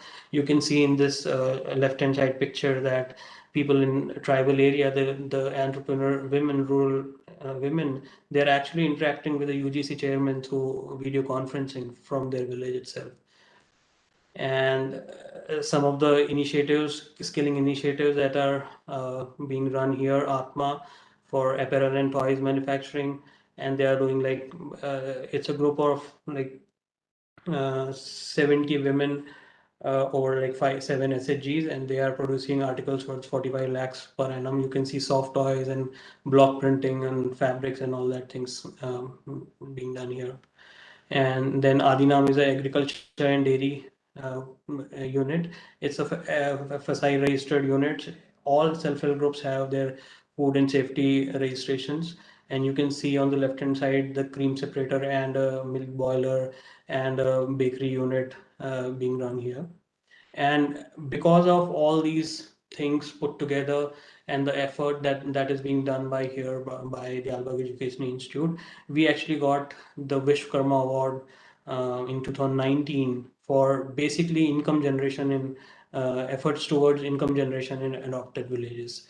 So what I want to say is that this may be the outcome of a lot of things, but the communication technology and the simple solution that we have deployed here by connecting this entire tribal village cluster to actually the outer society by having a wireless network, internet, lease line, and mobile services, that has actually made a lot of difference, and that is a main driver here.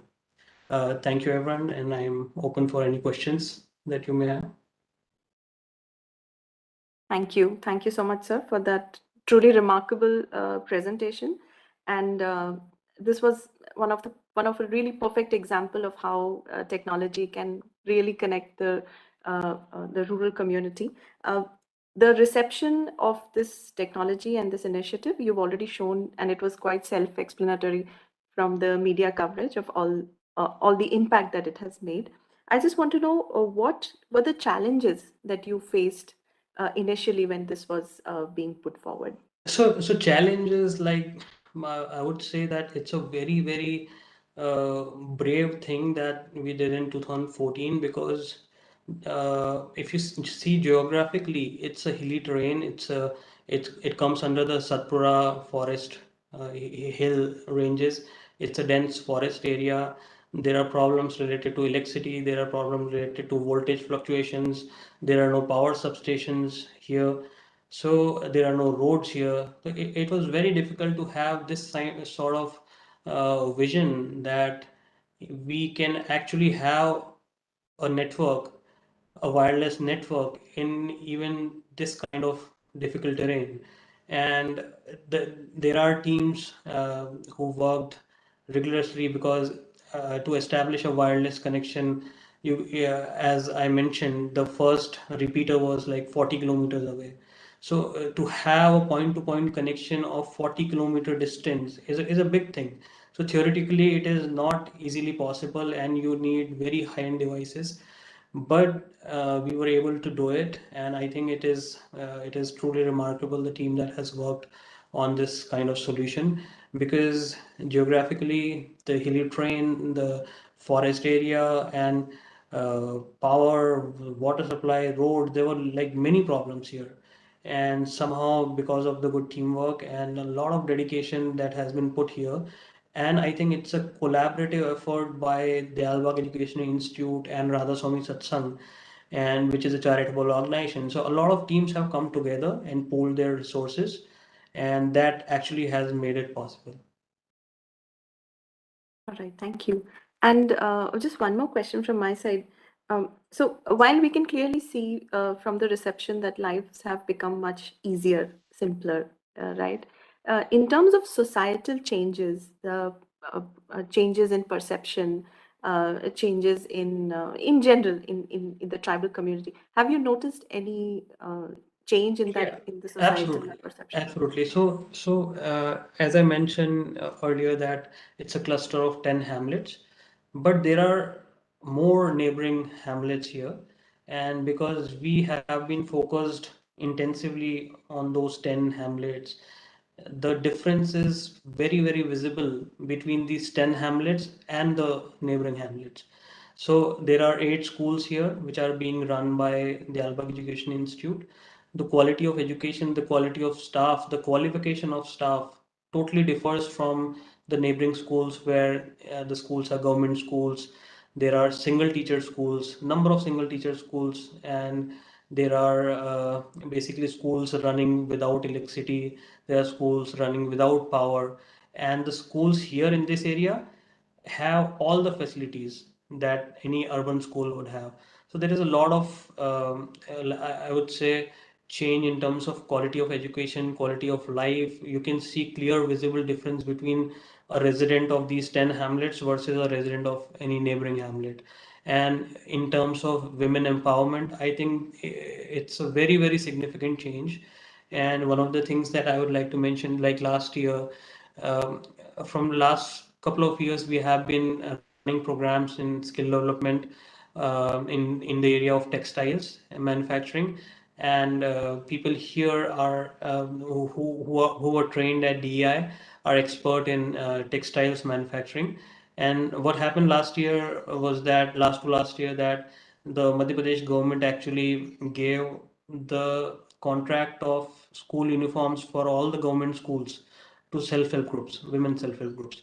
And because our the ladies here were well trained and well prepared, they all actually took up that contract, and it, like four self-help group itself got a contract worth 28 lakh rupees, and in just 3 months they actually earned 10 lakh rupees. So the women empowerment and what happens, like I was new to this tribal village and a rural village setting 10 years back, but now I've noticed that in a tribal village or in a tribal community, if you have agriculture, most of them are dependent on agriculture, and most of them are marginal farmers with marginal land holdings like 2 acres of land or 1 acres of land.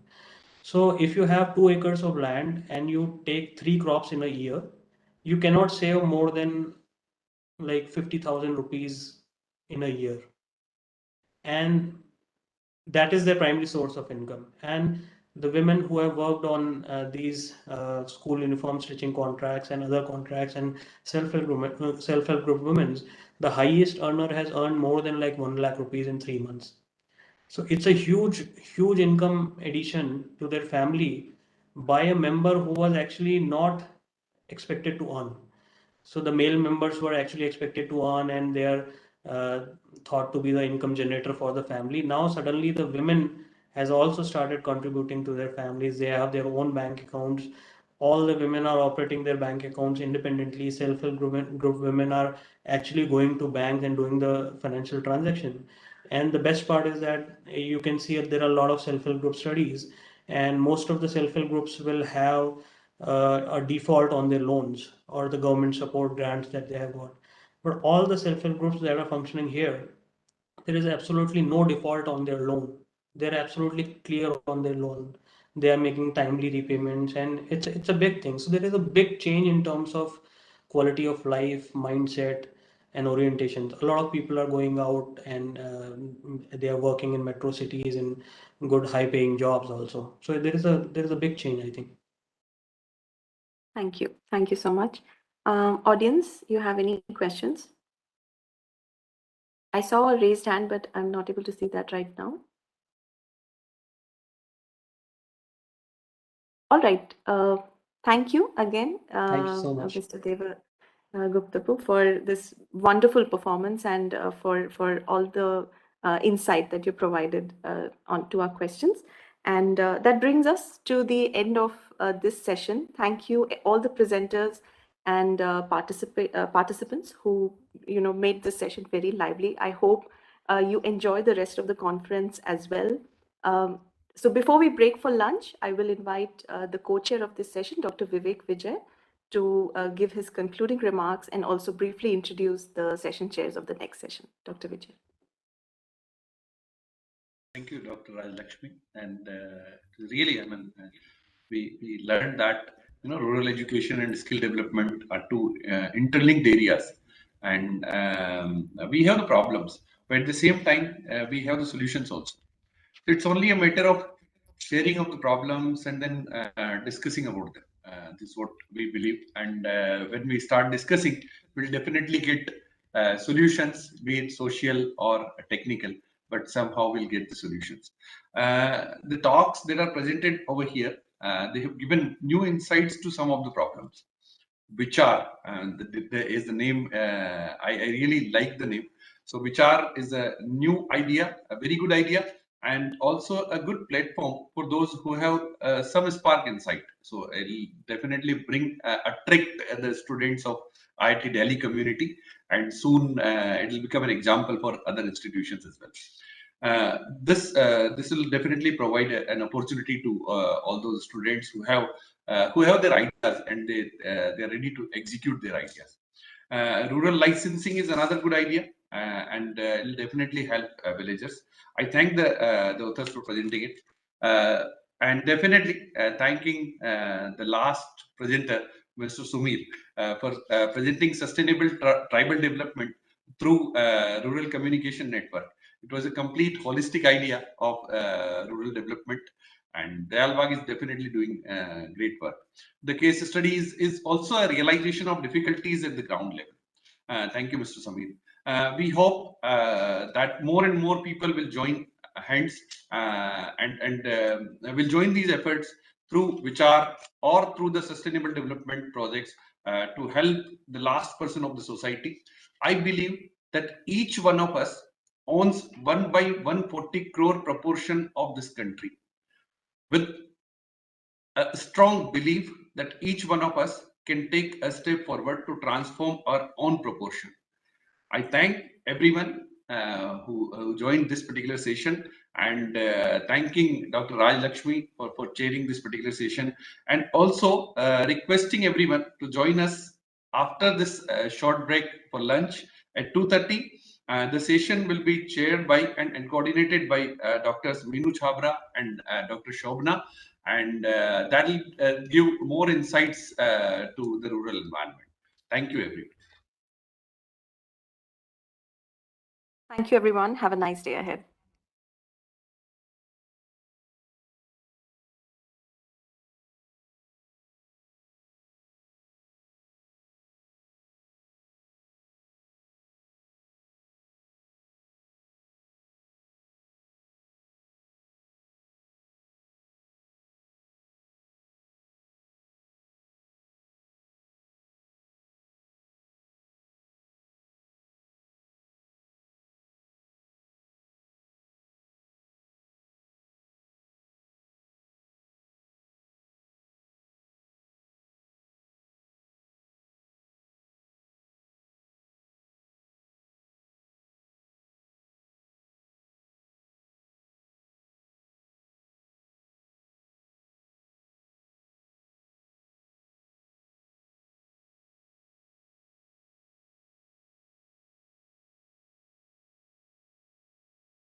Electrode तो graphite field का use करना है,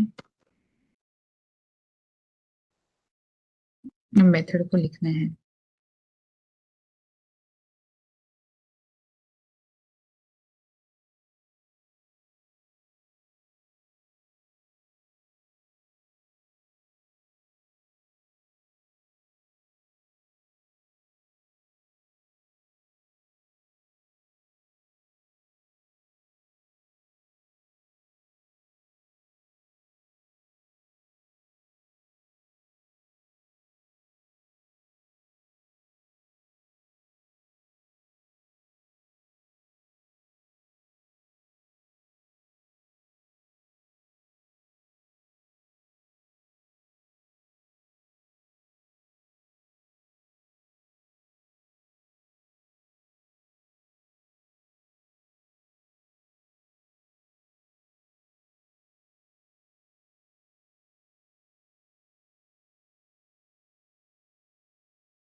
Should we begin the session, Keyur?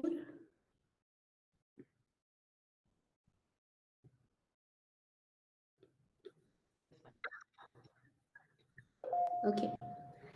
A very good afternoon to all the participants post-lunch, and welcome to this session 2 of day 1, which is on rural environment.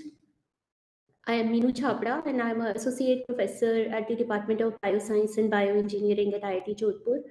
I, along with Dr. Shobhana Singh, will be looking after this session. Dr. Shobhana Singh is an assistant professor in mechanical engineering at IIT Jodhpur.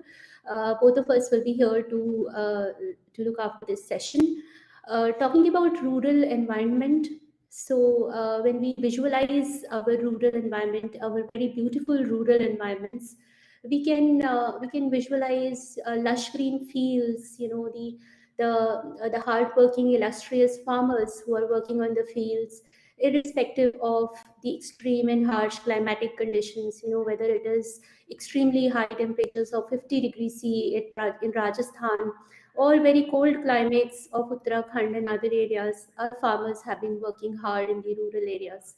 The other thing that we can obviously think of is relatively lower population densities, very open houses, open fields is something that characterize our rural environment. In addition, we have water bodies like ponds, which are naturally treating the wastewater. The groundwater as the main source of drinking water is what we can also imagine. So many of us can think of the hand pumps being used for withdrawing water and direct consumption of the water that is being withdrawn. Other than that, milking, of course, our rural areas are also the main source of providing milk to the entire country. And animal farms characterize it, the animal dungs, the cow dung, which is a very, very useful and a precious resource, I would say, a precious rural resource, is being used very effectively in our rural environments. And this session is going to talk about some of the technology interventions that are now required in the rural environments, considering that there has been certain issues which our fellow citizens from the rural areas are facing. And these are, for example, the environmental pollution, which is now also affecting the rural environments, including groundwater pollution because of the use of fertilizers and insecticides to enhance the crop productivity. Then when we talk about the other problems, the problems related to public health, animal waste management, water treatment, and related to the farms, there's also a depletion in the quality of the soil. So enhancing the productivity of the soils is another challenge which is being faced. And therefore, a lot of scientists in different IITs and other reputed institutes of India are working towards finding sustainable solutions for the same. In this session, we are going to have a total of 6 talks, and some very, very interesting issues will be discussed. Session, the talk number 1 is on the essence from the past for the new future, a case study on Hunar Shala Foundation, Bhuj, Gujarat. The second talk is on decentralized vertical multi-layer vermicomposting system for organic waste management. Extremely interesting with respect to the rural environment. The third talk is on the development of a mobile app for disease and insect identification in soybean plants, Crop Doctor. Another example of a technological intervention that can help with the enhancement of crop productivities. Then we'll have a 10-minute break. Followed by that, there'll be a talk on lantana, no more a troubling invasive species, scope of value addition in lantana camera. The other talk will be on the emerging issues and problems in animal prosthetic and overview. And the last talk of this session will be Azola, a promising feed in challenging Japanese quail enterprise. All the talks are going to be extremely interesting and informative, and there will be a huge scope of discussion also. So at the end of each talk, there will be a time given for discussion, and each talk is supposed to be of 20 minutes in duration. with 5 to 10 minutes devoted just for discussion. So I encourage all the participants to interact with our speakers. If you have any questions, please post them in the chat box, or you can also unmute yourself at the end of the talk and pose your question to the speakers. Most of them are here around with us in this session. Also, I request all of you to keep yourself muted when the talk is being played. And in case you're not comfortable speaking, you can simply post your question in the chat box and I can read the question for you. So taking no more further time, I'll invite the first talk, the speakers for the first talk, Essence from the Past for the New Future, a case study on Hunarshala Foundation, Bhuj, Gujarat. Thank you.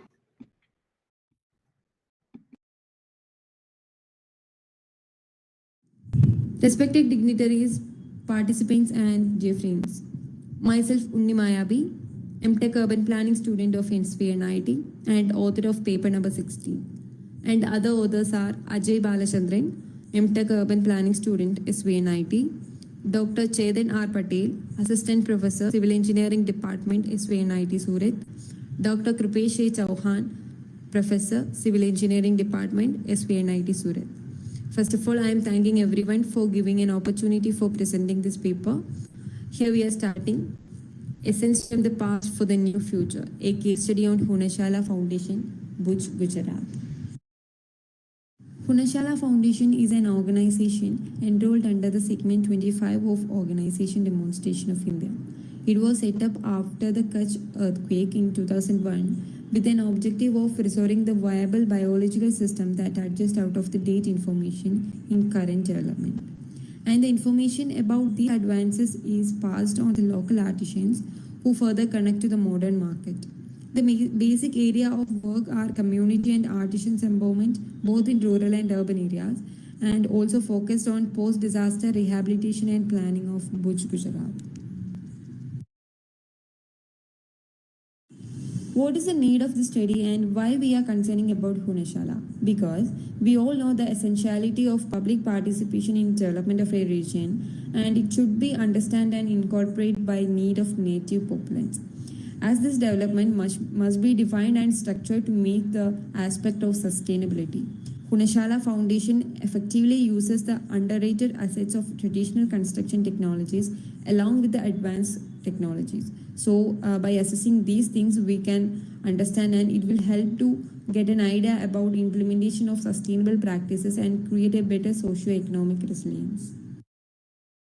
The main objective of this study is to inquire and study the involvement and role of Hunarshala Foundation in post-disaster development of Bhuj, and to observe the approach of foundation in the field of community and artisans empowerment along with the economical aspects. Here we are discussing the study area profile. Bhuj is the district headquarters of Kutch district, Gujarat, with an average elevation of 110 meters.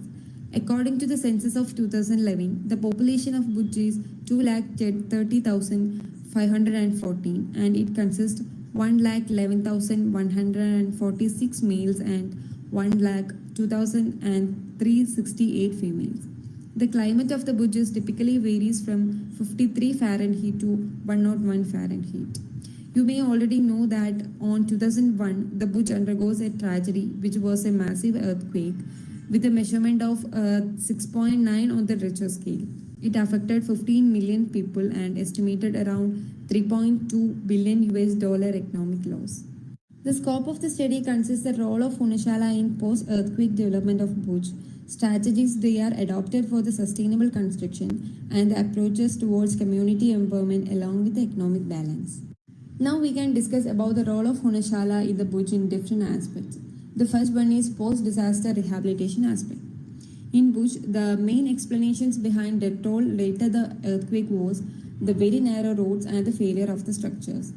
The Kutch falls under the seismic zone 5, and as part of the post-disaster rehabilitation and reconstruction, the government of Gujarat decided to revision and implement the safe for building codes. So Hunarshala invited as a technical advisor of GSDMA and tested the earthquake technologies along with work for issuing guidelines for the scene. Later, they have incorporated with public sector, framed technical building guidelines for unstabilized earth technologies. Alongside the rule, they arranged a manual for construction to instruct them about the safe development rehearsals. These rules and manuals empowered in excess of 100 villages to revamp utilizing earth advances. The watershed management proposal was another effective involvement of Hunashala in reconstruction of Bhuj. Bhuj has bowl-shaped topography and the water channels into Hamirsar Lake in the city through a progression of water bodies interconnected with water channels, both regular and man-made. These systems had crumbled over the long haul, lakes were filled up and channels were obstructed. The advancement plan proposed to restore this framework along with the developing edges of the water bodies as a public green space. These proposals are initiated by Hunashala and it is the primary endeavor of country to embrace complete watershed management and also participated in in-depth damage assessment and surveys regarding the informal settlements in particular areas. The next aspect is community and artisans empowerment. Hunashala as an association generally upheld analysis of new innovations and had belief in social empowerment. They accumulated the local craftsmen's group and investigated them with similar innovations. On 2001, the Bhuj was not comes under the project Rajiv Gandhi Awas Yojana and Hunashala was other supporting NGOs started a collaborative program which is called Homes in the City. Under this program, monetary and specialized help for building houses was given to 120 families residing in various slums of Bhuj. And though the slum redevelopment program under Pradhan Mantri Awas Yojana Urban, the thoughts of proprietor-driven development and community-focused approaches are being investigated completely.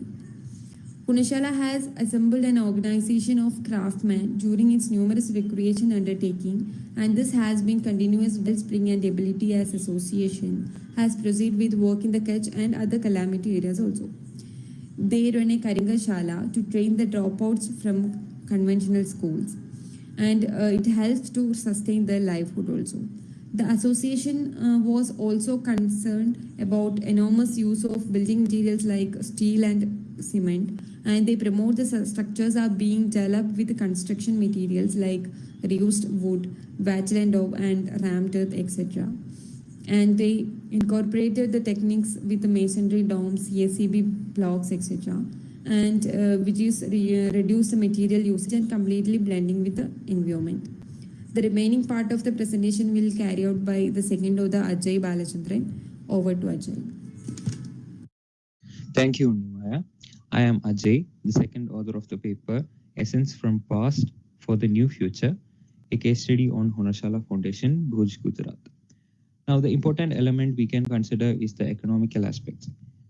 We know that sustainability cannot be achieved if we avoid economical aspects. So, the sustainability in economy is pretty much important for overall sustainable development. Now, we must think about how to sustain the economical balance or upliftment so that we can attain sustainability. The main key is to hold the fiscal cycle within the desired boundary. We can see how it is done. For that, the primary consideration was given for the upliftment of the economic stability of the working class. Considering the characteristics of the working class like artisans, unskilled laborers, etc., they are mainly from unorganized sector, and maintaining such an economic stability was pretty much difficult. Considering Hunashala Foundation, they provide the platform to improve, learn and experience their skills, and this will give them the confidence to overcome their financial hurdles. As we said, they were from unorganized sector, so their main challenges was mainly economic instability. It was below satisfactory level. They were getting low wage and income.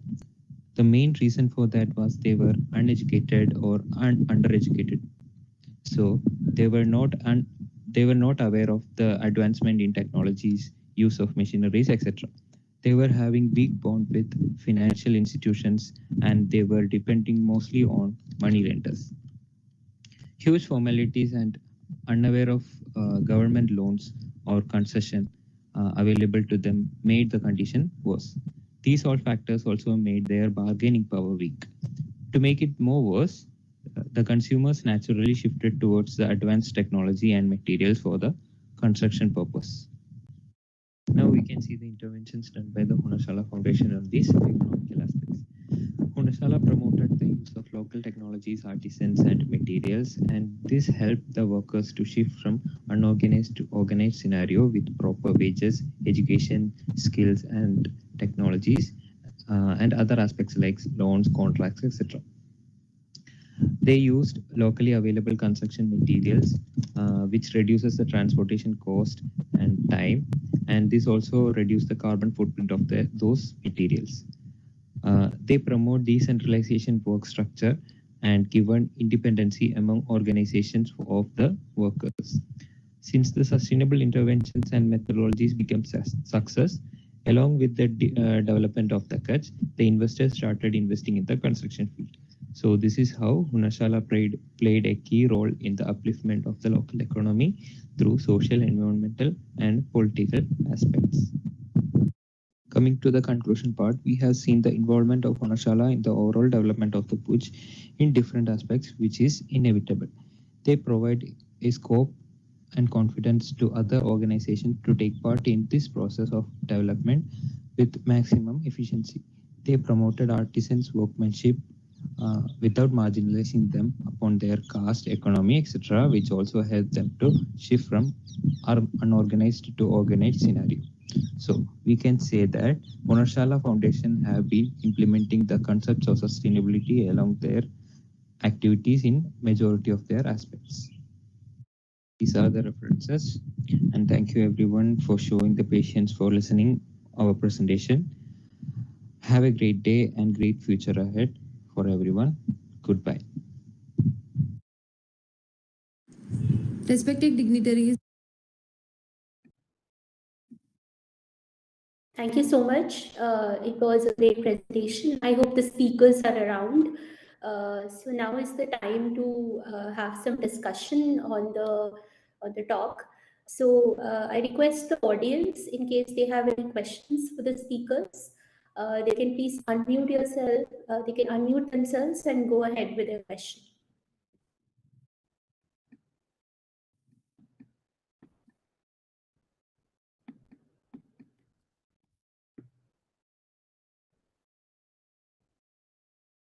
Okay, so if there are no questions, I have one or two points on which I wanted to have a bit of more discussion.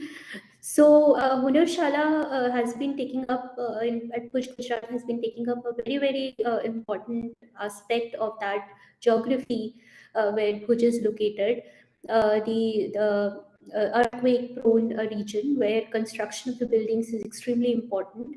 And what was very praiseworthy was that they are encouraging the use of traditional construction techniques with that of the advanced ones.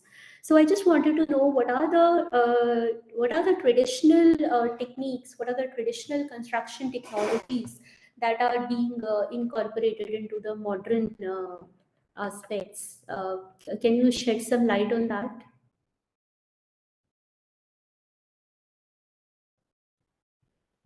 Am I audible?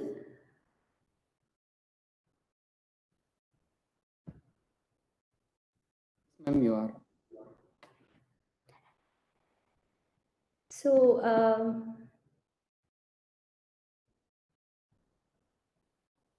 so anybody from this presentation is with us here?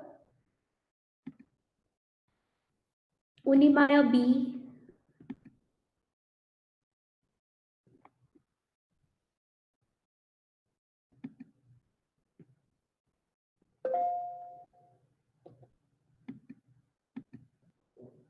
Am I audible?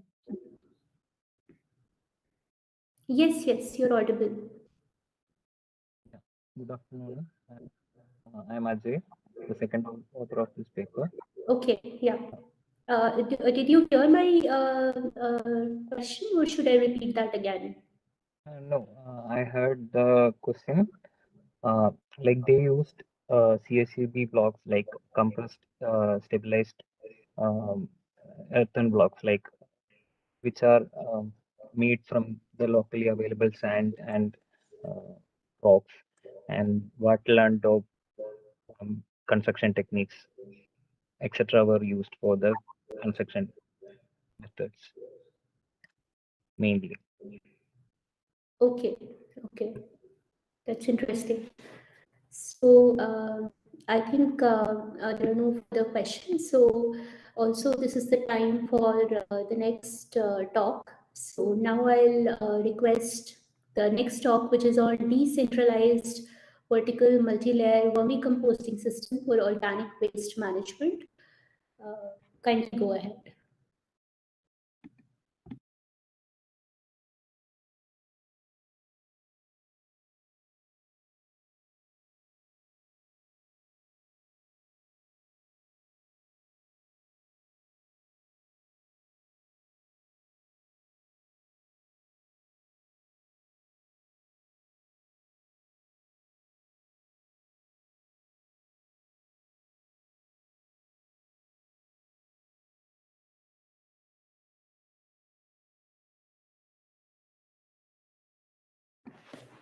So there's no audio.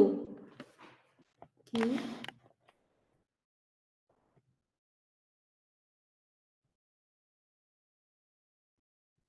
Yes, ma'am. The presentation audio is not, I can't hear it.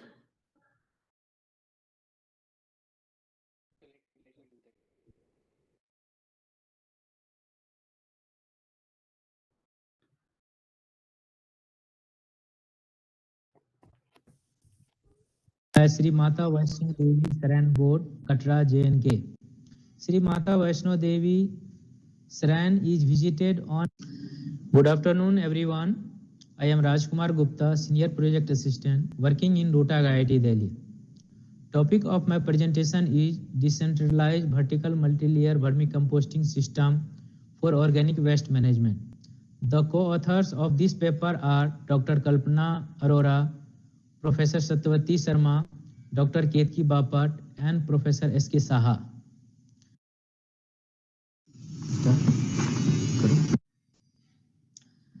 This problem was highlighted by Sri Mata Vaishno Devi Saran Board, Katra, J&K. Sri Mata Vaishno Devi Saran is visited on an average every day about 40,000 pilgrims, and the numbers are growing every year. As the Saran is in hilly region, about 15 kilometer distance from Katra, and about 5 to 10% of the pilgrims are local. Horses and mules are visiting the Saran. For transportation to the lodges existing near Saran, a caravan of mules are used. It is about 1,000 horses and mules in this area. According to the Sri Mata Vaishno Devi Saran Board, it was that the dung of these is caused a problem. Pollution of the Vainganga stream and other water resources in the area by mule dung. The dumping of the dung along the path of the Saran is spreading bad odor in the area, causing inconvenience to the pilgrims. The path has become slippery at several places due to dung and urine of these animals.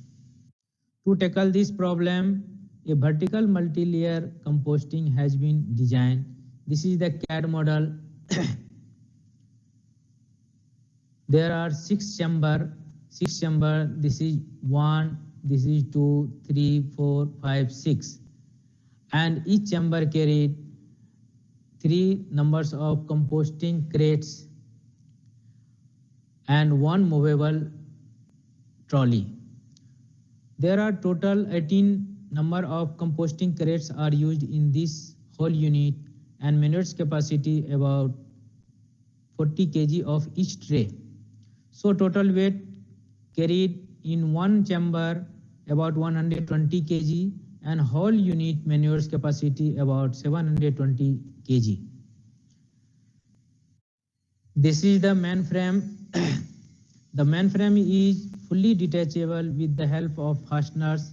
It is made of mild steel square hollow pipe and angles. It is also coated with galvanized coating to resist corrosion. This is movable trolley. It is used to loading and unloading the carrots and forward and backward motion inside the chamber with the help of wheel is attached at the bottom. Overhead, this is the overhead tank. Overhead tank is placed at the top of the unit and it is used to supply water in a sprinkler. ACP seats, aluminum composite panel. This is ACP seat is fixed on outer side of the unit. It is lightweight and waterproof and corrosion resistance. This is the window. 4 cross ventilations was fixed on each chamber on front and back panels. This is perforated crates. This is perforated crates is used to fill manures, cow dung, horse dung, and kitchen waste. It was made of PVC and a standard available in the market. This is the sprinkler system. Nozzles are provided on the top of each crate for proper sprayed water on the manures. This is vermi-wash collecting tray. It is placed at the bottom of the vertical multi-layer composting system. It is made of mild steel with galvanized coating. It is used to collect excess water from all the crates. Next is finite element analysis. Finite element analysis was done on the design CAD model to study the structural strength of the vertical multi-layer system. A load of 1200 Newton was applied in each chamber. The result as shown, the maximum stress of 21.33 megapascal was observed, which is considerably below the yield stress of mild steel, that is 250 megapascal. The maximum deflection was observed 0.465 mm in the vertical direction. This analysis was done in ANSYS. Next is manures and combination testing. First, we have collected manures, cow dung, horse dung, and kitchen waste. After that, manures and kitchen waste were filled in crates individually and in combination of these. Cow dung, this is cow dung T1, cow dung only. This is horse dung, cow dung, and kitchen waste. This is the combination of horse dung, cow dung. This is the combination of horse dung, kitchen waste, and sixth one is cow dung, kitchen waste. Then all carrots put inside the chamber of this system. After that, earthworms were put into all carrots and then water was sprayed through a sprinkle nozzle on all carrots to moist the manures and kitchen waste. The water spraying has to be done at an interval of 2 to 3 days for 5 to 6 minutes throughout the process up to 55 to 60 days. After completing this process, the compost was sieved and packed it in the bags to maintain the moisture. The testing results shown here. Testing result: the horse dung, total horse dung is 216 kg, 12 carats, and cow dung is 2 carats, 36 kg. Kitchen waste is 1 tray, 1 carats for 12 kg. Horse dung cow dung combination is 1 tray, 18 kg. Horse dung kitchen waste combination is 14.5 kg. Cow dung kitchen waste is 14.5 kg. So total initial weight of manures is 311 kg, and after composting we got 223.5 kg. So it can seen that the average composting output of various combination of dungs and kitchen waste was 17.86%. The total load capacity of this unit is 720 kg. However, for the testing, only 311 kg of waste was used. As per the results, if the unit is used at full capacity, then 511 kg of compost can be obtained.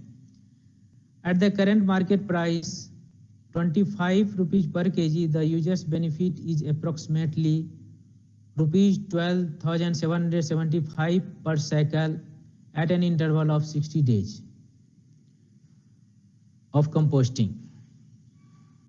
Next is conclusion and future work. The vertical multi-layer vermicomposting is effective in redesigning of composting area because of the problems associated with the land disposal of municipal solid waste (MSW). In the present research, various kinds of waste were selected and treated in vertical multi-layer vermicomposting system. The compost maturity was achieved in approx 60 days for all treatments. Results were obtained with an average output 1.86 of total weight. It was also observed that users could obtain a benefit of approximately 12,775 rupees per cycle of vermicomposting. The vermicomposting not only helps in making the quality compost but also reduces the time taken for composting process by 50% in 16 days. This vertical multi-layer composting system can be used in plain as well as hilly area, especially for mule dung, horse dung, and organic waste. In residential complexes, kitchen waste, weekly public market, vegetable waste, etc. The unit can also be customized as per the user's needs. These are the references. Thank you.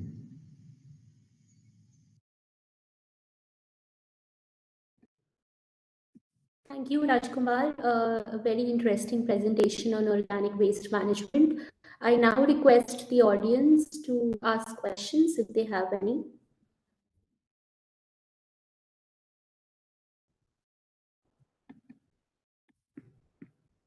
Hello. This is Anand here. Can I ask one question? Yes, Dr. Anand, please go ahead. So I would like to know that when I would like to know the microbial activity when horse dung is separately put as well as when cow dung is put. Which one is better microbially active? And your thoughts on that?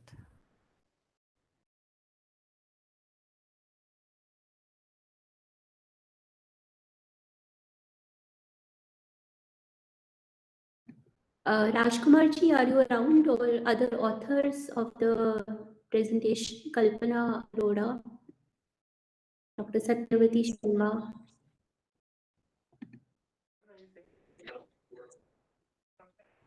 Sahadi said Kalpana can answer this thing. Kalpana? Yes. Hello. Am I audible? Yes, Yes. Yeah. So actually, we haven't tested basically the microbial activity and the kind of microbial flora present in cow dung as well as horse dung. We just check the duration of the composting with some parameters like total organic carbon, total nitrogen, available nitrogen, gel-dal nitrogen in the form of gel-dal nitrogen, and as well as total potassium along with EC and pH parameter. So no effective microbes has been put outside, as well as the microbial activity hasn't tested. The kind of microflora which is already present in the horse dung and cow dung, we haven't tested it. Okay. So Maybe we'll one take it point, forward. Yes. yeah, one point of information here will be that we have tested some horse dung, and we have found that horse dung has a peculiar nature that it can grow a mushroom within it, which can release a antibiotic known as copsin.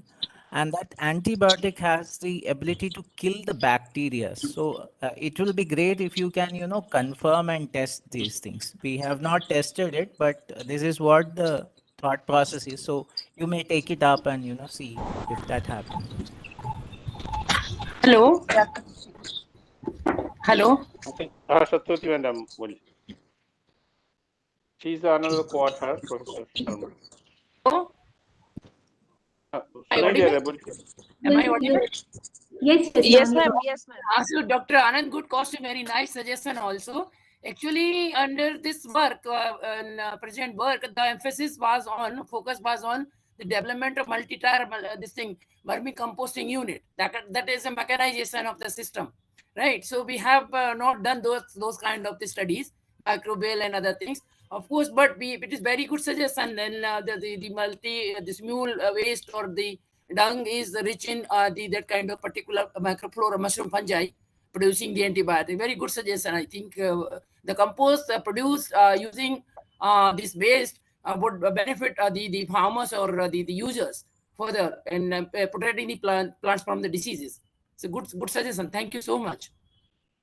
This additional this thing positivity of using this thing meal based. Thank you so much. Thank you. Any other question from the audience? Okay, I have one or two questions from the vendors.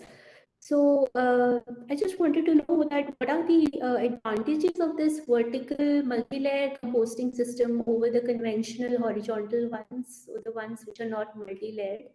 Is it just the area optimization, or it has some specific advantage in terms of temperature maintenance and other stuff?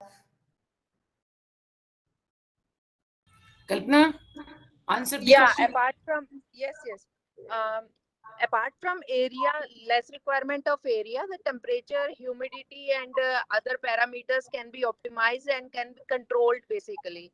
So that's the advantage, because ventilation also has been provided, and we are doing vermicomposting as well as, and the same structure can be used for microbial composting also.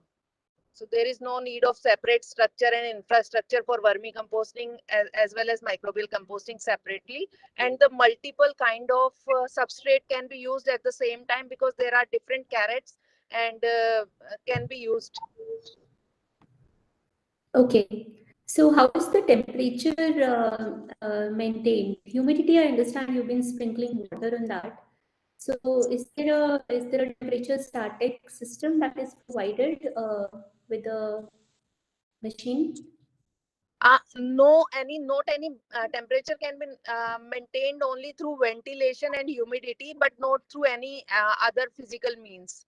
So there is no any physical infrastructure or equipment is there for maintaining the temperature, but by because it can be opened, it has vents, so the vents can be closed and open accordingly. Okay, so primarily it's going to run at room temperature. Yes. So don't you think in colder regions the growth of earthworms or even microorganisms, they're there, it's going to be compromised, because the activity of microorganisms or any biological organism for that matter is a function of temperature? Yeah, temperature can affect the activity of microbes as well as earthworms. There is some optimal temperature required for the growth of microbes as well as earthworms also.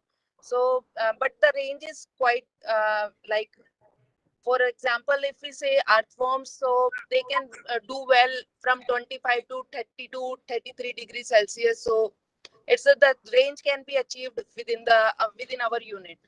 The same with the microbes, since back. Okay. And how is the stability of the compost tested? I mean, how it is decided that now the decomposition is complete and it's only the recalcitrant matter or humus that is left behind. So how do you monitor the completion of the composting process? Yeah, basically there are two parameters. One is by physical looking, so we have too much of experience of making the compost, so the color of the compost, the smell of the compost, and secondly the biochemical parameters which we have tested. such as CN ratio, total organic carbon, nitrogen availability of gel-dal nitrogen. That's it. I see. And what about the earthworms that are there at the end of the process? Pardon, I haven't heard you. Earthworms or any earthworms, because they must be visible, right, in the fermented compost. Yes. The one study has been done before initiation of the project to count the viability of earthworms. So the number has been counted after various duration, like 15 days, 20 days, 30 days, and the number of earthworms as well as the number of eggs of earthworms. So both were counted, and when we were satisfied that it is not creating any harm to earthworms, then the earthworms were inoculated in the vermicomposting unit. Okay, but are they separated and like recycled into another system, or they just die, or they just remain with compost? How are they disposed of?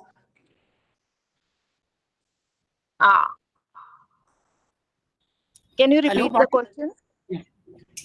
My question is that do you separate the earthworms at the end of the process from the stabilized compost, or? Yes. The earthworms have been separated. Okay. Thank you so much. It is indeed a very, very useful work and very much applicable to almost every, not just rural, but any area which is generating organic waste. Thank you so much. Now is the time to move on to the next presentation, which is on a mobile app for disease and insect identification in soybean plants, Crop Doctor.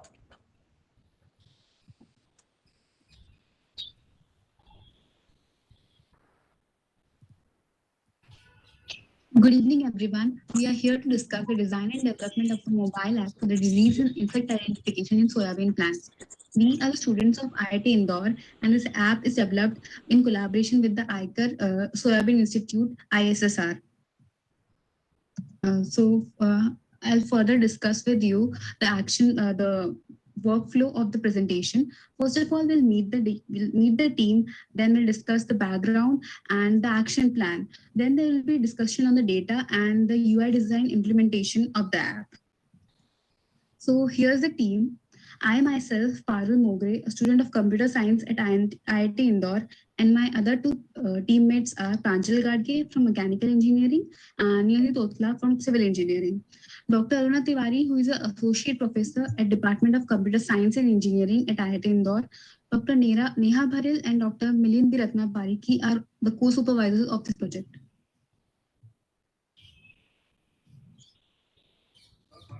So here is the background and need of this project, as in why in the first place we thought of building this project. Soybean is the #1 oilseed crop in India. In a very short span of time, soybean has quickly grown to be an essential oilseed crop with around 10 million hectares under production. It is a rain-fed crop which is exposed to various vagaries of nature and is attacked by several insects and pests during the growth period, which yields to huge losses. So there is a need to enhance the soil growth by using biological control agents that may control root diseases and hence provide a better systematic identification and help create awareness about these diseases and pests. We conducted some preliminary investigations on why the farmers incur huge losses. So here are a few investigations from our side. The first one is misidentification of diseases and pests. Second is improper farming practices, limited access to high quality seed variants, and limited access to high quality farming equipments and tools.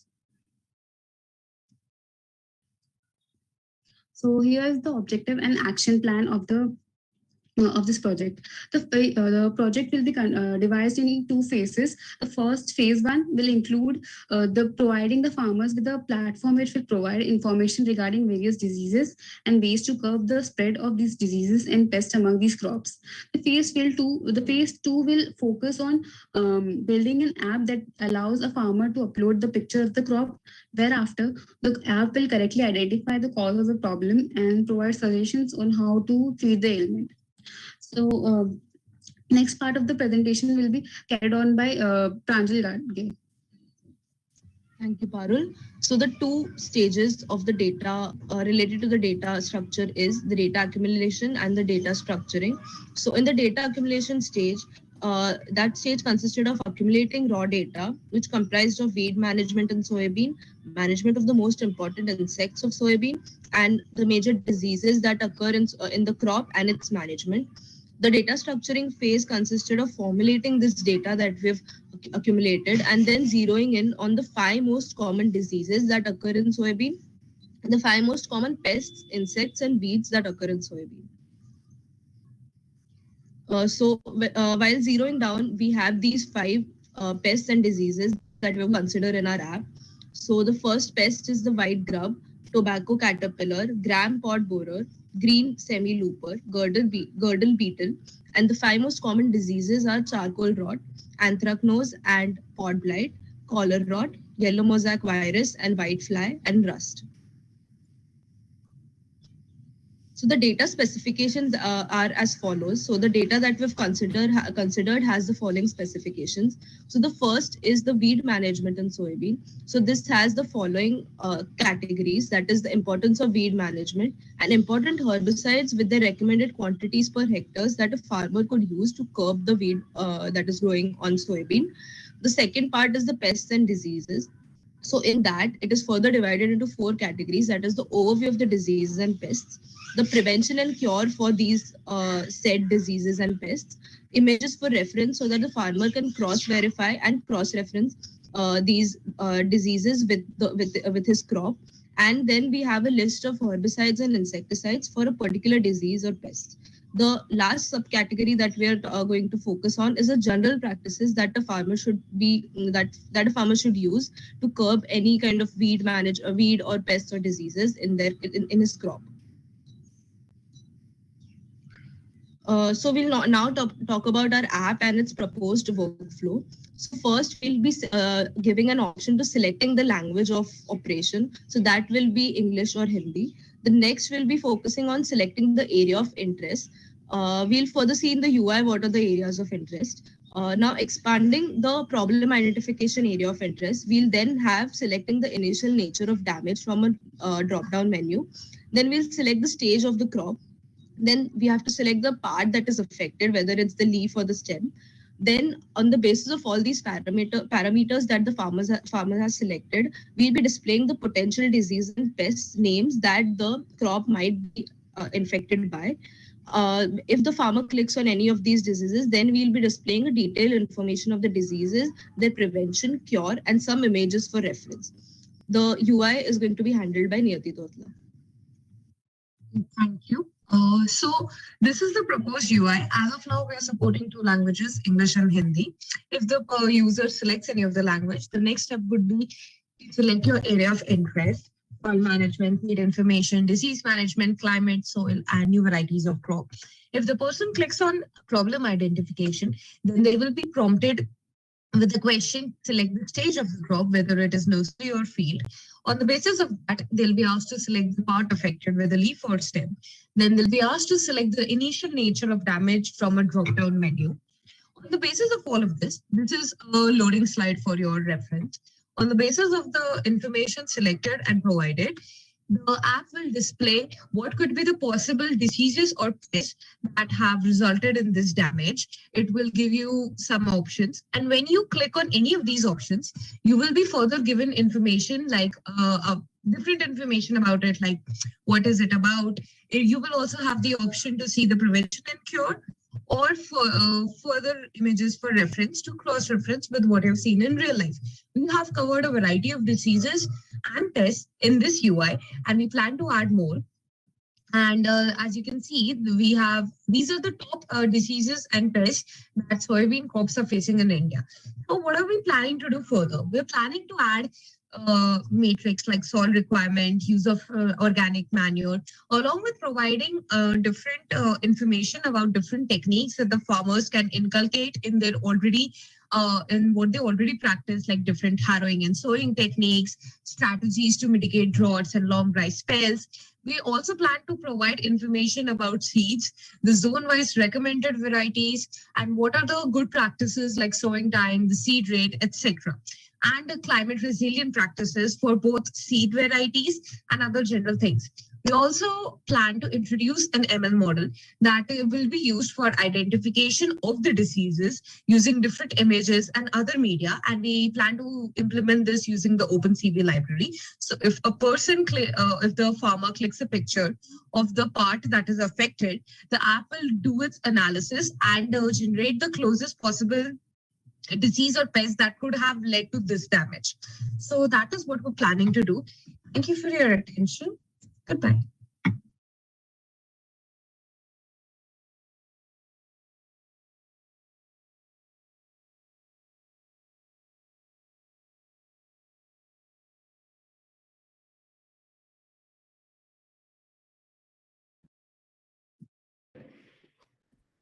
Is the presentation over, Keyur?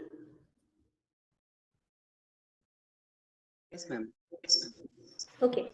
So interesting, the development of a mobile app for disease identification in soybean plants. The session is now open for questions from the audience. You may kindly unmute yourself and go ahead.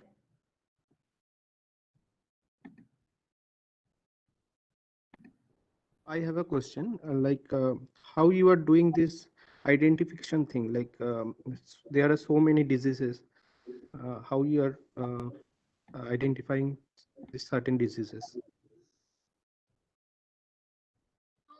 We have collected data from the Soybean Institute. We have Dr. Milind Ratnaparike with us, who has provided data to us. And as of now, we're just concentrating on the top 5 diseases and top 5 pests that hinder that provide damage to soybean. As our project progresses, we plan to add further functionalities and cover more ground according to it.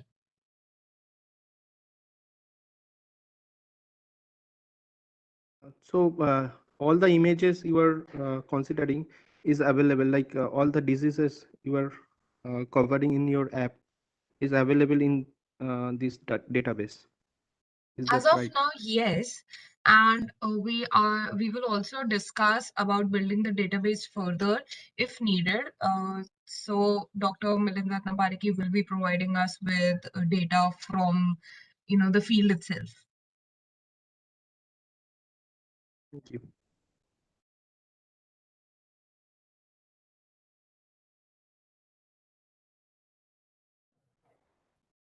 Any other questions?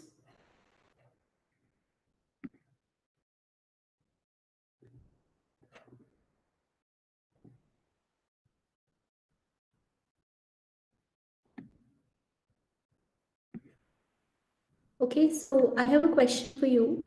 You've been like detecting the soybean crop diseases by looking at where a person is capturing images, right, and then analyzing those images with the databases that are available. Is that correct? Yes, ma'am. That is the second part that we're planning. That is still in works. As of now, we're just displaying information, but we plan to implement. That is still going on. The ML mode of training. So when we look at the diseases of soybean, there are fungal diseases, there are viral diseases, and at times, the symptoms that happens, the crop suffers from almost the similar symptoms, even if it is infected by 2 different type of viruses, because eventually the idea of detecting a disease is to automate the cure as well, right? So how do you think with that kind of overlap between the symptoms of different diseases, and also the difference in the capability of the mobile cameras? These are 2 different aspects which can pose to this kind of research that you've been undertaking. So what's your view on that?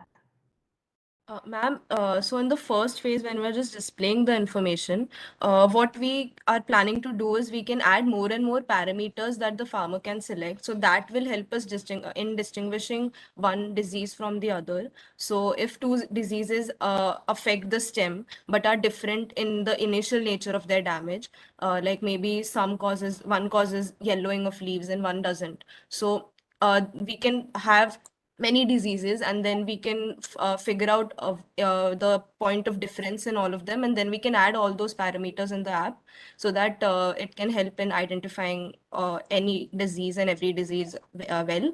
And in the second phase about the machine learning model, how machine learning works is if we have a lot of data, then it is able to handle any situation well. So we'll have in the data set, we'll have clear images also of all the diseases, and we'll also have maybe some unclear images or some hazy images, so that it can also it can also counter the pictures that we can receive from the farmers. So it will be able to adapt to these pictures as well and clear pictures as well, so that we will know that, okay, even if the picture is hazy, it will be able to identify this is the disease. The key is to just have a lot of data so model can adapt.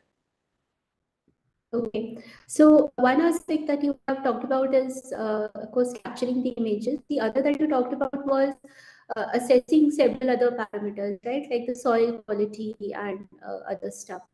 So how do you, relate? How do you work out the relationship between, for example, the soil quality, let's say nitrogen deficiency, to the development of a particular disease? Because this is quite a complex physiological relationship.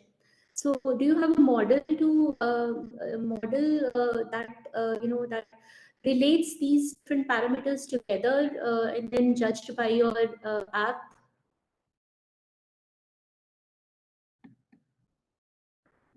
We don't have that as of now, but you bring up a very interesting point, and we will definitely now further take that into consideration.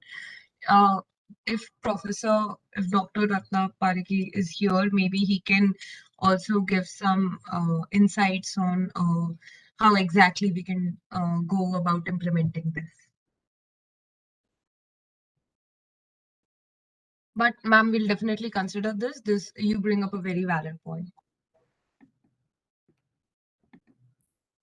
Okay, so all right. So with that, I think there are no more questions for you from the audience. I'll thank you on behalf of everybody. Now is the time for sorry, just yes. So now is the time for a 10 minutes break. We'll be back at 3:40 sharp for our next talk on lantana, no more troubling invasive species, scope of value addition in lantana camera. I request all of you to stay here and unmute yourself, and you can be back by 3:40 sharp for the next presentation. Thank you so much.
Hello. Hello.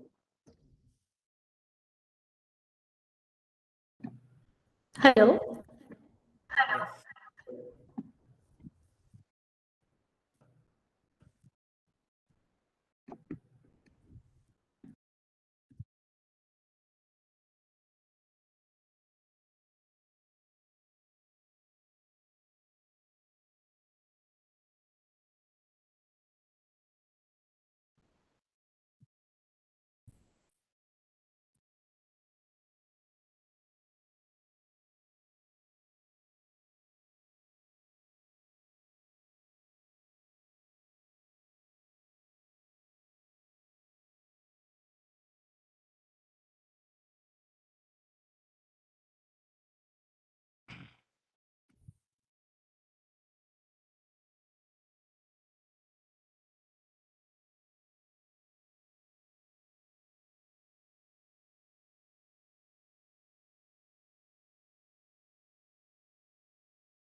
Good afternoon.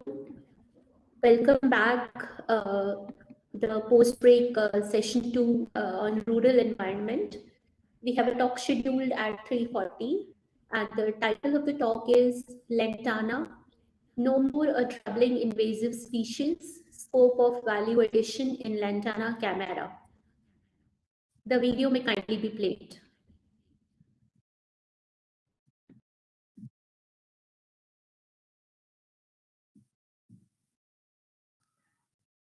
Hello everyone, I'm Minolan Bula, pursuing BSc Honors Agriculture in Velu Institute of Technology. I'm here to represent my group. Our topic is about Lantana, No More a Troubling Invasive Species, Scope of Value Addition in Lantana Camera.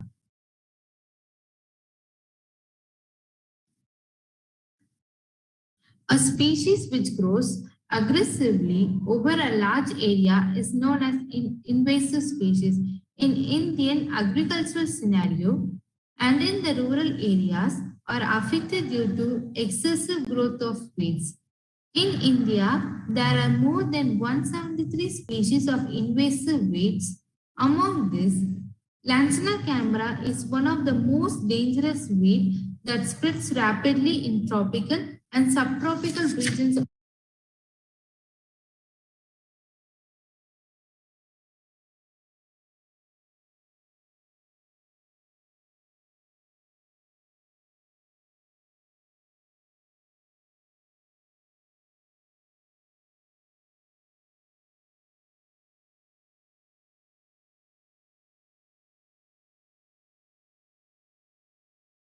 India.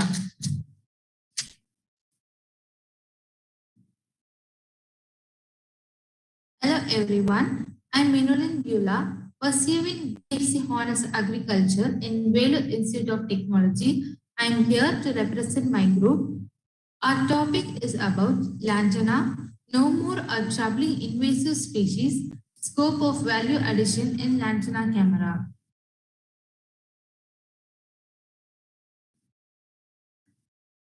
A species which grows aggressively over a large area is known as invasive species. In Indian agricultural scenario and in the rural areas are affected due to excessive growth of weeds. In India, there are more than 173 species of invasive weeds. Among these, Lantana camera is one of the most dangerous weed that spreads rapidly in tropical and subtropical regions of India. In recent agricultural scenario, the farmers rarely earn income from single source due to the aberration in the climatic conditions such as flood, drought during summer, heavy rainfall, which causes loss for the farmers.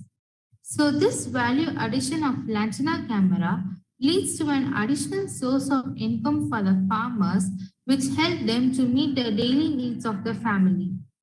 This encourages women empowerment and provide new opportunities for the women farmers.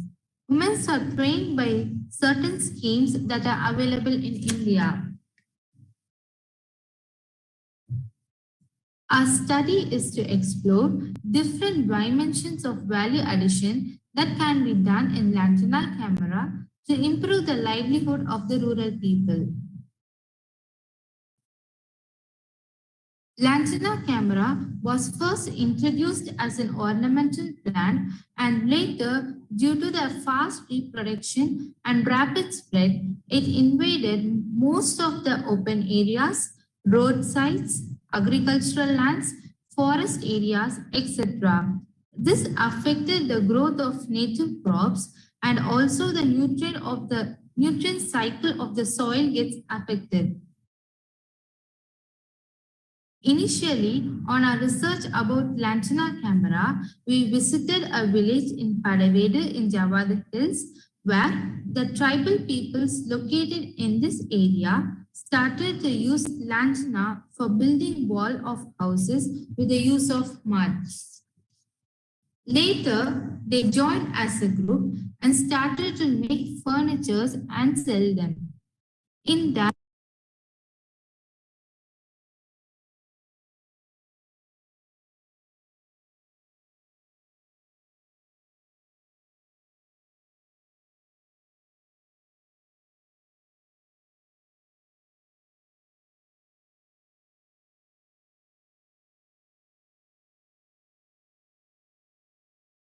furnitures and sell them. In that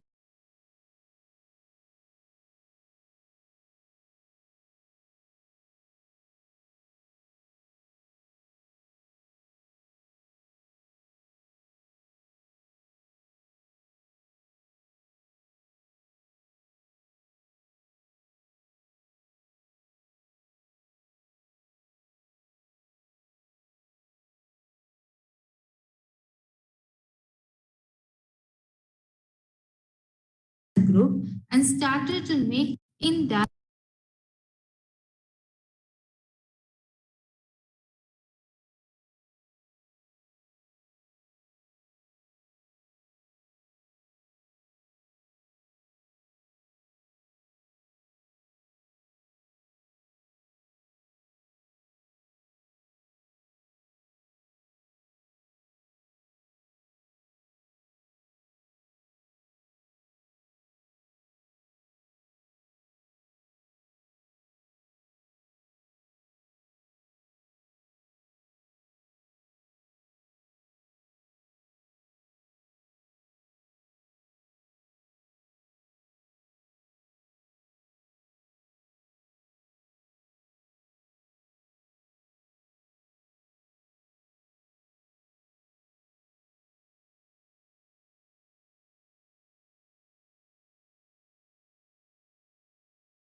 Keyur, are you resharing it?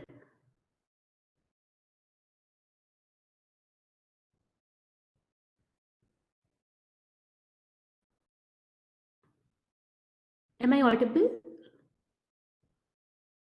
Yes, ma'am. Yes, ma'am. You're audible, ma'am. Yes, ma'am. Yes, ma'am. Yeah. You're fine. Yeah, actually, KU, there is a problem with that particular computer, it seems, and there is no connectivity in that particular area. So he will be right back. We are just changing it. Yeah.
We are having some internet issues. I request all of you to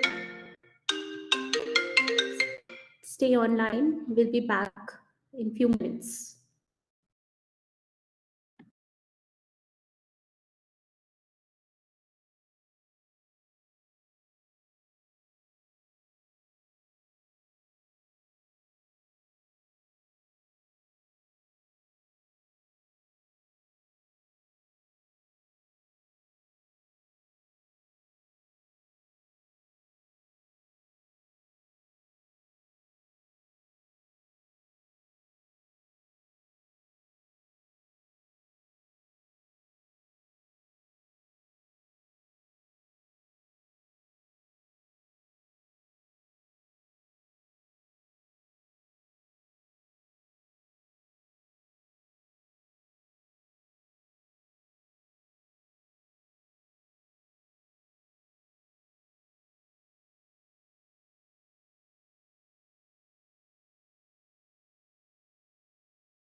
As shown in the image, this is the place where we visited and contacted the people in this locality, and we learned more information about the wheel lanchana camera, and this is the set of furniture made by the tribal peoples.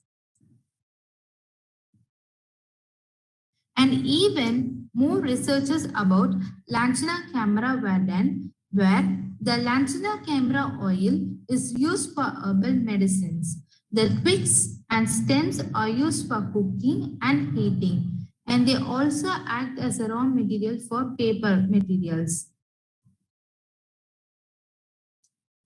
We are trying to produce a new product from Lanchana camera, a candle with fragrance and a mosquito repellent with the use of traditional method, which will be easy for the rural people to work on it. By conversion of wheat into value-added product, such as a source of income and encourages women and farmer empowerment in rural areas. This satisfies the sustainable development goals such as no poverty, gender equality, affordable and clean energy, decent work and economic growth, reduced inequalities, sustainable cities and communities, life and land, and partnership for the goals. Thank you.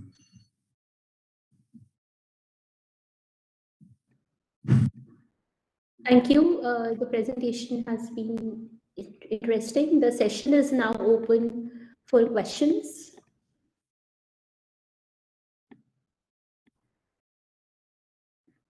Yeah, can I ask one question? Yeah. Yes, please go ahead.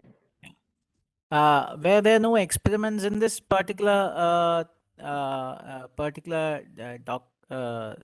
presentation?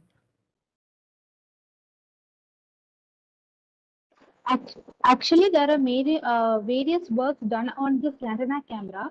Now we are working on that product development, like a candle with fragrance and mosquito repellent, which acts as a cost-effective method for the rural people and a very good product for the public. No, I would like to get the experimental details of that particular experiment that you are conducting, right? So that's the way to put it, right?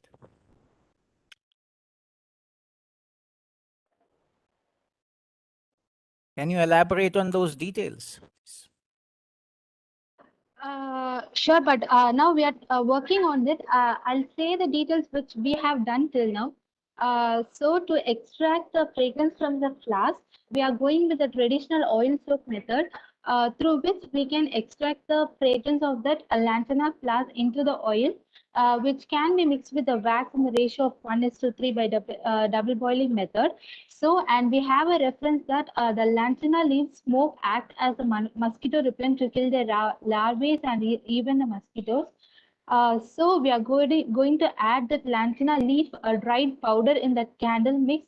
So that the smoke coming from that camera candle will be with fragrance, and also it acts as a repellent.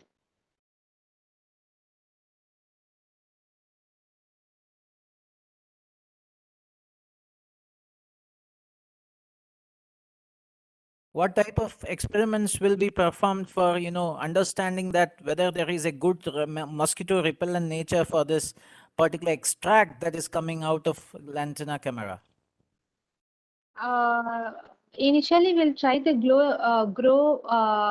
multiply that mosquito larvae in a glass jar, and we'll try to release that smoke in a closed condition, and we'll check whether that larvae are getting affected by the smell.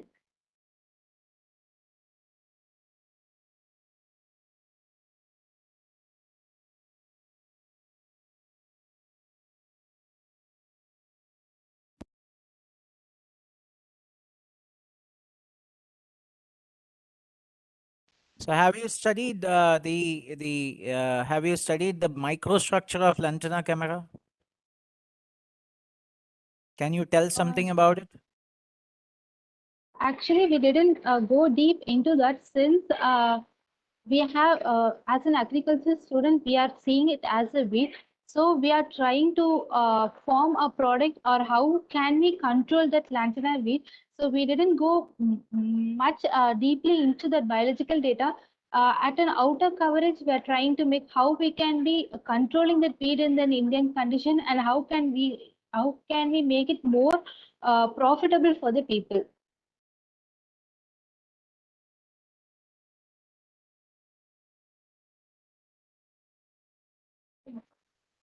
But we have studied a little bit about the biological data, like it has some allelopathic chemicals, but which is harmful for the livestock, but not for the humans, because these allelopathic chemicals are used in the herbal medicines which are being used by the humans, and even the oils are used by the humans. So we have undergone that study, that whether it is toxic to the humans or not, but it is toxic to the livestock, but not for the humans.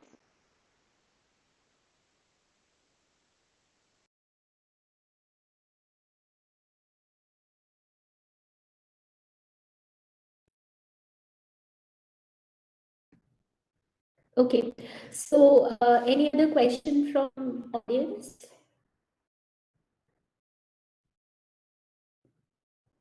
So I have a discussion point with you. So you'll be talking about multiple applications of lantana camara, which includes furniture, toys, and therapeutic uses, paper making, fragrance, mosquito repellent. There are several aspects that have been studied. So if I broadly classify them, I can say there are some high value, low volume products, and there are some low value, high volume products. So how to effectively utilize lantana camara biomass, which is challenging. Excuse me, ma'am. Your voice is not clear. I'm not able to understand your question, ma'am. Okay. It's just breaking. It doesn't matter. I think now is the time for our next talk. I'll get back to you later. Okay. Thank you. The next talk is on the emerging issues and problems in animal prosthetic, an overview by Tapesh Mathur.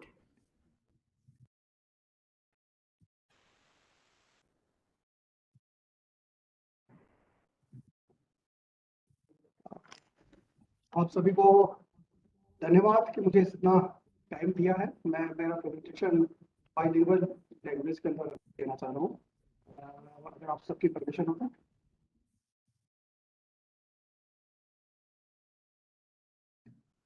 जी ठीक है, screen share करता हूँ।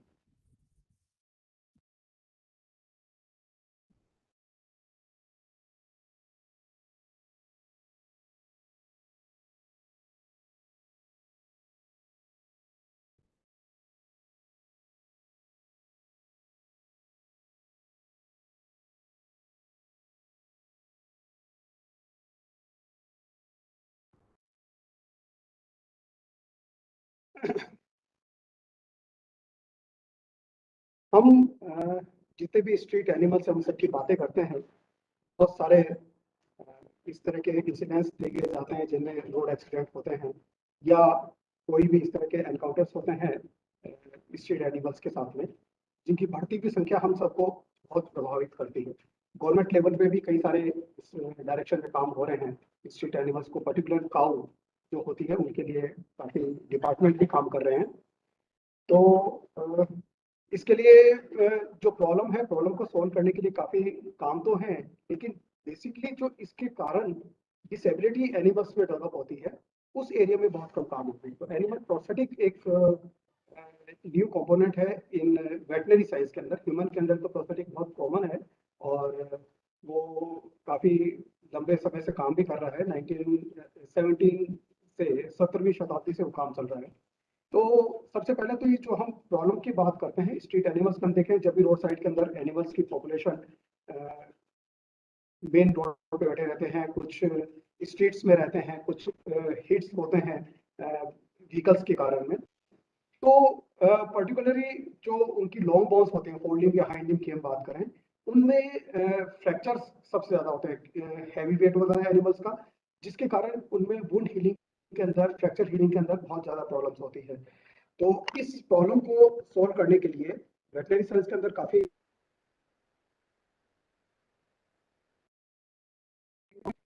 Fracture flora लंबे समय तक maintain कर पा रहा एक एनिमल ओनर के लिए पॉसिबल नहीं होता।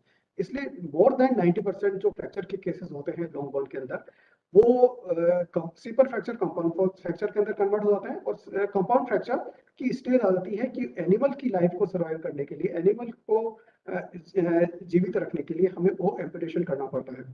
आफ्टर एम्पुटेशन जो एनिमल की लाइफ होती है वो काफी मतलब टेरिफिक होती है कि उस एम्पुटेड एनिमल्स को खड़े होने के लिए, चढ़ने के लिए, सब स्टेजेस के लिए उसको दूसरे हेल्दी एनिमल्स के साथ फाइट करना पड़ता है। और उस कंडीशन के अंदर वो अगर उसको कोई सपोर्टिव मीडिया मिल जाए, कोई इस तरह का मीडिया मिल जाए कि जिसके कारण वो अपनी लाइफ को थोड़ा सा इजी बना सके, आसान बना सके, प्रोस्थेटिक एक कंपोनेंट हम लेकर आए हैं। ये फोटोग्राफ्स में भी आपको शो हो रहा है कि एक एम्प्यूटी एनिमल्स किस तरह से जस्ट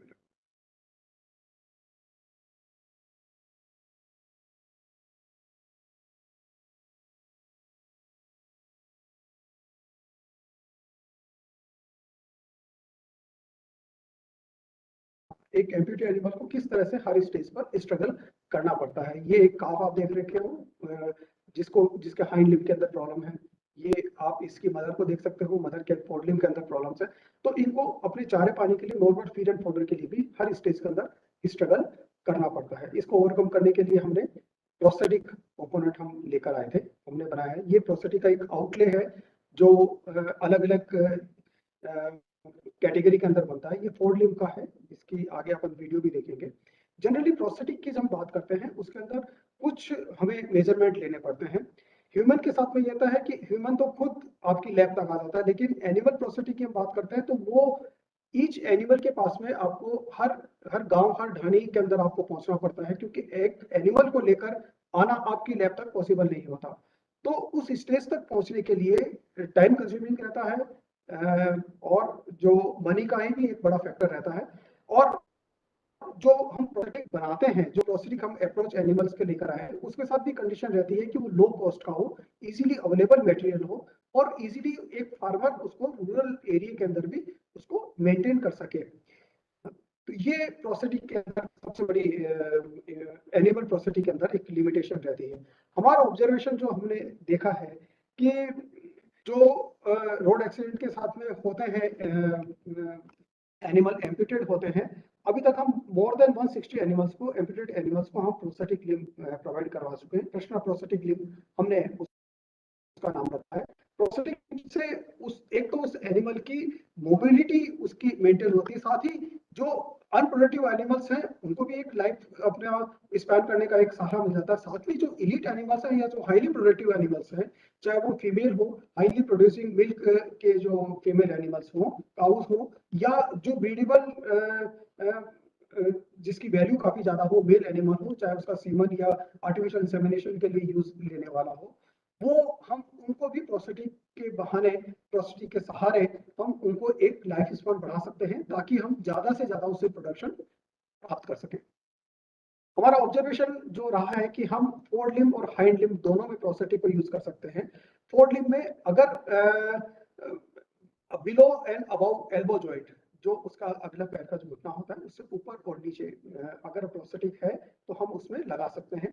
हाइंड लिम्ब के अंदर जो हॉप जॉइंट होता है पिछले घुटने के अंदर, वो हमें उससे अगर ऊपर एम्पुटेशन है तो हम उसमें प्रोस्थेटिक की हमारी लिमिटेशन होती है, हम नहीं लगा सकते। हाइंड लिम्ब के नीचे अगर एम्पुटेशन है, site of amputation below then hip joint, then we can able to use the prosthetic, Krishna prosthetic limb.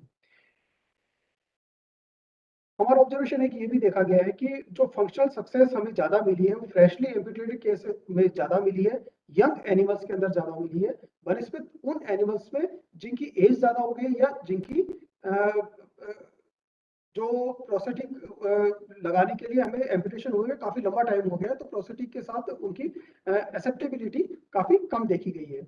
अगर पेट एनिमल्स की हम बात करें या डोमेस्टिक एनिमल्स की हम बात करें तो बाइलेटरल लिम्ब एम्पुटेशन अगर होता है या पैराप्लेजिक या हेवी पैराप्लेजिक कोई एनिमल्स होते हैं तो उसमें काट ज्यादा, जैसे डॉग काट है या कैट काट है, वो ज्यादा यूजफुल होती है बनस्पत प्रोस्थेटिक के लिए।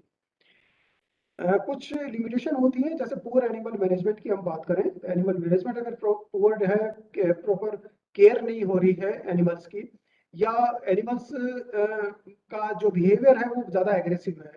जिस तरह से ह्यूमन के अंदर हमें प्रॉब्लम देखी जाती है कि अगर उसका सपोर्टिव बिहेवियर नहीं होता ह्यूमन का, उसी तरह से एनिमल्स भी रिलेटेड टू एक्सेप्ट द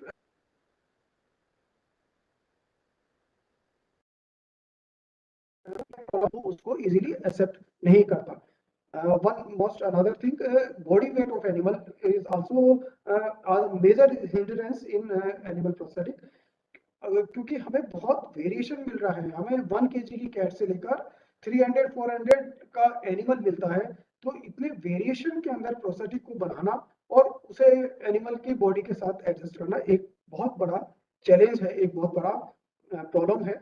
साथ ही जो कॉन्ट्रैक्शन जो है एनिमल लिम्ब का, अगर प्रॉपर लेवल पे ड्रेसिंग नहीं हो रही है, या मस्कुलर एट्रोफी हो रही है, अनयूज एट्रोफी हो रही है, न्यूरोमा हो रहा है, इस तरह की प्रॉब्लम से हमें प्रोस्थेटिक के अंदर देखी जा रही है, जो ये हमारे लिए एक बहुत बड़ा चैलेंज होता है वेटनरी फील्ड के अंदर।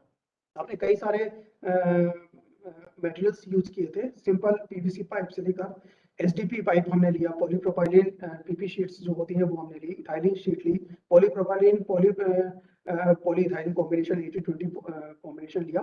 ये इसमें अलग अलग जिस तरह से बना हुआ है बॉडी वेट के अकॉर्डिंग अलग अलग हमें मटेरियल यूज करने पड़ रहे हैं। जनरली हम पॉलीप्रोपाइलिन पॉलीइथाइलिन कॉम्बिनेशन या पॉलीइथाइलिन के जो प्रोस्थेटिक कृष्णा प्रोस्थेटिक लिम्ब हम यूज कर रहे हैं एनिमल्स के अंदर। हमारा ऑब्जर्वेशन जिसके हिसाब से हमने बनाया कि 25-40 kg बॉडी वेट अगर है, डेबिलेटेड काफ है, काउ की अगर हम बात करें तो 2 mm to 3 mm थिकनेस का हमें शीट की जरूरत पड़ती है, उसको हम थर्मोफॉर्मिंग करते हैं। 200 to 250 kg बॉडी वेट है, मैच्योर मेल है या फीमेल काउ है, तो 4 mm to 5 mm thickness of sheet हमें रिक्वायर पड़ती है। 250 to 300 kg body weight cow का है तो 6 to 8 mm की शीट हमको जरूरत पड़ती है। मोर देन 300 kg है तो हम 8 to 10 mm शीट तक भी जाते हैं, ताकि उसकी जो स्ट्रेंथ है वो रहे। कॉजेज एंड कॉम्प्लिकेशंस पे अपन एक बार आगे बात करेंगे। ये हमने कुछ जो मोर देन 350 kg का जो बुल है उस पर हमने कृष्णा प्रोस्थेटिक लिम्ब लगाया था।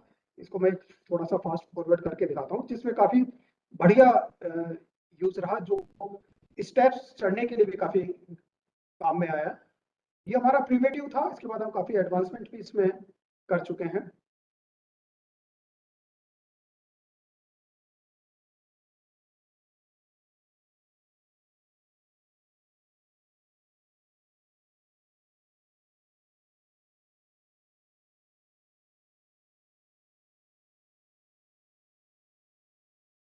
ये हमारा एक काफ है, काफ के हाइंड लिम्ब के अंदर बिलो हॉक जॉइंट ही हम प्रोस्थेटिक यूज कर पाते हैं। अबाव हॉक जॉइंट क्योंकि एनाटॉमिकल प्रॉब्लम्स आती हैं, बॉडी का स्ट्रक्चर इस तरह रहता है कि एंकरिंग के लिए प्रॉपर हमें लेंथ नहीं मिल पाती, इसलिए प्रोस्थेटिक यूज करना पड़ा, काफी चैलेंजिंग रहता है।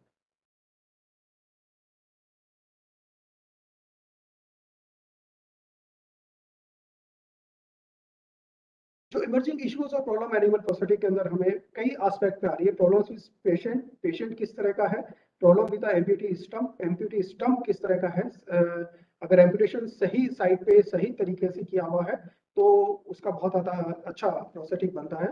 प्रॉब्लम विद प्रोस्थेटिक प्रोसेसेस कैसा है, मटेरियल कैसा है, इस पे भी हमें आती है, हम चर्चा करेंगे। और प्रॉब्लम विद फंक्शन किस तरह का रहता है। सबसे पहले problem with patients, kind of animal किस तरह का एनिमल है। जैसे हमने बताया कि कैट्स टू लेकर एलिफेंट तक, एलिफेंट में फॉरेन कंट्रीज में जरूर प्रोस्थेटिक पे काम हुआ है, केरल के से जरूर हमें 1-2 क्वेरीज मिली थी, लेकिन अभी नहीं हुआ।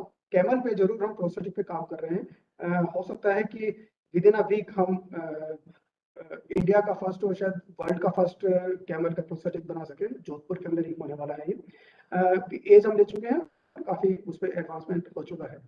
एज ऑफ एनिमल की एज कौन सी है, जैसे कि मैंने बताया कि यंग वन के अंदर काफी अच्छा हमें रेस्पॉन्स मिलता है, बजाय कि जो ओल्ड है उसके साथ। टेम्परामेंट ऑफ एनिमल का टेम्परामेंट कैसा, हेल्थ एंड सबसे इम्पोर्टेंट जो चीज है ओनर का इंटरेस्ट कितना है, क्योंकि ह्यूमन में तो जो प्रोस्थेटिक है वो ह्यूमन पर्सन खुद लगा लेता है, खुद उसको उतार सकता है। एनिमल को क्योंकि एक्सटर्नल डिवाइस है, प्रोस्थेटिक लगाना उसके ओनर के इंटरेस्ट पर निर्भर करता है। तो इसकी जो हमारी सक्सेस रेट या उसकी जो फेलियर रेट है वो सारा डिपेंड करता है कि ओनर का इंटरेस्ट कितना है, वो उसको डेली लगाता है या नहीं लगाता है, वो उसको प्रॉपर फिजियोथेरेपी एक्सरसाइज देता है या नहीं देता है। तो इसमें हम सेकंड पार्टी पे ज्यादा डिपेंडेंट रहते हैं। कैपेसिटी टू लर्न ये भी इंपॉर्टेंट है। कैपेसिटी बहुत ओनर जो उसको प्रोस्थेटिक यूज कर रहा है और जो एनिमल जो प्रोस्थेटिक यूज कर रहा है, जो उस चीज पे हम प्रोस्थेटिक इम्प्लांट कर रहे हैं। Daily day to day practice जरूरी है प्रोस्थेटिक के साथ में। अगर एनिमल जो जिसको हम प्रोस्थेटिक लगा रहे हैं, अगर कोई ट्रॉमेटिक कंडीशन है या कोई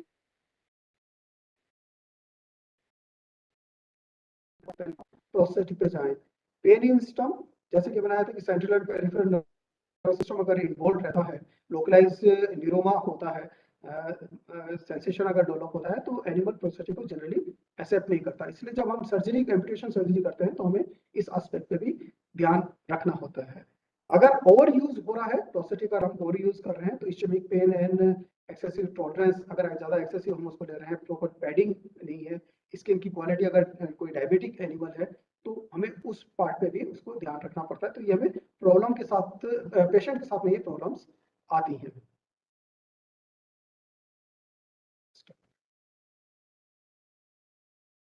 प्रॉब्लम विथ एम्प्यूटी सिस्टम की हम बात करें, एम्प्यूटेशन किस साइड से करना है वेटनरी के अंदर सबसे ज्यादा इंपॉर्टेंट है। जनरली 90% केसेस जो होते हैं, अगर कोई फ्रैक्चर का केस आता है तो उसे फील्ड वेटनरियंस अपनी सहूलियत के हिसाब से जॉइंट से एम्प्यूट कर देते हैं। अगर आप प्रोस्थेटिक की बात कर रहे हो तो साइट ऑफ फ्रैक्चर से एम्प्यूटेशन करना सबसे इंपॉर्टेंट चीज होता है। हमारा जो communication, doctor Tapesh, left 5 more minutes, केवल 5 मिनट और बचे हैं।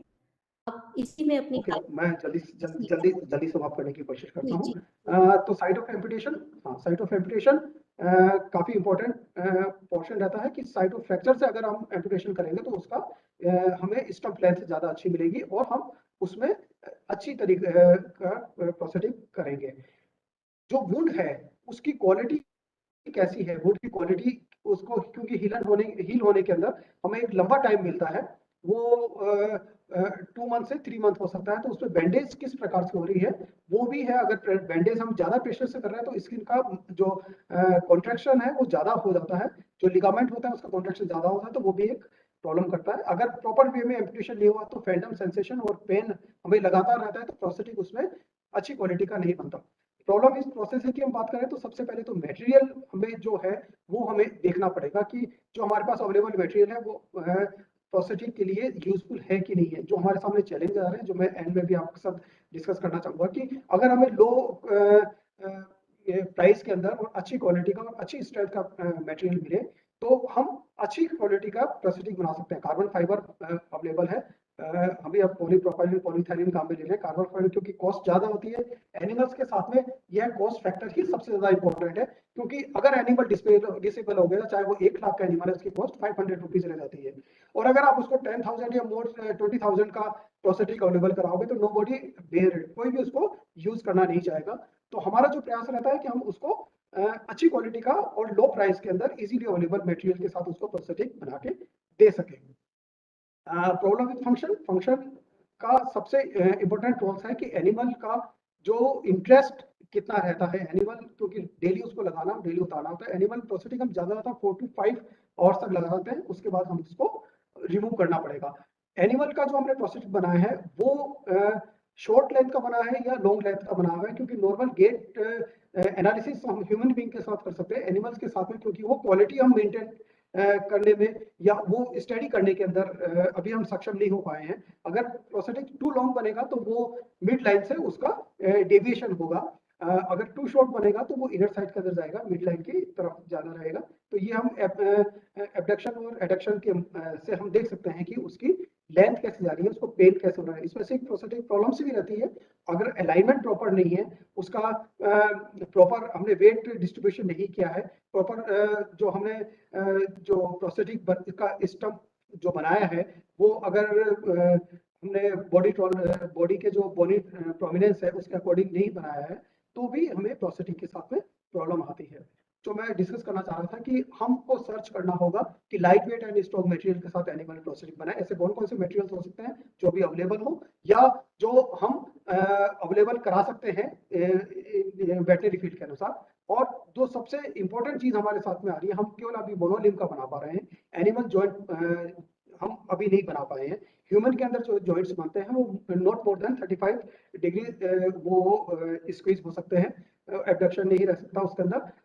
हमको जब एनिमल को अगर जॉइंट बनाना है तो एक तो उसको इजीली मटेरियल के साथ इजीली अवेलेबल मटेरियल के साथ में बनाना है, साथ में वो अप टू 10 डिग्री तक आपके मुड़ सके, क्योंकि जो एनिमल अनप्रेडिक्टेबल हो रहा है, कब उसको चलना है कब उसको बैठना है, तो वो हमारे लिमिट में नहीं रहता, ना उसको इतनी इजीली सिखाना संभव हो पाएगा। तो ये दो मेन प्रॉब्लम हमारे सामने आ रही है। इनका अगर हम कोई सॉल्यूशन निकाल सकते हैं तो वो हम सॉल्यूशन निकाल के वेटरनरी प्रोफेशन को दे सकते हैं। मेरी यही आप सभी, क्योंकि टेक्निकल सपोर्ट है IIT,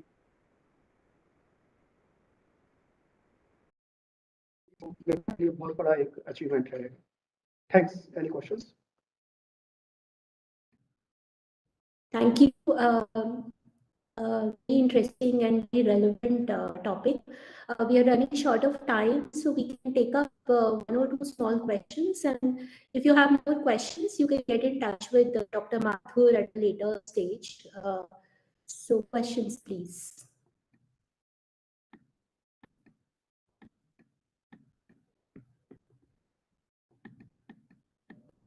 So I just have one small question, Dr. Mathur. आप जो प्रोस्थेटिक की बात कर रहे हैं, तो जब हम ह्यूमन प्रोस्थेटिक्स की बात करते हैं तो हम बायोकम्पैटिबिलिटी की बात करते हैं, मेजरमेंट्स की बात करते हैं, गेट की बात करते हैं, तो वो सभी पैरामीटर्स अफेक्ट करते हैं success of the prosthetic.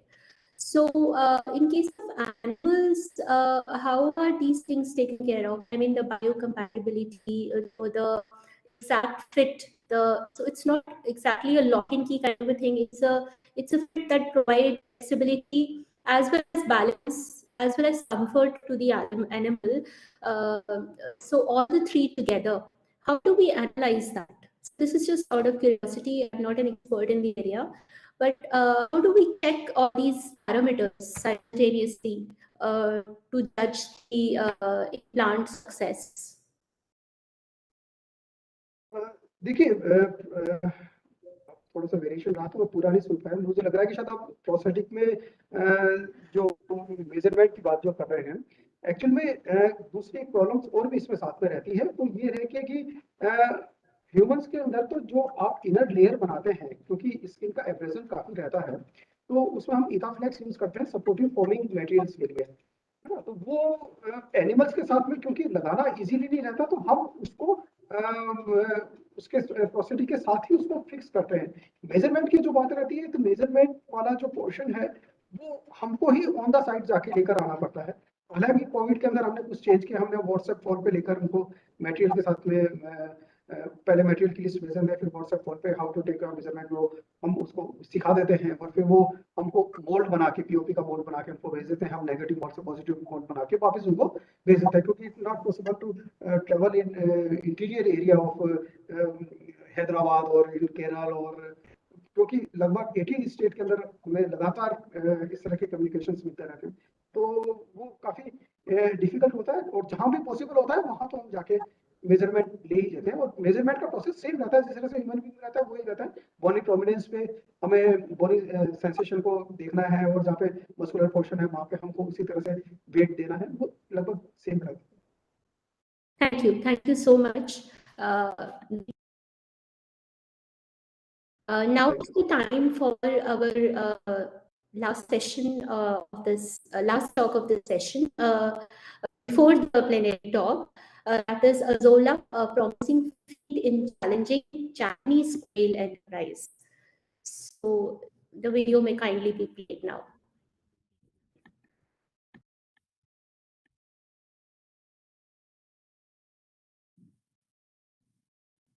This is Monisha, studying BSc Honours Agriculture in Vellore Institute of Technology, and I am here to present the topic Azola, a promising feat challenging Japanese quality enterprise. Moving to introduction. The Sustainable Development Goals or global goals are a collection of 17 interlinked global goals designed to be a blueprint to achieve better and more sustainable future for all.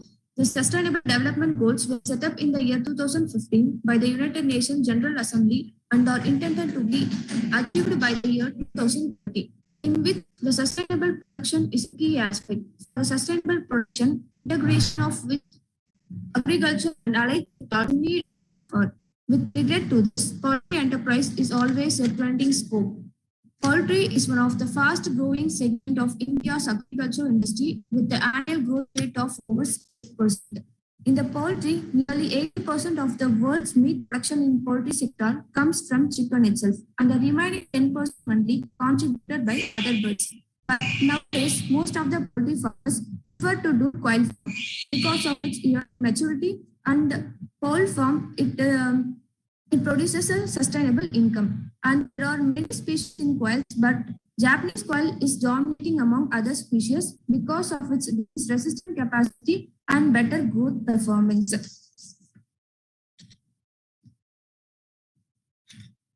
Moving to the constraints that is faced in poultry sector.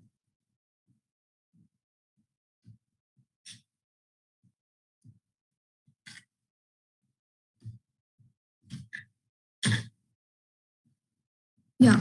Apart from this, poultry farmers face lots of constraints, which includes poor hygiene practices, lack of quarantine, lack of temperature control. Because of these reasons, poultry farming in India doesn't meet the international standards. Apart from this, birds face a huge problem, that is during transportation due to stress that is provided by high temperature. Most of the mortality has been occurring there. And let's see the case study which was conducted by us. We have been conducting a case study with the farmer Yelumalai in Tamil Nadu, and we identified a major issue faced by him, which is the high cost of feeding. Since he is from economically weaker section, so he couldn't afford high cost feeding material to the quails. Hence, he is searching for a low cost feeding material without affecting the growth of quails. We know that most of the poultry farmers used to procure the mixed feed that is readily available in the market, which has maize, soybean meal, groundnut oil cake, etc., are mixed in a certain proportion. Here, maize and soybean contributes to the major protein source in quail's diet. Nowadays, the price and demand for maize and soybean meal is rising due to its importance in human diet also as a protein source. Hence, searching for an alternate protein source for a quail diet is an important thing to consider. We also analyzed the expenses for one quail. Here, the farmer is spending at nearly 57.14% in the feed itself. So, and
The video is not playing.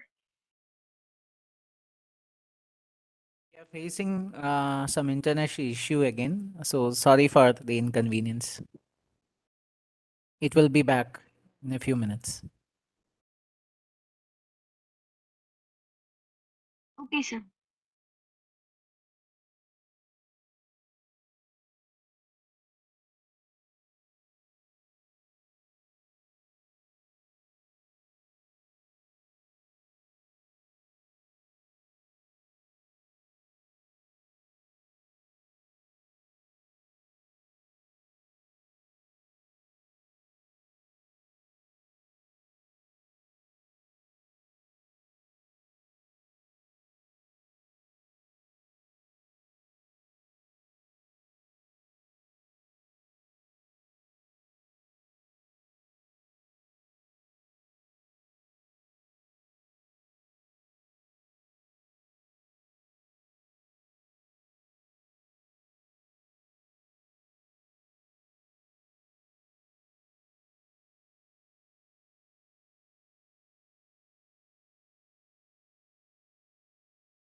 Please stay connected while we look at this internet issue. Apologies for the inconvenience.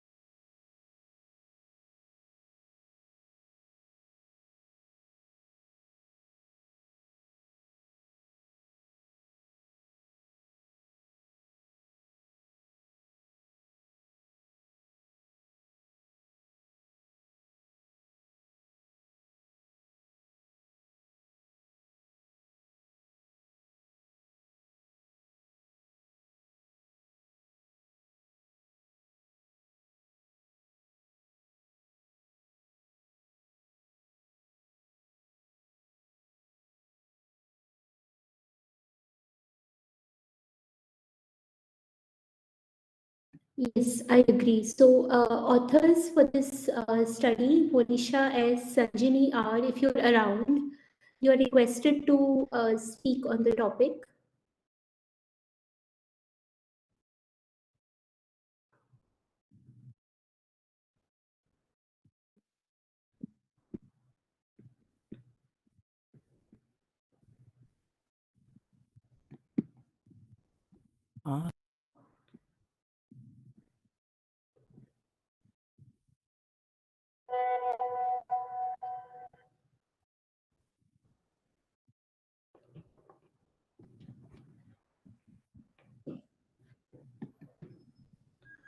BSc overall, Azolla is a safe economical feed to be incorporated in the feed, so Azolla farmers can be economically benefited.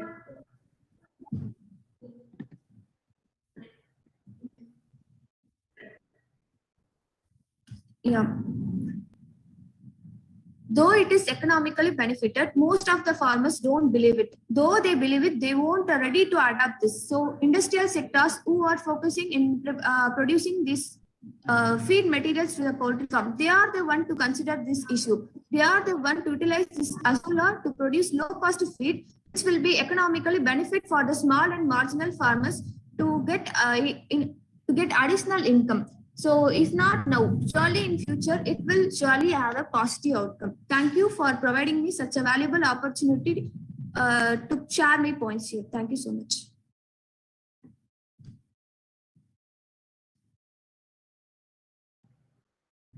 Thank you. So are the authors around?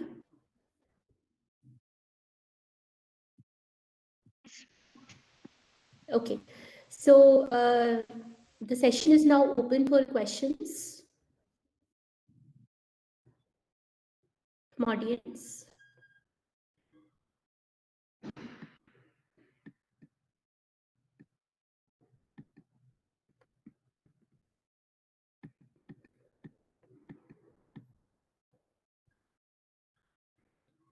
Okay, so probably there was some difficulty with the network connection. So I just have one or two interaction points. So I just want to understand, even though you must have told that in your presentation, but what do you exactly mean by challenging the Japanese quail enterprise? So what do you want to signify or convey to that?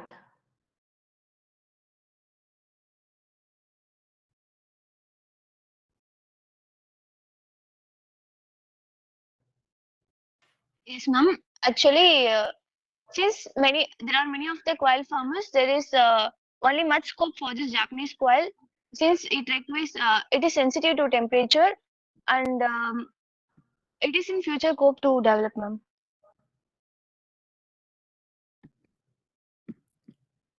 Okay, so you are kind of showing some ecological system where one can enable the successful, the successful sustenance of the Japanese quail. Is that so?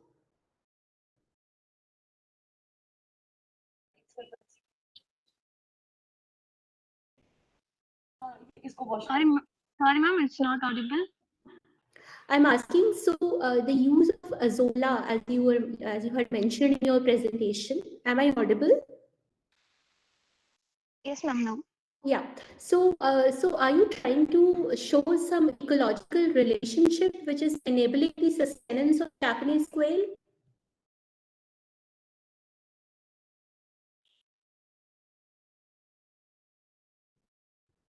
Yes, ma'am. Actually, we are mainly focusing in the economical point of view. Since nowadays the cost of feeding material to the not for Japanese quail, particularly we have selected mainly because when compared to other species, it is much uh, showing better performance and better disease resistance. So we actually selected this Japanese quail. Apart from this, normally to most of the cultivation cost is high. So this azola, we are mainly focusing like it will act as a supplement protein in the normal diet, ma'am. Okay. Can I ask a question?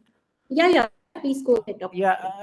Can you showcase a cost benefit curve in order to showcase this thing? You haven't shown such a curve, and you are speaking all the cost benefit analysis here.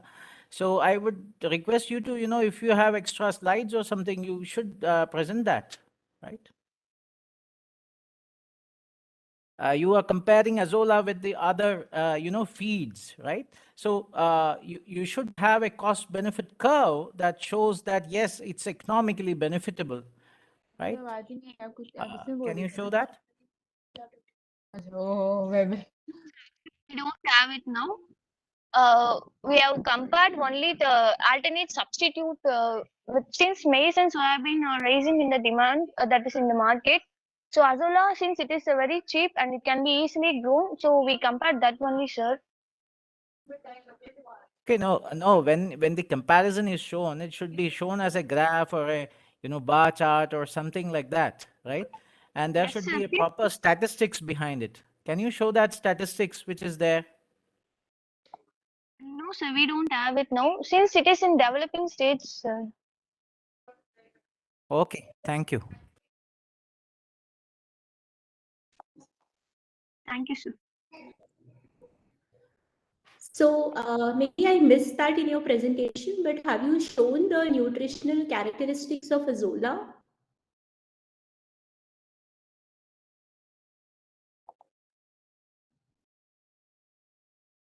Yes, ma'am, we have mentioned it. As now it has 25 to 40 minutes. All right. Okay. Thank you so much. So Thank you, ma'am. thank you so much. So that was our last talk. Now is the time for the plenary session, and for that I'll invite Dr. Shobhana Singh to take forward the session. And I thank you, all of you, for such wonderful presentations. Over to you, Dr. Shobhana.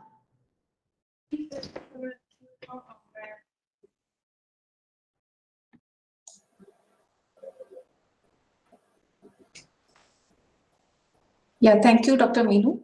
Thank you very much. Yeah, myself, Shobna. I'm assistant professor in the Department of Mechanical Engineering. We shall start in 1 minute. I'll just confirm our next presenter for the plenary talk, and we will resume the session. Please allow me 1 more minute. Thank you.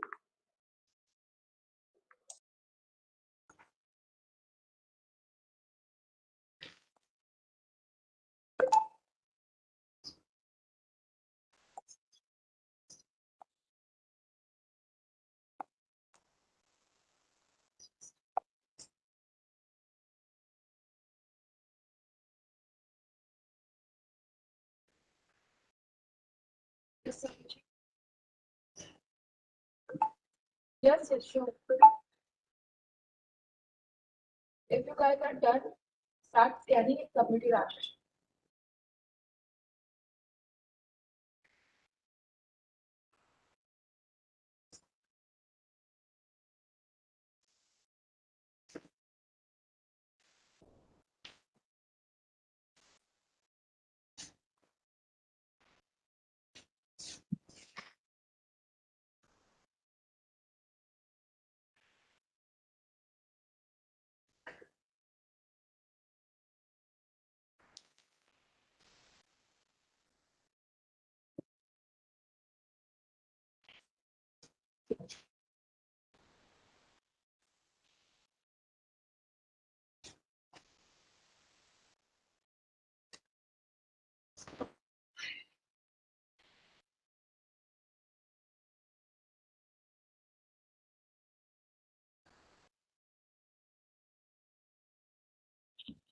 Abhijit will be in front of camera and also remove that background from your back.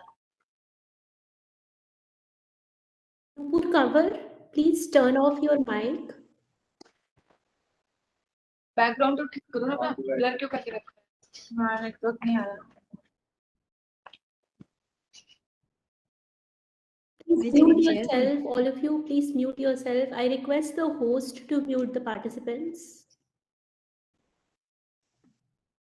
This is not the way, okay. यहाँ pen चाहिए. आदर्श दीदी मैं देख. The face is not showing. Yes, now it.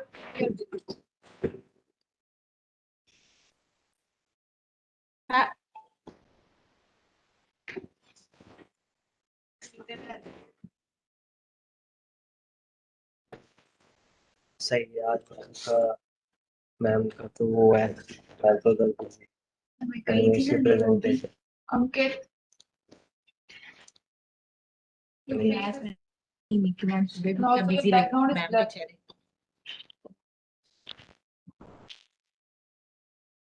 तुमने sign कराने भेजा हो, फिर भी मैम को भेज दिया.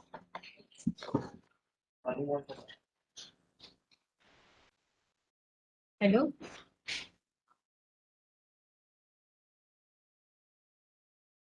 पानी ला दो यार तो.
Yeah, good evening, everyone.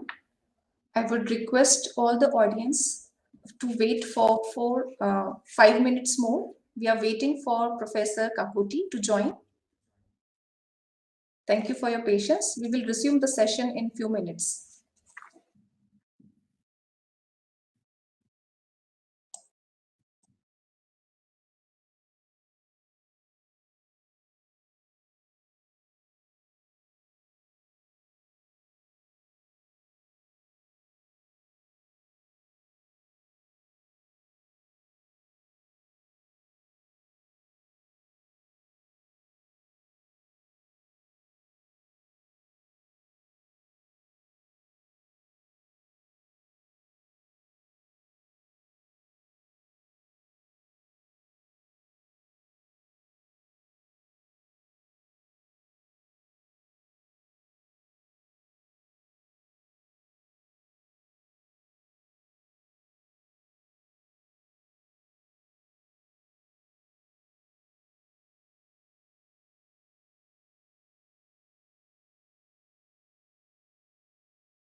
Yeah, once again, good evening.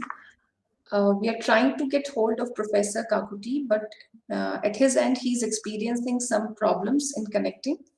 So our wait has to be a little longer. I apologize for this delay, and I request all the audience to be patient and please stay tuned in the session for a little longer. Thank you, everyone.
Good afternoon, all.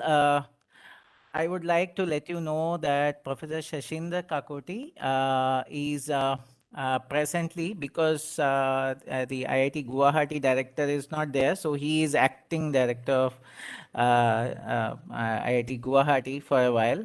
So he will not be able to come today. Maybe tomorrow. He has said that at around 10:30 he can take only 15 minutes. He can provide us a lecture. So he has given that time. Sorry for the inconvenience caused. Yeah. So that was the reply from. So Professor Anand, thank you so much for helping me out here. So I just talked to him. He was in a meeting. So thank you so much, sir.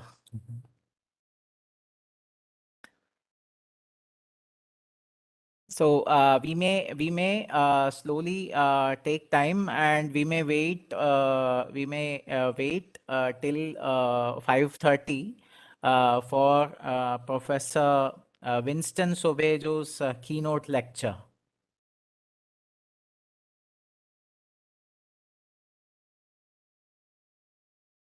Dr. Shobna? Yes, sir. I'm here now. Yes. Yeah. So yeah, that's the only decision that I can make. I don't know. You know. Okay. Otherwise, I think that's if this somebody, time.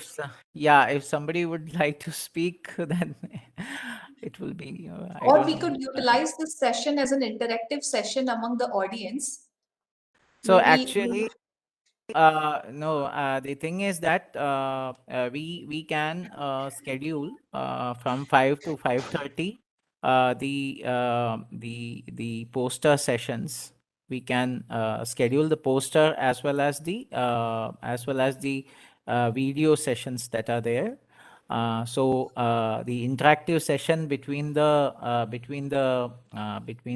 NGOs, which happened day before yesterday, so that we can project it. That is what is to be played now, I think. So I will request Keyur. Keyur is here. Yes, sir. Yeah, I will talk to you now, right? Okay then. Yeah. Sorry for the inconveniences caused here. Sorry.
Mission मेरा mobile मेरा marketing एक movement could you है please pause it right जिसके now? जरिए आज गांव-गांव में अपने किसान भाई और Yeah, thank you. Yeah, so good evening once again. Now we are going to have a very good session of having a look at the activities that are being going under the root tag. We are going to hear about an app which has been developed by IIT Bombay. So we will going to see all these things through the videos.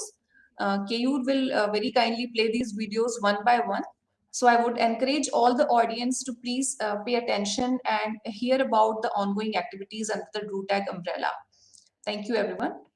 Yeah, Keyur, can you please start playing the videos now? Mission मेरा mobile मेरा marketing एक movement है जिसके जरिए आज गांव-गांव में अपने किसान भाई और बचत गट की महिलाओं के पास जो स्मार्टफोन आए हैं उसका उपयोग करके उनको अपने प्रोडक्ट्स का फ्री डिजिटल मार्केटिंग करना हम सिखाते हैं।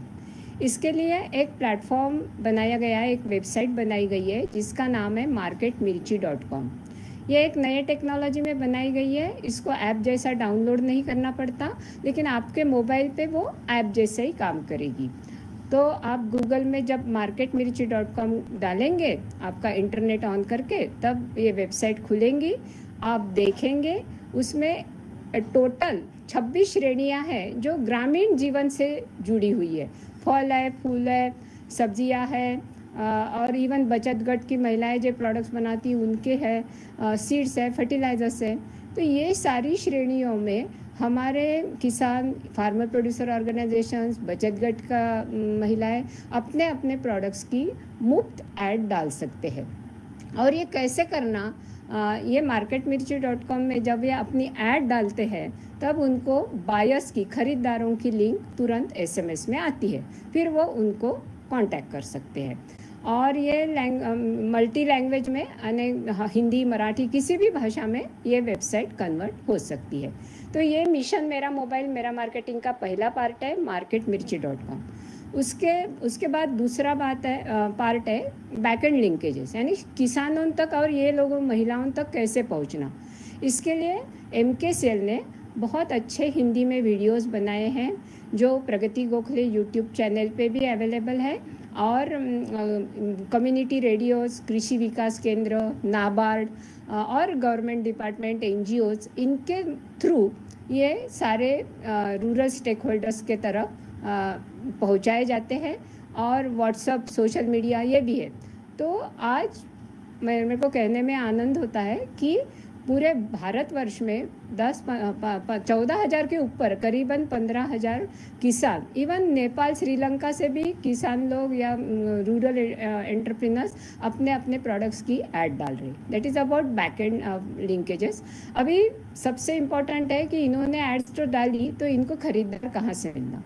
इसके लिए हमने थोड़ा आर्टिफिशियल इंटेलिजेंस को लिवरेज किया है, कुछ सप्लाई चेन इवेंट्स में भी कॉन्टैक्ट्स करके आज हम सक्सेसफुल हुए हैं कि even big basket, Reliance retail और ट्रेडर्स, एक्सपोर्टर्स अपने अपने खरीदारों की ऐड इसमें डाल रहे।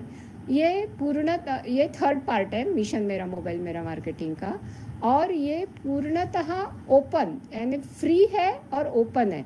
जैसे कि बायर्स भी अपनी ऐड डालते हैं, उनको सेलर्स की लिंक आ जाती है और वो दोनों आपस में अपना भाव ताव करके आगे बढ़ते हैं।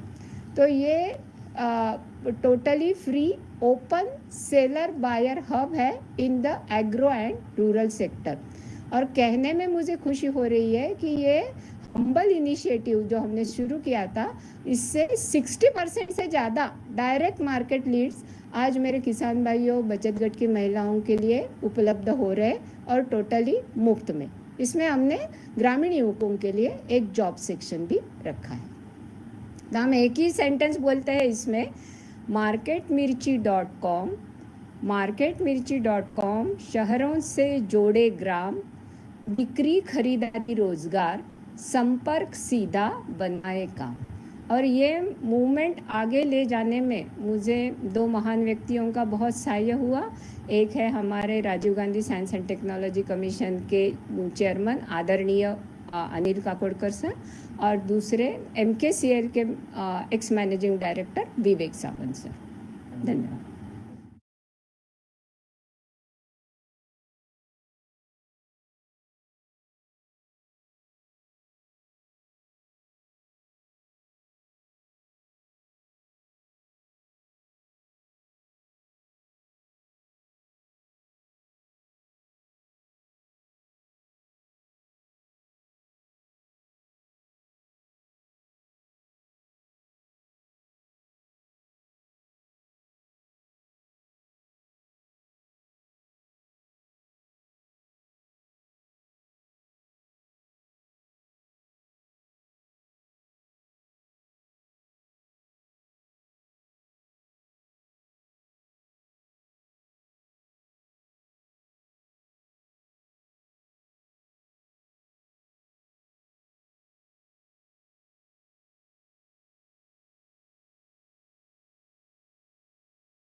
Very good morning, Professor Winston Sobejo.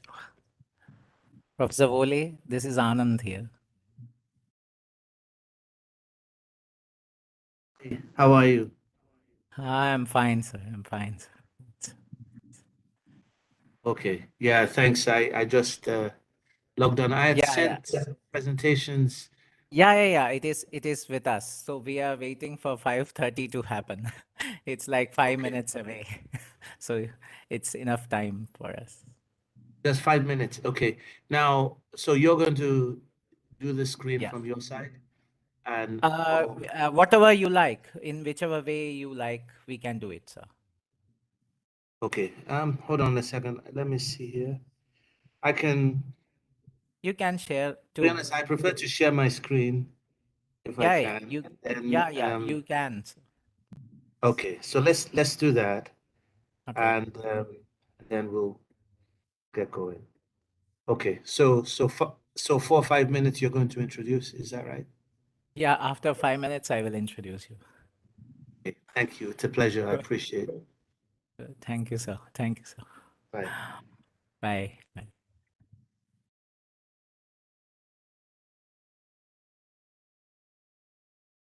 Okay. Hold on, hold on, Morenica.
Yeah.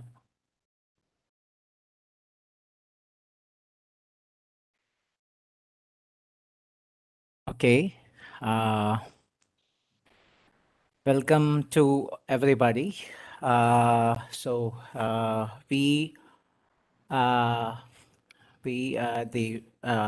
are fortunate to host Professor Winston Sobejo, the provost of Worcester Polytechnic Institute, and let me first of all, in a way, introduce him. So Professor Winston Sobejo was educated at the King's College London in around 1985-ish. He also went into Churchill College, Cambridge, to pursue his doctorate in metallurgical science and material sciences. And, I have been fortunate to read his extremely cited material science text known as The Material Properties in Engineered Materials. So his pen name is Professor Vole, right? So Professor Vole is a accomplished research scientist. He had his stint at the McDonnell Douglas Research Labs at St. Louis, Montana in 1988. And he earlier had worked as a principal research engineer at Ohio State. And later on in 1997-98, he went on to MIT as a visiting professor as well. So after that, he had a stint at Princeton, which almost nears to around two decades, almost 2 decades. And we would realize that, his areas of research go across various aspects of sustainable development, nanotechnology, material sciences, energy, human health, water filtration, water treatment, and I also came across some people whom he guided for the implants, for dental implants. So that's around the thought process of some of his students whom I met. So presently, he is in Worcester Polytechnic Institute, and he is the Senior Vice President and Provost. And earlier, he was the Dean of Engineering, named as Bernard M. Gordon Dean of Engineering. So he is also a recipient of several awards, basically the best ones across the ASM's Bradley Stoughton Award, the Lumley Research Award at Ohio State, the Old School Award for Innovation from Princeton, and he is a fellow of the American Society of Mechanical Engineers, the Nigerian Academy of Sciences, and the Materials Society of Nigeria, and the African Academy of Science. In between, I also had a thought process and also had a meeting with Professor Sobejo when he was doing his work for the US Africa Materials Research Institute at Princeton, where he gathered several African researchers together to make sure that we can provide African researchers with maximum facilities to conduct material science research across. So, I will go on telling this, I will go on explaining many things, and I would be rather having lesser words. I don't know, but I give away. I cut short this introduction, and I would literally like to learn from Professor Winston Sobejo here. Thank you, sir, for accepting our invitation and to give away this keynote lecture, sir. Thank you, sir. Thank you so podium is much. yours. Kind Thank you, sir. introduction. Thank you. I really appreciate it. It's a real pleasure to be here, to have this opportunity to share a few thoughts. And before I start, can I see if I can share my screen? There's a share button. Yeah, you are sharing the screen, sir. Okay.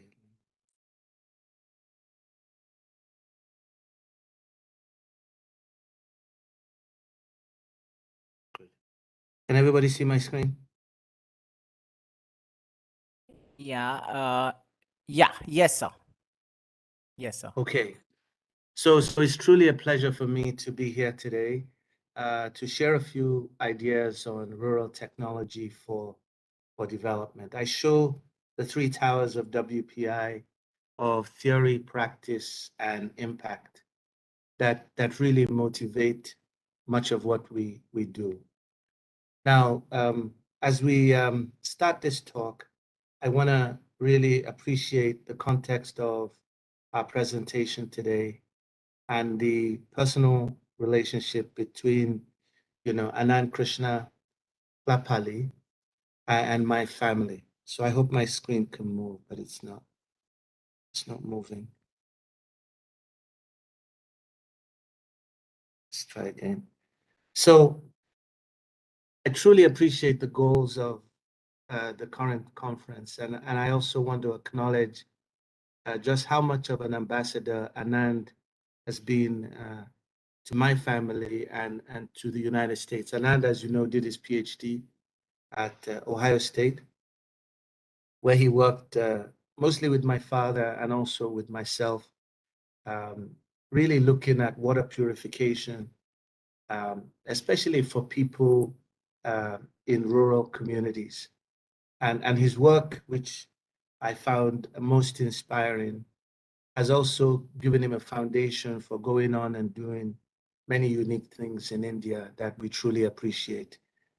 And also, I want to highlight the fact that this focus on rural development and delivery by this conference is of great personal interest to me. And I want to thank the organizers for really taking this as a theme. I'm a material scientist, and one of the things that I realized that is crucial to development is that when you look at the heart of many forms of development, materials have always provided the technologies to enable us to find solutions to challenges in health, in energy, in water, in infrastructure. And I show here two examples of technologies that I've worked on in the past. One is aerospace technology, where it's not really aerodynamics, as one might imagine, that controls the performance, but in many cases, it's the materials we use, the high temperature, lightweight, structural materials that impart the properties that we want.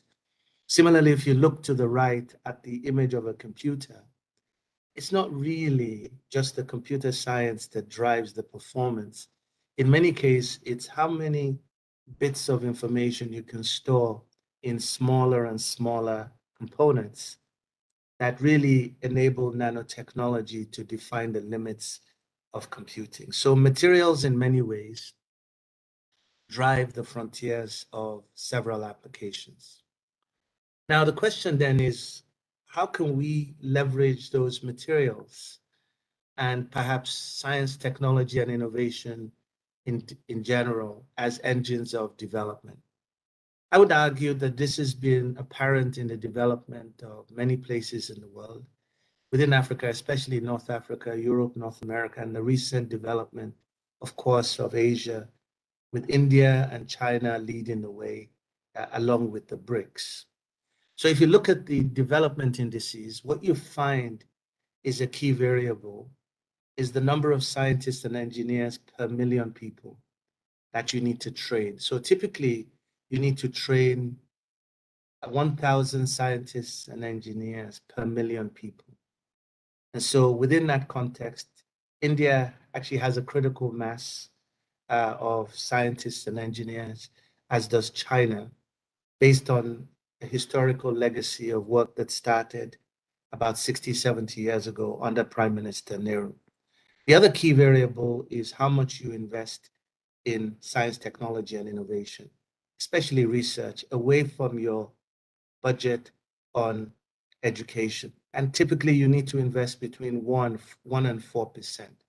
So countries like Norway, Finland invest more than 4%. And many developing countries that are trying to enter this game try to invest up to 1% if they want to drive development.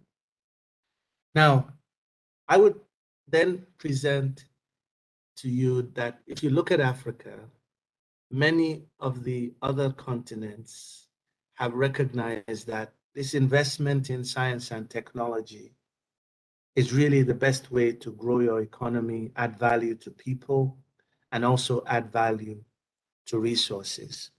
And this has been achieved in many places, and especially most recently in Asia, in ways that I think provide us with inspiration, especially in Africa, to learn from some aspects of what has been done in Asia. And so my question then is, why not Africa?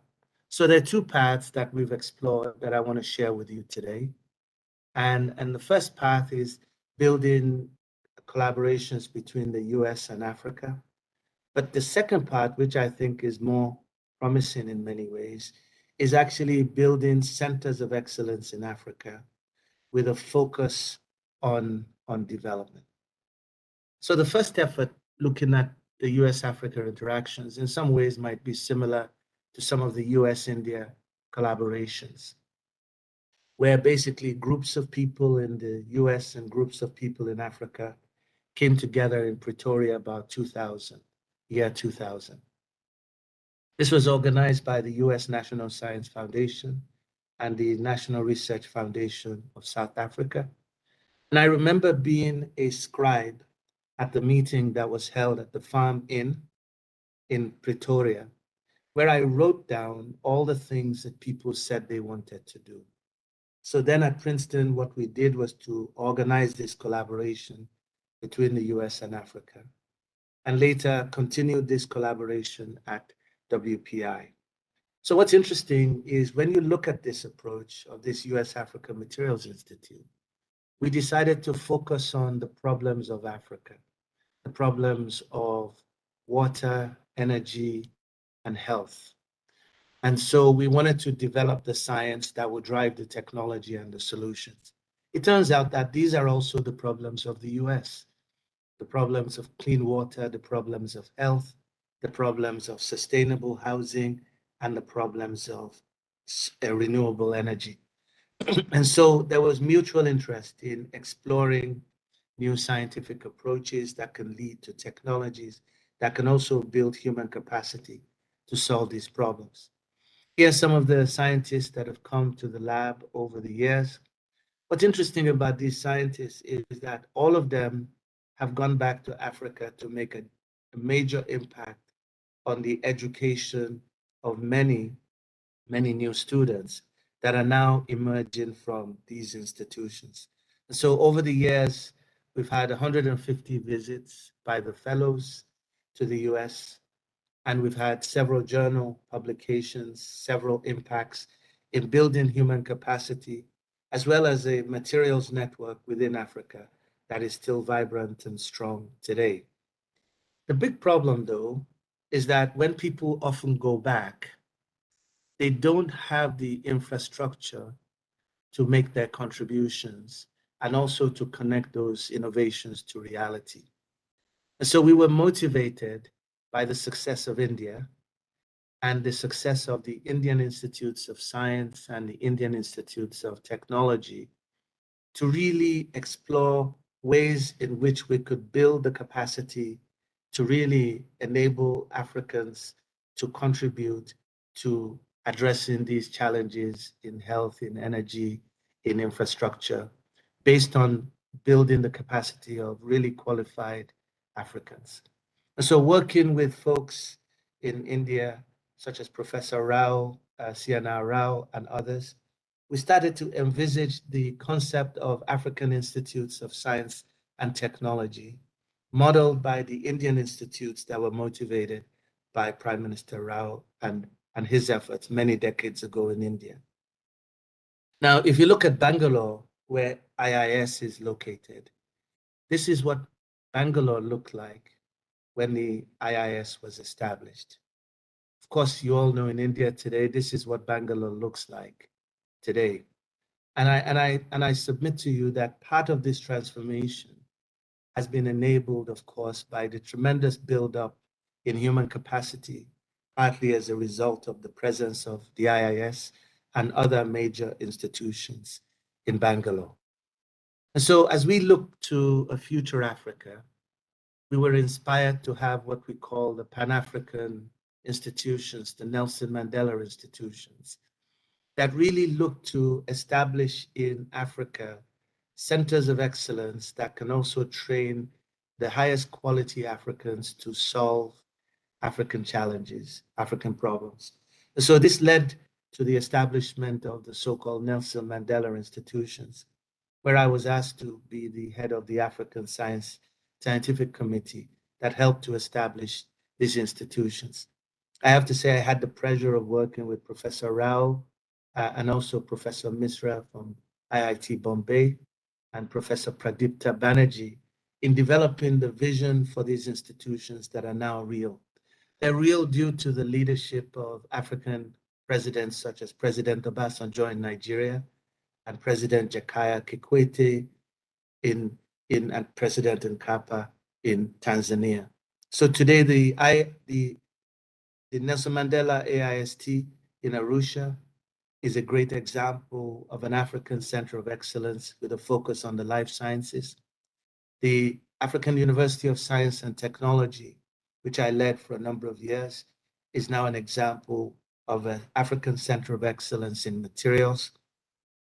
And I will show through this talk that through this inspiration from the Indian institutes, these universities are now producing graduates that are now going to many universities across Africa to produce leaders that can engage in research to solve African problems.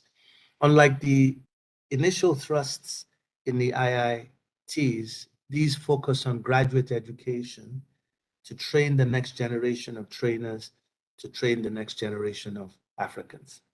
So here's just a picture of the institute in Abuja. I hope you'll see that we've tried to essentially recreate within an African context areas where you can do research, train the next generation. And in the last decade and a half, this institution has now started graduating people that are working across more than 20 African institutions. And one of the examples, which is one that I'm going to highlight today, is the Pan-African Materials Institute, which was funded by the World Bank through the African University of Science and Technology. That has done a lot of the work that I'll present today scientifically, but also initiated outreach to girls in African schools, as well as outreach to promote math and science in Africa. So let's go back to this idea of being motivated by doing research that can drive development. And when I say development, I mean development of all people, especially also rural people.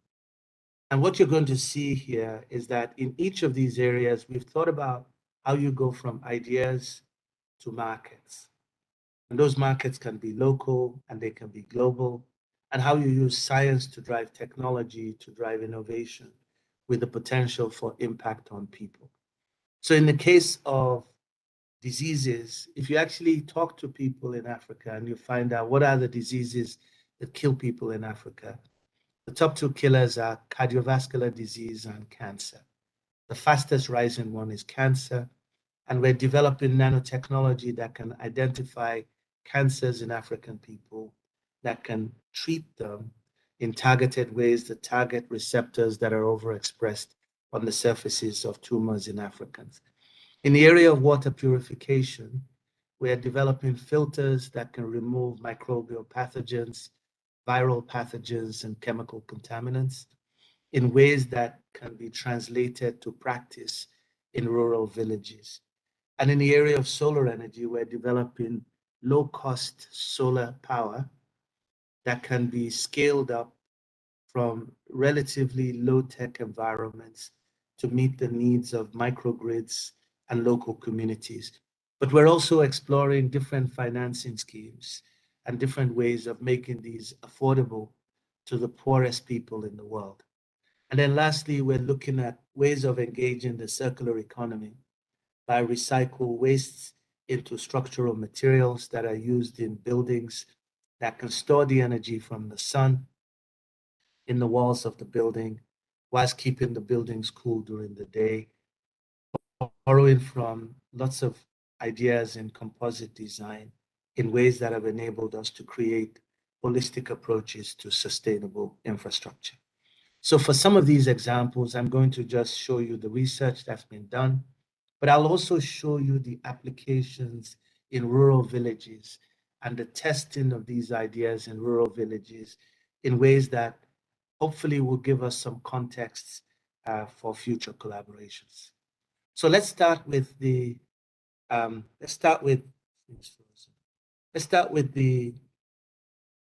first case study. So let's start with the challenge of energy.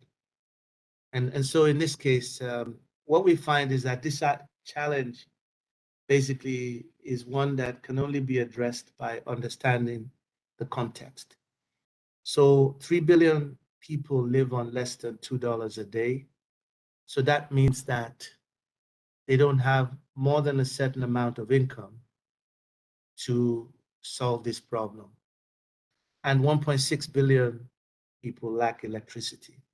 So if we're going to provide for those people that lack electricity, we need a solution that will enable even the poorest people in the world to have electricity. If you now look at the world at night, this is the map of the world at night. And what you see is that there's significant electricity across North America, Europe, and of course, much of India and many parts of Eastern Asia. But in these places, if you look at Africa, you see that very, very significant fraction of Africa does not have electricity at night. If you now look at the map of solar irradiance on the world, you find that many of the places that do not have electricity at night actually have a lot of solar radiance received on the Earth on a daily basis. So I call this the map of possibilities. Now, my introduction to this was quite reverse, as one might think. At Princeton, I shared an office with Stephen Forrest, who was one of the pioneers in OLED development. And him and I started a collaboration where we basically started developing the next generation OLED materials that can basically take incident solar energy and convert it to light of different colors. Now, Stephen wanted to make LEDs with higher resolution. So he wanted to emit this light from smaller and smaller pixels on a TV screen. That can be on a cell phone or a TV. And so him and I basically worked on a process of transferring those patterns using a method that is shown here, where we would pattern a stamp, and then we would use that stamp to press on materials onto the substrate that enabled us to make the OLED with good spatial resolution for emitting light. Now, from this work, we filed a patent. And as a result of the understanding that came from really recognizing that there are defects at the interfaces that limit the contacts, we were able to model the effects of the contact pressure on the transfer of the stamped materials that enabled us to make the OLEDs without damaging them due to excessive sinking of the defects. Now, much to my surprise, this patent was licensed by Samsung, and it resulted in a patent that basically has earned us income for the last decade or so. Now, if you think about it, the LED is a solar cell in reverse, but one can also start thinking, why not make large area LEDs that are low cost? And can we do this in the context of Africa? And so this application of pressure actually changes the turn-on voltage for the LEDs, actually reduces that turn-on voltage by about 50%. And the appropriate selection of materials in the LED can further reduce the turn-on voltage. And this is work that was done at the African University of Science and Technology to show that we could really make low turn-on voltage OLEDs within a context that was created in African labs. And one can go further still and try to understand the contacts between the layers. And when you do that, you can further extend this to perovskite LEDs and show that you can create low turn-on voltage systems that have significant opportunity for future applications. Now, if you take an LED and you operate it in reverse, you make a solar cell. And so we started making perovskite solar cells. And we've also applied pressure to improve the contacts within those structures. And in the process of doing this, we have produced perovskite solar cells with efficiencies as high as 23%, which is close to the world record of 25.1%. Now, for me, the important idea here is to show that scientists in developing country environments, by picking a scientific approach and building the human capacity, can produce technologies that have the potential for application. And in the case of perovskite solar cells, as I'm sure most of you know, they offer us the opportunity to produce much lower cost solar cells in rural contexts that can be scaled. And so we're now in the process of really working out those details, as well as doing some work to increase the stability of these structures. We're depositing these on flexible and bendable structures. And we're also introducing batteries and supercapacitors into those structures in ways that we can manage.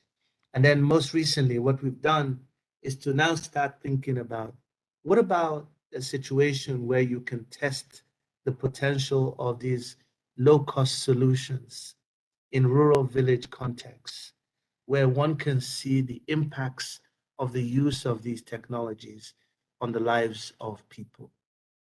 And so to test these out, we've done work in Impala in Kenya, using the opportunity to study the integration of some of these technologies in ways that deal with a community of people who earn perhaps $1 to $2 a day, and really look at what are the opportunities we have to provide those people with green energy and potentially also with clean water. So in this community, what we decided to do was to try out an approach to enabling people to have energy, solar energy, which essentially converted kerosene lanterns that previously caused pulmonary health problems, asthma, to solar-powered lanterns that were powered by 2 to 3 watt panels and LEDs that enabled us to provide light to people in efficient ways. We took a retrofitted system and we also compared the operations of this with an imported system with similar characteristics. Now, the total cost of this unit was about $4 a month, paid over 12 months for the new system. And the total cost was about $2 a month, paid over 12 months for the retrofitted system. Now, what's interesting is this. You know, when you play with technologies like this, you wonder whether or not it will have an impact on people. And so walking into Impala Village at night to test out the system, I wasn't actually sure how it would be received. And so this was received very well by the community, as you can see here. But even more important than that was that the community and the lives of people in the community were transformed in ways that meant that this community of 200 people actually paid for the lanterns that created the solutions to their problems. Now you might say, why not give the lanterns to the people? Of course, when you give the lanterns to the people, they don't value these, they don't take care of them. And the price points that were set were price points that were affordable to the people based on what we knew was their energy budget for kerosene. So in doing this, what we showed is that you can scale the solutions for the LEDs and the solar power to levels that people can afford. And when you do this, the technologies are adopted and they are maintained by the people in the community. And then if you now go and you look at what that lantern provides, it provides enough energy to provide light overnight for a family, to charge a cell phone, and to power a radio. But of course, it doesn't necessarily provide enough energy for refrigeration to preserve vaccines in a clinic and some of the other needs of the folks. So we worked with the people in Impala Village to develop this solar-powered flexible panel structure here that can be carried on camels to remote locations within the Impala community. This solution, by the way, enabled us to then provide healthcare through mobile clinics to communities of native Maasai and Samburu people over an area that's basically about twice the size of Israel on a monthly basis. And then, inspired by these solutions that learned a lot from the solutions that local people can provide, we've also developed other solutions for bamboo wind turbines to convert incident wind energy to charge. And in playing with bamboo, we've also developed new ways of using bamboo in bicycles that are shown to the top left. So this idea of focusing on rural technology has inspired a lot. And in fact, the bamboo wind turbines today are mounted above the street lights at the University of Vermont in work that was done by another one of our PhD students. So out of this kind of focus on energy, we now begin to see different kinds of technologies that can emerge, that can solve energy challenges in many different contexts and inspire rural technologies that have implications for rural urban people. And most recently, we've extended our work to now start looking at batteries. We're inspired by the opportunity to create recycled batteries, and we're working very hard to create batteries and supercapacitors. And the applications that we see are inspired by some of the things going on in India, where we see examples of tricycles that are now increasingly being powered by batteries, which we're hoping to produce. And so we see a future here for energy that will transform the lives of people in rural urban contexts. And we see this opportunity of the electric car effort that's going on globally as an opportunity for Africa to leapfrog in ways that can enable us to achieve some of our sustainability goals. So I want to move on and switch gears and talk about challenges of water.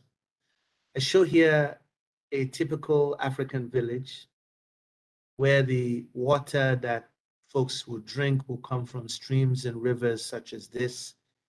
And often young children will travel some distance to fetch this contaminated water. And this contaminated water especially is dangerous to children under the age of 5 whose gut system is not fully developed. And it results in significant loss of life globally on a daily basis. So it's about 5,000 lives lost per day, which is equivalent to one World Trade Center per day in terms of its impact on the lives of people. The big challenge, of course, is how do you create solutions to ensure that the water is potable at the point of use? So what we've worked on for the last 20 years or so is a simple water filter idea that came from Latin America, where you basically take ceramic clay filters, you mix them with biodiversity, and then you fire these to produce water filters. And those water filters occlude pathogens as they go through the filter over time in ways that enable you to produce potable water. And so over the years, we've worked on different types of clays and different kinds of biodiversity. The key idea is to control the porosity across those sections such that as the water goes through the percolating porosity, you can occlude pathogens, and those pathogens are also electrocuted if they're microbial pathogens in ways that enable us to then purify the water.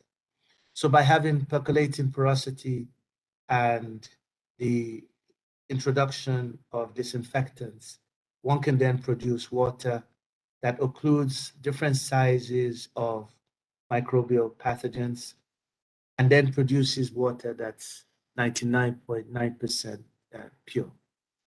So you can do this scientifically, but the question is, can you translate this into rural technology? And so some of the earlier efforts here shown in this slide show a community of women in South Sudan producing these filters from local clays and then distributing them across their communities in ways that make these technologies sustainable. And I know that Anand has done similar work in India that we're extremely happy with and proud of. Now, we've studied the robustness of the filters during transportation using crack tip shielding concepts, but we've also practiced this in African contexts. We're working with Potters for Peace.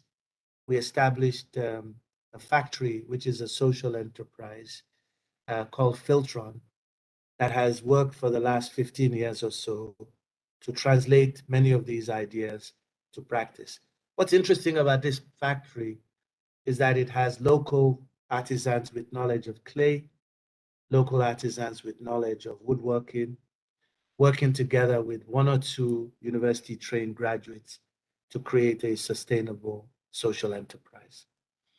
Now, in that town where this factory was created, which also happens to be my hometown, it's a town that has produced one Nobel laureate, Wole Soyinka, and 2 Nigerian presidents. But if you look at the water that people drink 20 or 30 minutes from downtown, that water is contaminated. And so what we decided to do was to do a study of the impact of the water filter use on the lives of the people. And this was done in collaboration with students at a local university called the Federal University of Agriculture, Abeokuta, and Princeton students who went to Eweje to do this study. And the idea was to see what would be the impact of this water filter use on the health and well-being of the communities. What was basically found was that within a few months of use of the filters, we eliminated dysentery, typhoid, diarrhea from the community, and we had a massive effect on the health and the well-being of the people. And so at the public health level, what we were able to show was that the use of the filters had a major impact on the health and well-being of the people, especially the children under the age of 5. And so with this, and this is work that Anand published as part of his thesis work at Ohio State, where he looked also at the policy implications of these improvements on the lives of people. Now, beyond that work, we've gone on to dope the clay with materials that remove chemical contaminants and viral contaminants from water. And so we've been able to introduce doped clay filters that are doped with hydroxyapatite to remove fluoride from contaminated water. And we've also developed other kinds of doped filters that can remove heavy elements from the water as well as viruses. Now, beyond this, one can scale the water production from one filter to multiple filters, and one can even integrate these into larger structures such as a soccer pitch in this Pitch Africa effort, which was done in collaboration with Jane Harrison, who was a close collaborator. Here, what we did was to take water tanks, we took shipping tanks and converted them into solar structures in which we also store water. So at the end of the day, it's interesting to look at this water filter study and realize what we have learned. One, we realized from demonstrating this in Eweje, near my hometown, that this is something that could be shared all across Africa, all across the world in a social franchise model. And so what we've done since that pilot study is to share this with other universities across Nigeria and across Africa in a way that is now trying to use a social franchise model to enable those communities to distribute and make the filters to solve their own local problems across many villages across Africa. So finally, I want to focus on the challenge of sustainable infrastructure. So in many places, people, of course, have tried to replicate the buildings of the recent West. And often that means an overdependence on cement. So in thinking about new approaches to sustainable infrastructure, mostly buildings, we started looking at the natural fibers and the natural earth that exists all across the world, and thinking about how one can leverage our understanding of how we design tough composites to design those structures in ways that enable us to produce sustainable buildings. So we see natural fibers such as those that exist in plants as fiber reinforcements for earth-based materials. And we use the same mechanics that was used to develop those composites for advanced aerospace applications to guide the evolution of structural buildings that are reinforced by these natural materials. So to do this, you have to understand these materials as structures. So for example, a material like bamboo, which is an interesting structural material, is actually a material that is functionally graded, nanostructured system. And if one understands the design of this composite of lignin matrix and cellulose and hemicellulose fibers, what one can do is to use that insight to then guide an understanding of the structural properties of bamboo in ways that enable lots of new innovation. Similarly, if one understands the behavior of earth-based matrices reinforced with natural fibers, one can use that understanding to develop a basic framework for leveraging the concept of crack tip shielding and how one develops robust structural materials that can withstand loads. And so from these kinds of methods, one can then develop models to understand how the bridging of the cracks enables the toughening of the structures. From that kind of understanding, we can also study other ways of achieving net zero carbon blocks, such as making composites from mushroom fibers that are deposited in ways that enable us to make different kinds of structural materials. And so in our lab, we've studied all of these materials and we've developed a good understanding of the relationships between the structure of these materials and their properties in ways that are enabling different kinds of applications. Now, as a result of that understanding, I just want to show you some of the transformations that are possible. So for example, one can take a material like bamboo and study its behavior in compression. What you find out is that the fibers, the cellulose and hemicellulose fibers, buckle and shear in ways that enable us to understand the structural limits of these kinds of structures, and then begin to explore structural applications that scale well beyond the lab scale. And so what one can do with this understanding is to now begin to design bamboo structure with different kinds of aesthetics and different kinds of structural limits. And in China, where these kinds of approaches have been pursued in Shanghai, the building to your left shows you the Croker Tower, which is currently the tallest bamboo structure in the world, designed and built using ideas that leverage basic understanding of the structural limits in ways that are very significant. And then there are other forms of aesthetic buildings that are being developed in other parts of the world that I show here to show the value of leveraging widely available materials such as bamboo in ways that enable different kinds of infrastructure, sustainable infrastructure in rural urban contexts. And as one starts putting these ideas together, what you realize then is we can create these material platforms that now can create in rural settings opportunities to apply the bamboo materials, the available sustainable materials in slabs and structures that create different kinds of aesthetics in rural urban communities. One can not only imagine this, but also begin to think about the financing aspects of this.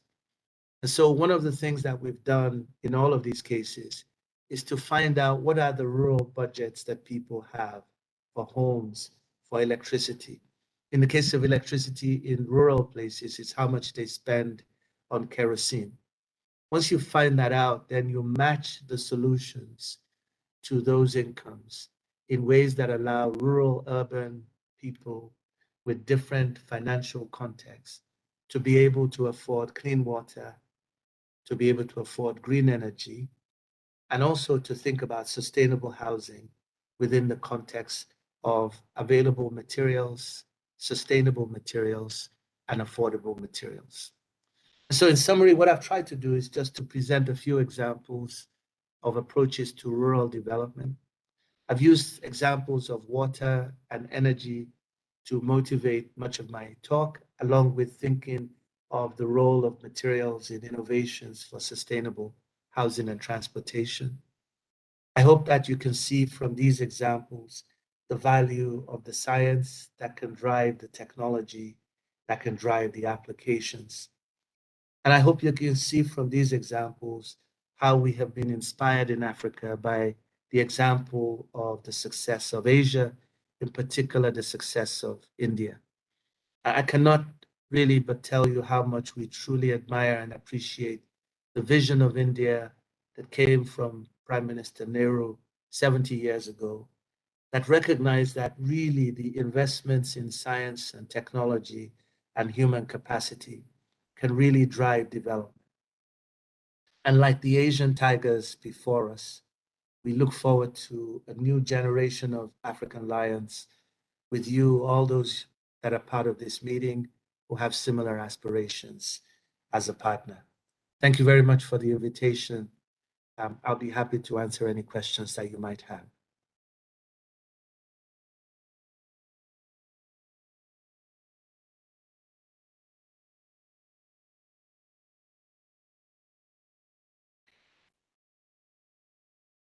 Stop sharing.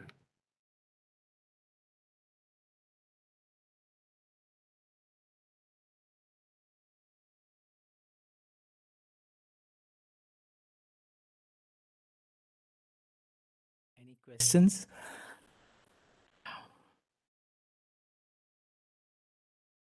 Any questions from the audience?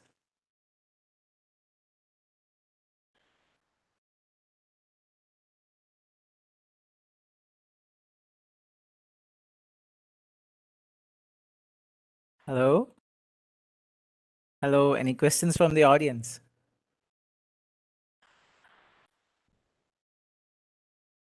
No.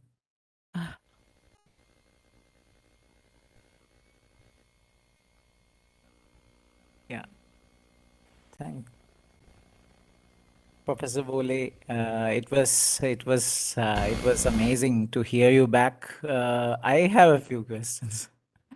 So let me ask some of my questions here. So the first thing is the thing about the bamboo that you said was used as a windmill, and what character of the bamboo can be envisaged as the motivating factor for turning into that development, that development. That's a good question. So what we did was we recognized that the bamboo fibers have adequate properties in terms of the strengthening and stiffening they can provide. And so we developed methods for extracting those fibers from the lignin matrix. And once you extract the fibers, then you can embed them in epoxy to make composites. And so you can then shape them into the different shapes, right, in that aerodynamic windmill structure to make a very affordable windmill structure that can produce 5 to 10 watts of power system at the scale that we built that windmill. So again, you might think, wow, that's a small amount of power. But if you're in a community where you have, say, 2 to 5 watts of solar and 2 to 5 watts of wind power, what you can have is a hybrid system that is enough, for example, to power a local street light or to power a home in a rural community in a way that can address many of their needs. Of course, it doesn't address all the energy needs, but that will give you cell phone charging. It will give you light at night. And it would also address the fact that you don't have solar energy at night in ways that produce a more reliable system. But the key component in the bamboo was extracting the fibers, and you can easily then shape the fibers into a system that has different kinds of aerodynamic shapes for the blades.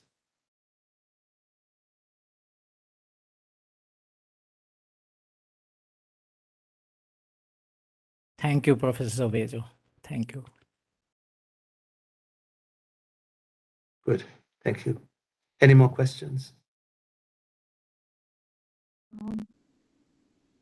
Hello, Professor Winston. This is Samanvita, and I would like to ask one question. So, first of all, it was a very enlightening talk. You have used porous materials, and as you mentioned, that the porosity will change, may actually affect your filtration process. So how you are measuring the porosity, or how you are controlling the porosity of these natural clay materials?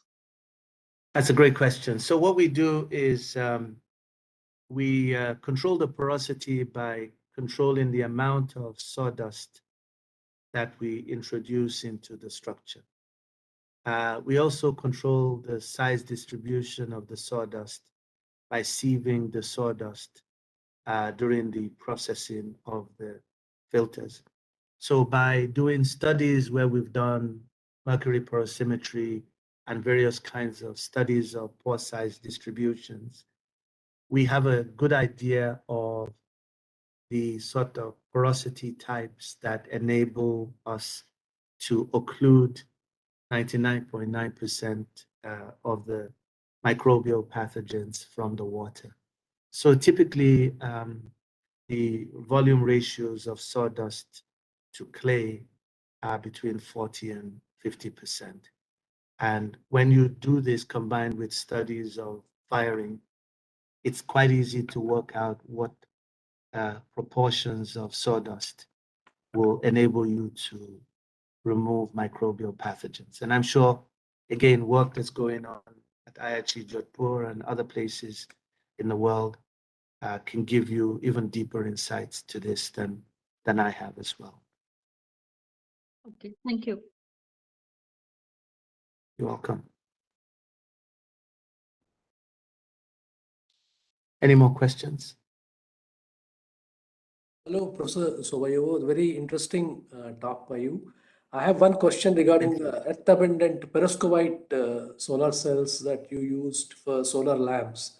How stable they are in the field experience? What kind of field experience we have with them?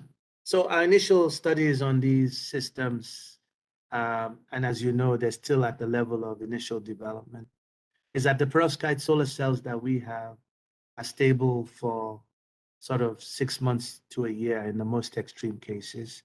So they're still at the level of development.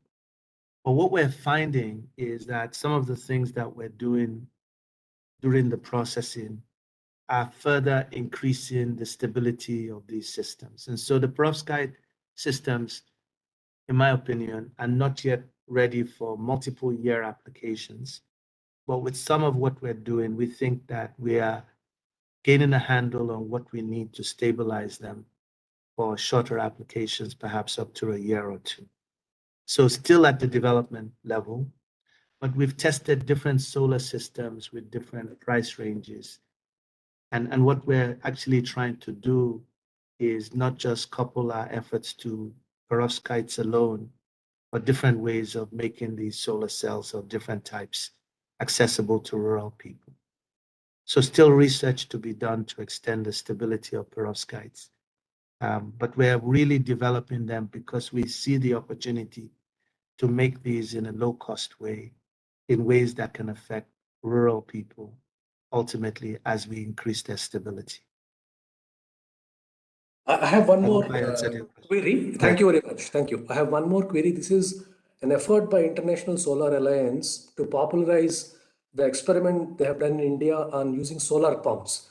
Solar pumps have been very successful in India, especially for low and marginal farmers can also afford it. It's not, if not for agriculture, for horticulture.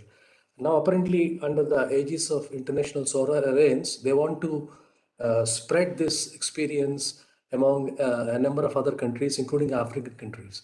Perhaps that gives us an avenue to cooperate and share the experiences and get started on another front, I guess. We would be delighted to work with you on this project. As you know, the problem of rural irrigation and solar pumping is one that's of deep interest to many communities across Africa. And this is, and I think, an area where we would be very happy to work with you and to introduce you to groups that are seriously interested in these kinds of technologies. Thank you.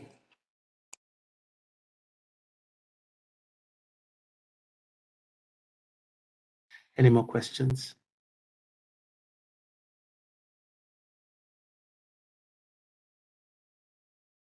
If there are no more questions, I just want to say before I conclude a few things. So for many people working in India, I just want you to know how much, for me, the work that you have done in India has been a source of inspiration. I think the development of scientific capacity, starting, of course, from the folks like Raman, Ramanujan, and so many great Indian scientists, have inspired many of us in Africa in ways that you cannot imagine. But more importantly than that is how you have taken your knowledge of science and technology and applied it to solving many, many problems in society and to creating excellence for the world. And so I just want to use this as an opportunity to express my appreciation to those in India that are so committed to this.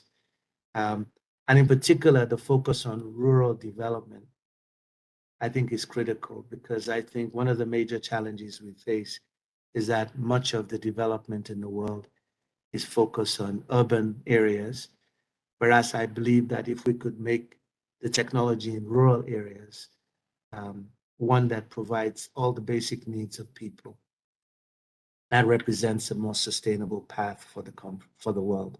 So I want to thank the conference organizers for inviting me to this session. And Anand Krishnan Blapali, we're very proud of you.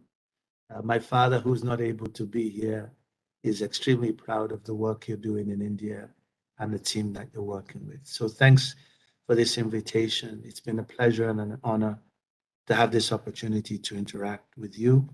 And please, if you want to work with us, we're happy and open to work with you on problems of mutual interest. Thank you.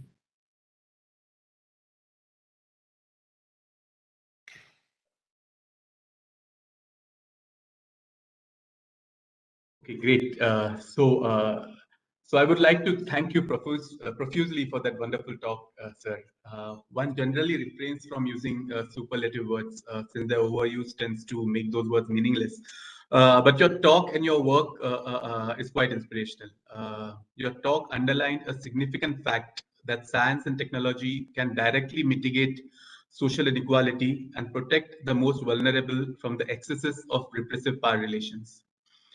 Your work in translating technology from highly capital-intensive laboratory spaces into interventions that can be suitably adopted in rural spaces to make human lives better captures the very essence of the bottoms-up development that we aspire for. As you said, to the decades of Asian tigers and African lions marching together. Thank you again for the talk, sir. Thank you. Thank you very much. Much appreciated. Take care, everybody. Thank you. Thank you, Professor Bole. Thank you. Okay.